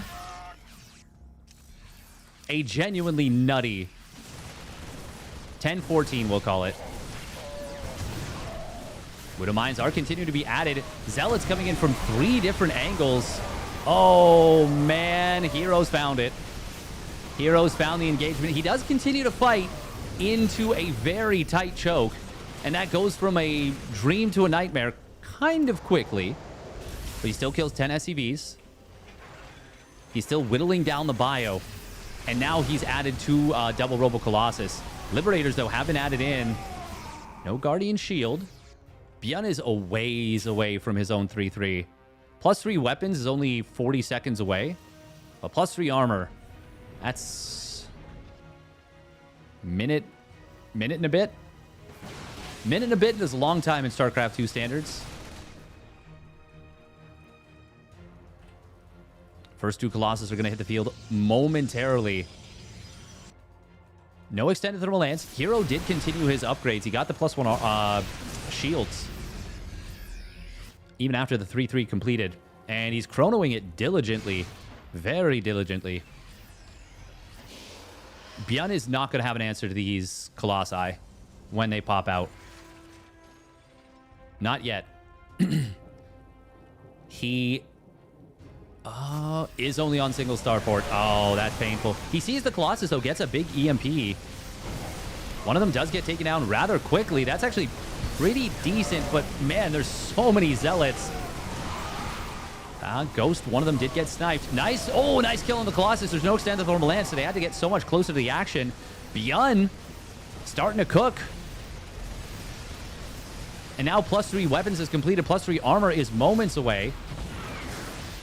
herO didn't need to be that far out onto the map until his second set of Colossus was done, but I think he underestimated how important it was to have extended thermal lance. And now ByuN, on such a short map, oh, he's out of medevac energy. He's going to have to retreat. I was going to say he might be able to just win it right now, but he realized at the same moment I did that those medevacs are completely out of juice, and this bio is not particularly healthy. Oh, the Oopsie Reaper.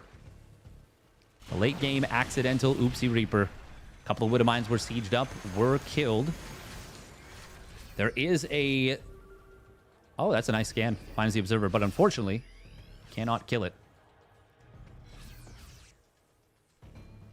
There are some well-placed Liberators, well-placed Sensor Towers. ByuN getting his 7th and 8th gases now. This is a very short rush distance map. Like, this is so small. ByuN is adding on nothing but quality units. Ghosts and Vikings. 5 Ghosts at once. But he actually doesn't have enough free supply to maybe make all the Vikings he'll need. He's only going to have 7. Oh, Liberators can fill in the gaps, and it's not like you're going to kill your own Liberators. They're too expensive, too good. Landed Factory is kind of funny here. 2 more Robos being added in. And is that plus... No, that's +2 shields. Okay. Both players maxed out.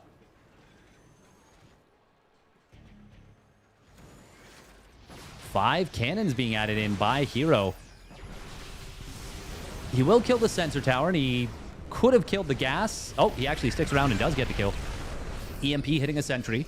It's going to prevent the Guardian Shield on that one, but another one was already popped, and there's a 3rd sentry behind it, which repops a Guardian Shield. ByuN finally getting his army back up to full HP, just in time for a huge stim. That's a nice EMP going to prevent... Oh, he doesn't prevent this Guardian Shield on the top right. Still...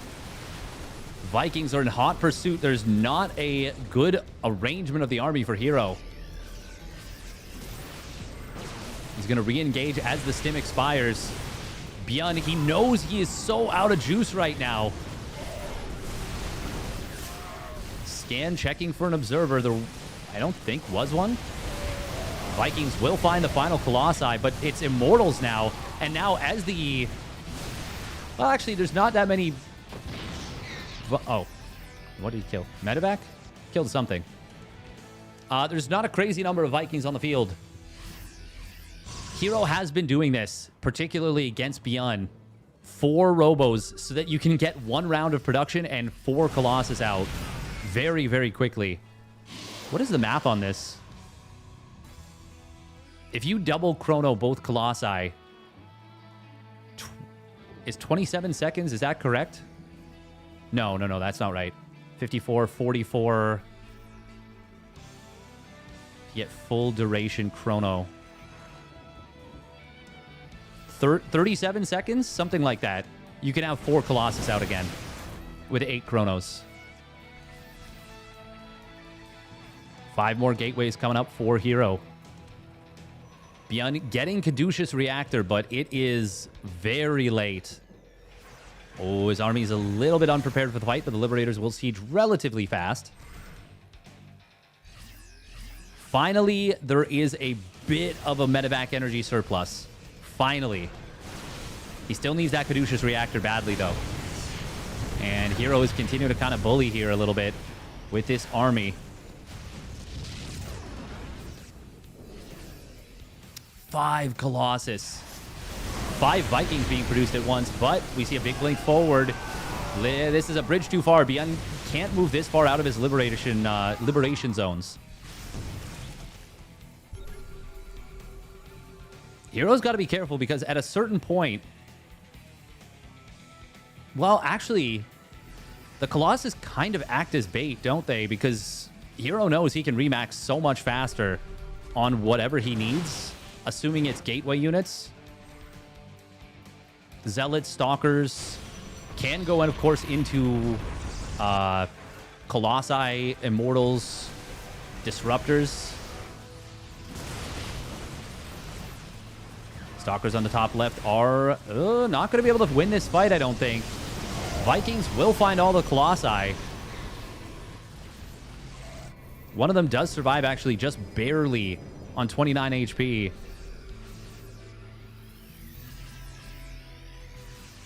I do feel like this is starting to look better and better for ByuN, though. But what I was going to say is the supply.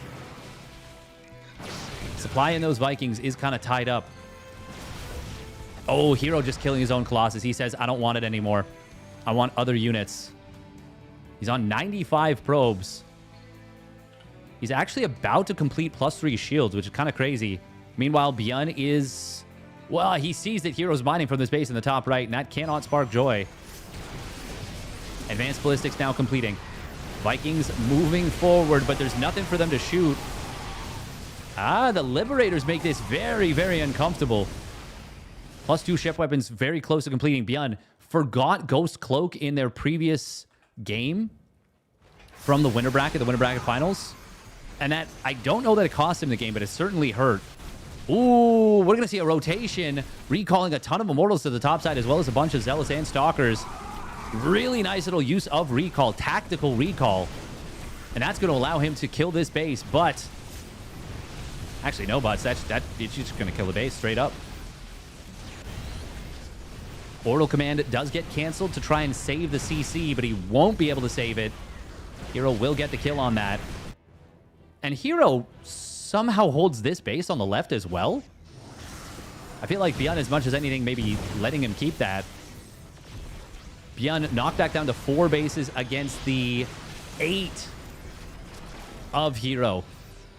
And that is no bueno. 9 bases, but only for a moment. This should get denied. Maybe? herO kind of bluffing with these Stalkers, and ByuN almost eating the bait there. Almost taking the bait. But realizes, wait a minute. No, you're capping. Ooh, that's a big EMP on the main army. herO actually has to get the hell out of here. That's a lot of Liberators and Vikings. ByuN chasing him very, very hard. Stalker's going to try and kite back and snipe down the Vikings. ByuN's got to be careful about overcommitting, but I think he's right to keep going. This is such a short map that you go from the middle of the map to your opponent's natural in such a lickety split. Ghosts are on move command. But they will get back to the fight. Stalkers closing in from multiple angles. And he's going to take down a lot of the Liberators, but, oh, doesn't quite get that last one. Robos, 2 of them did fall. And 2 more are in big trouble. He really needs these Colossus out now, as weird as it is to say.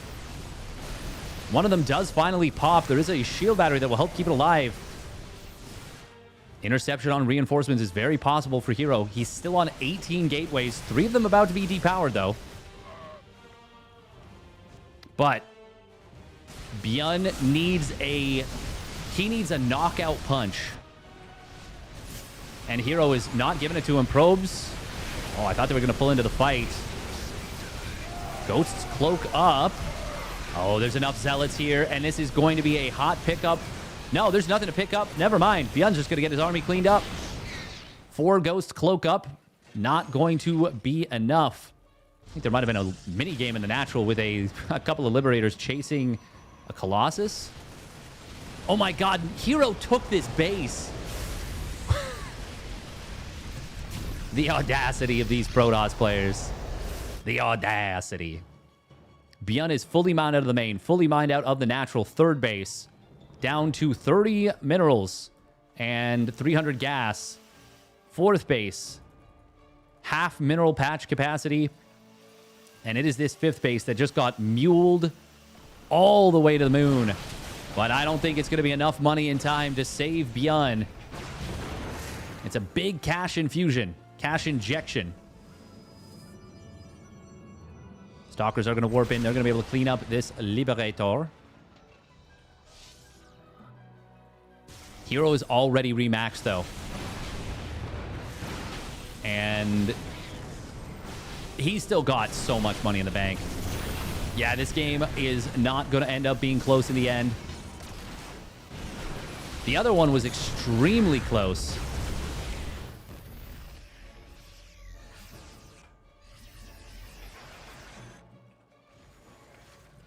Way closer than it seemed like it had any business being. ByuN still even an army supply, we got to say that. But herO has been so willing to just move around his opponent's army. Colossus does get sniped.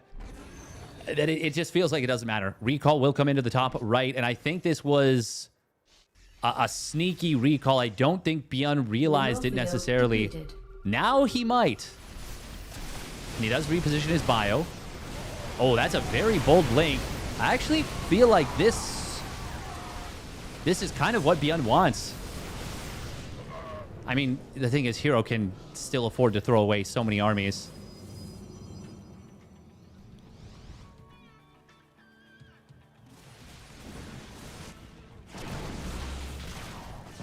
Oh, this Liberator positioning is nasty.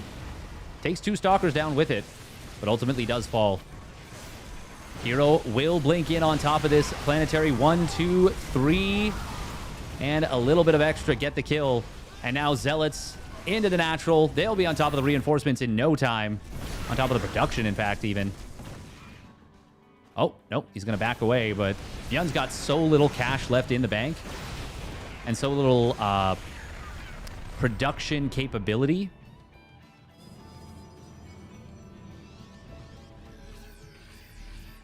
herO is now down to 55 probes and is not mining a crazy amount, but still so much more than ByuN.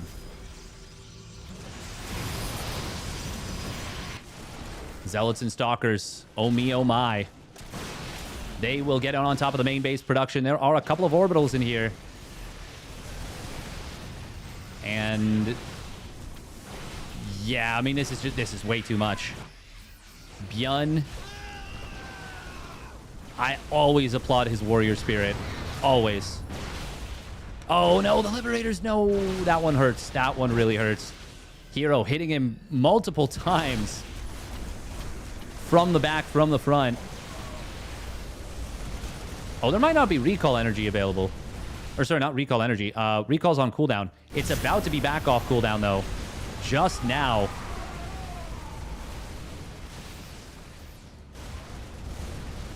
I don't even think you bother recalling at this point. You're just going to lose everything. But it doesn't matter. Because he is still ahead in army supply, even with the losses in the main.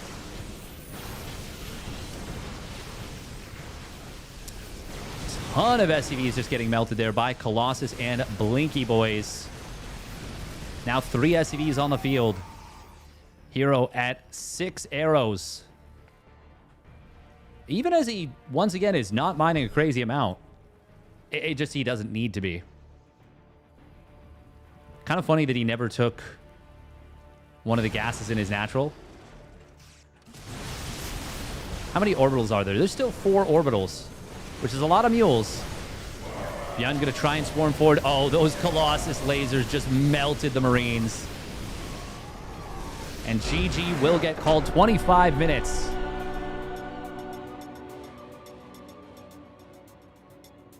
It is too much to handle.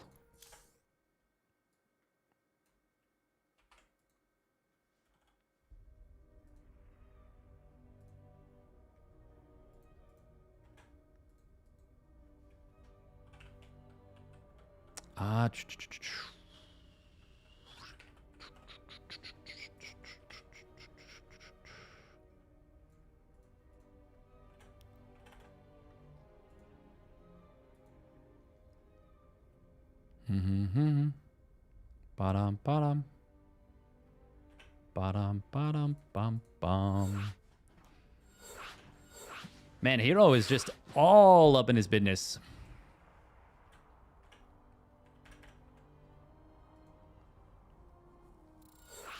Bye, bye, bye. Base trade incoming. That's the thing. He's like always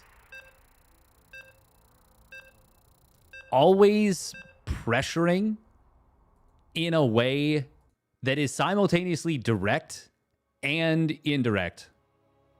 Like, herO puts pressure on you to do something to him,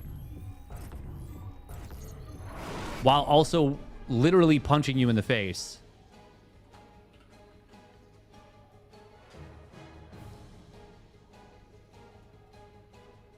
All right, here we go. Spawning up in the top right. It is T1's herO. In the red. And his opponent spawning down on the bottom left of the Shopify Rebellion. It's ByuN.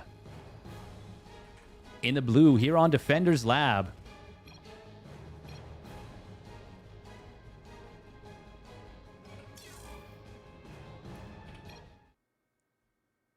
Oh yeah, we can't be making the game without TKO.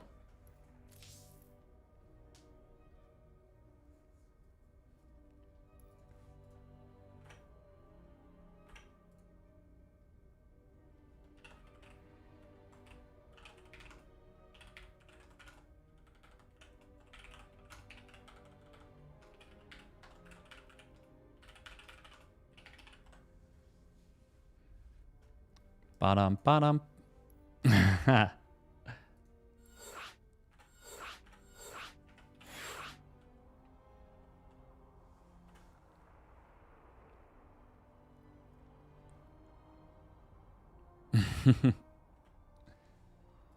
False start, penalty 5 yards.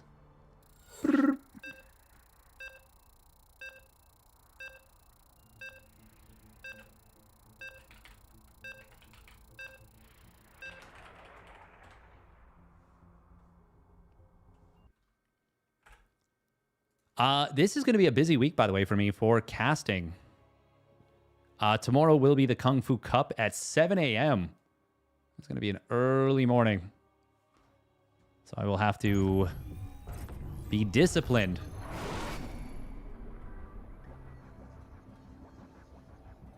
All right, here we go. Game number 2 of the pre-bracket reset finals. Spawning up at the top right, it is herO for T1. In the red. And his opponent spawning down the bottom left, it's ByuN. In the blue. For the Shopify Rebellion. Be there and also square. herO loves to probe harass. He also loves that he basically always sees the proxy coming when he sends out the early probe. I mean, it happened twice where he spotted the proxy of ByuN. The intentionality.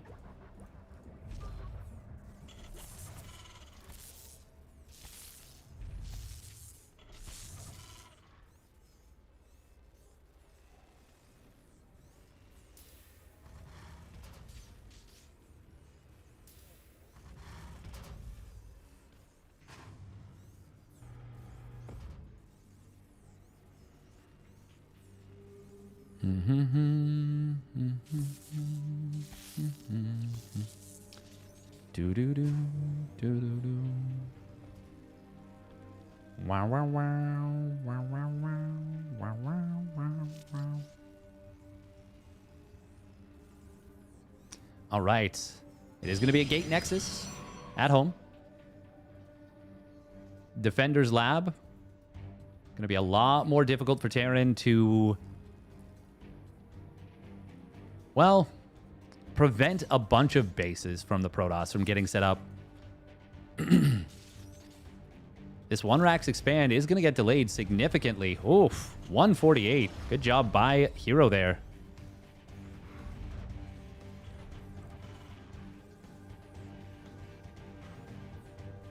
Oh, no. Oh, no, no, no, no, no. Ah.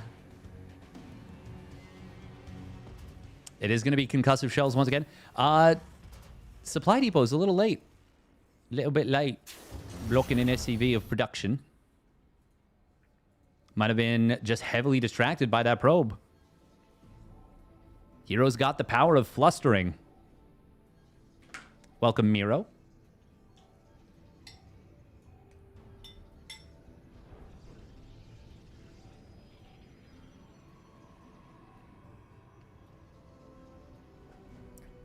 Yeah, honestly, I'm not a fan of the aesthetic of this map.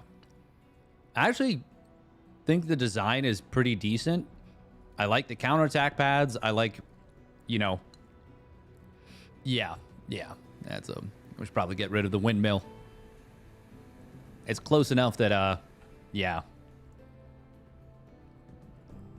I never really noticed that before.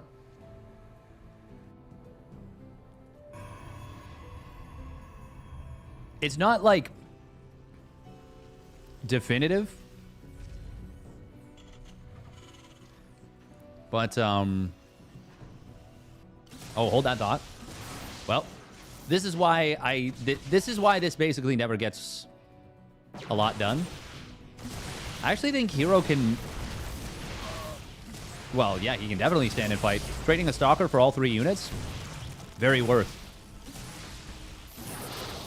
Force Field is actually not going to be effective here. Okay. Well, the...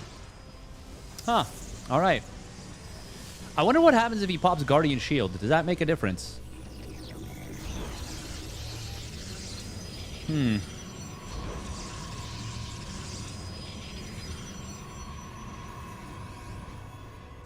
I do think Recall used tactically is super underrated. ByuN is now going to try and switch things up. He's going to go for double Engineering Bay. Okay. Okay. 10 workers up already. That is... That do be how Chrono Boost works a little. But it's only like 8. ByuN, though, did get a 3rd CC. And herO has scouted that. So he is free chronoing, as it were. Just sending it with a chrono boost. 9 Marauder shots to kill a Stalker. Yeah, I don't know if the Guardian Shield does enough reduction to have actually made a difference there.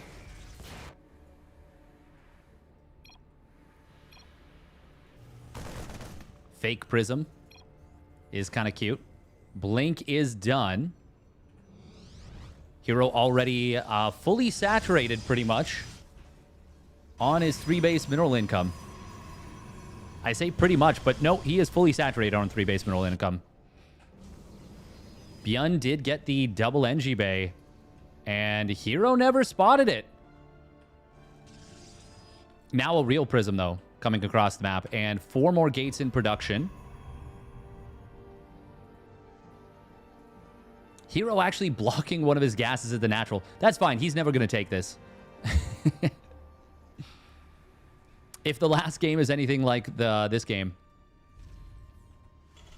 Now ByuN. Oh, that was a very fast blink from herO. 4 Zealots warping into the main. Well, warping in to go into the Prism, which will go into the main. ByuN is going to have a pretty sick 1-1 timing and can immediately go into 2-2 just about. The problem is...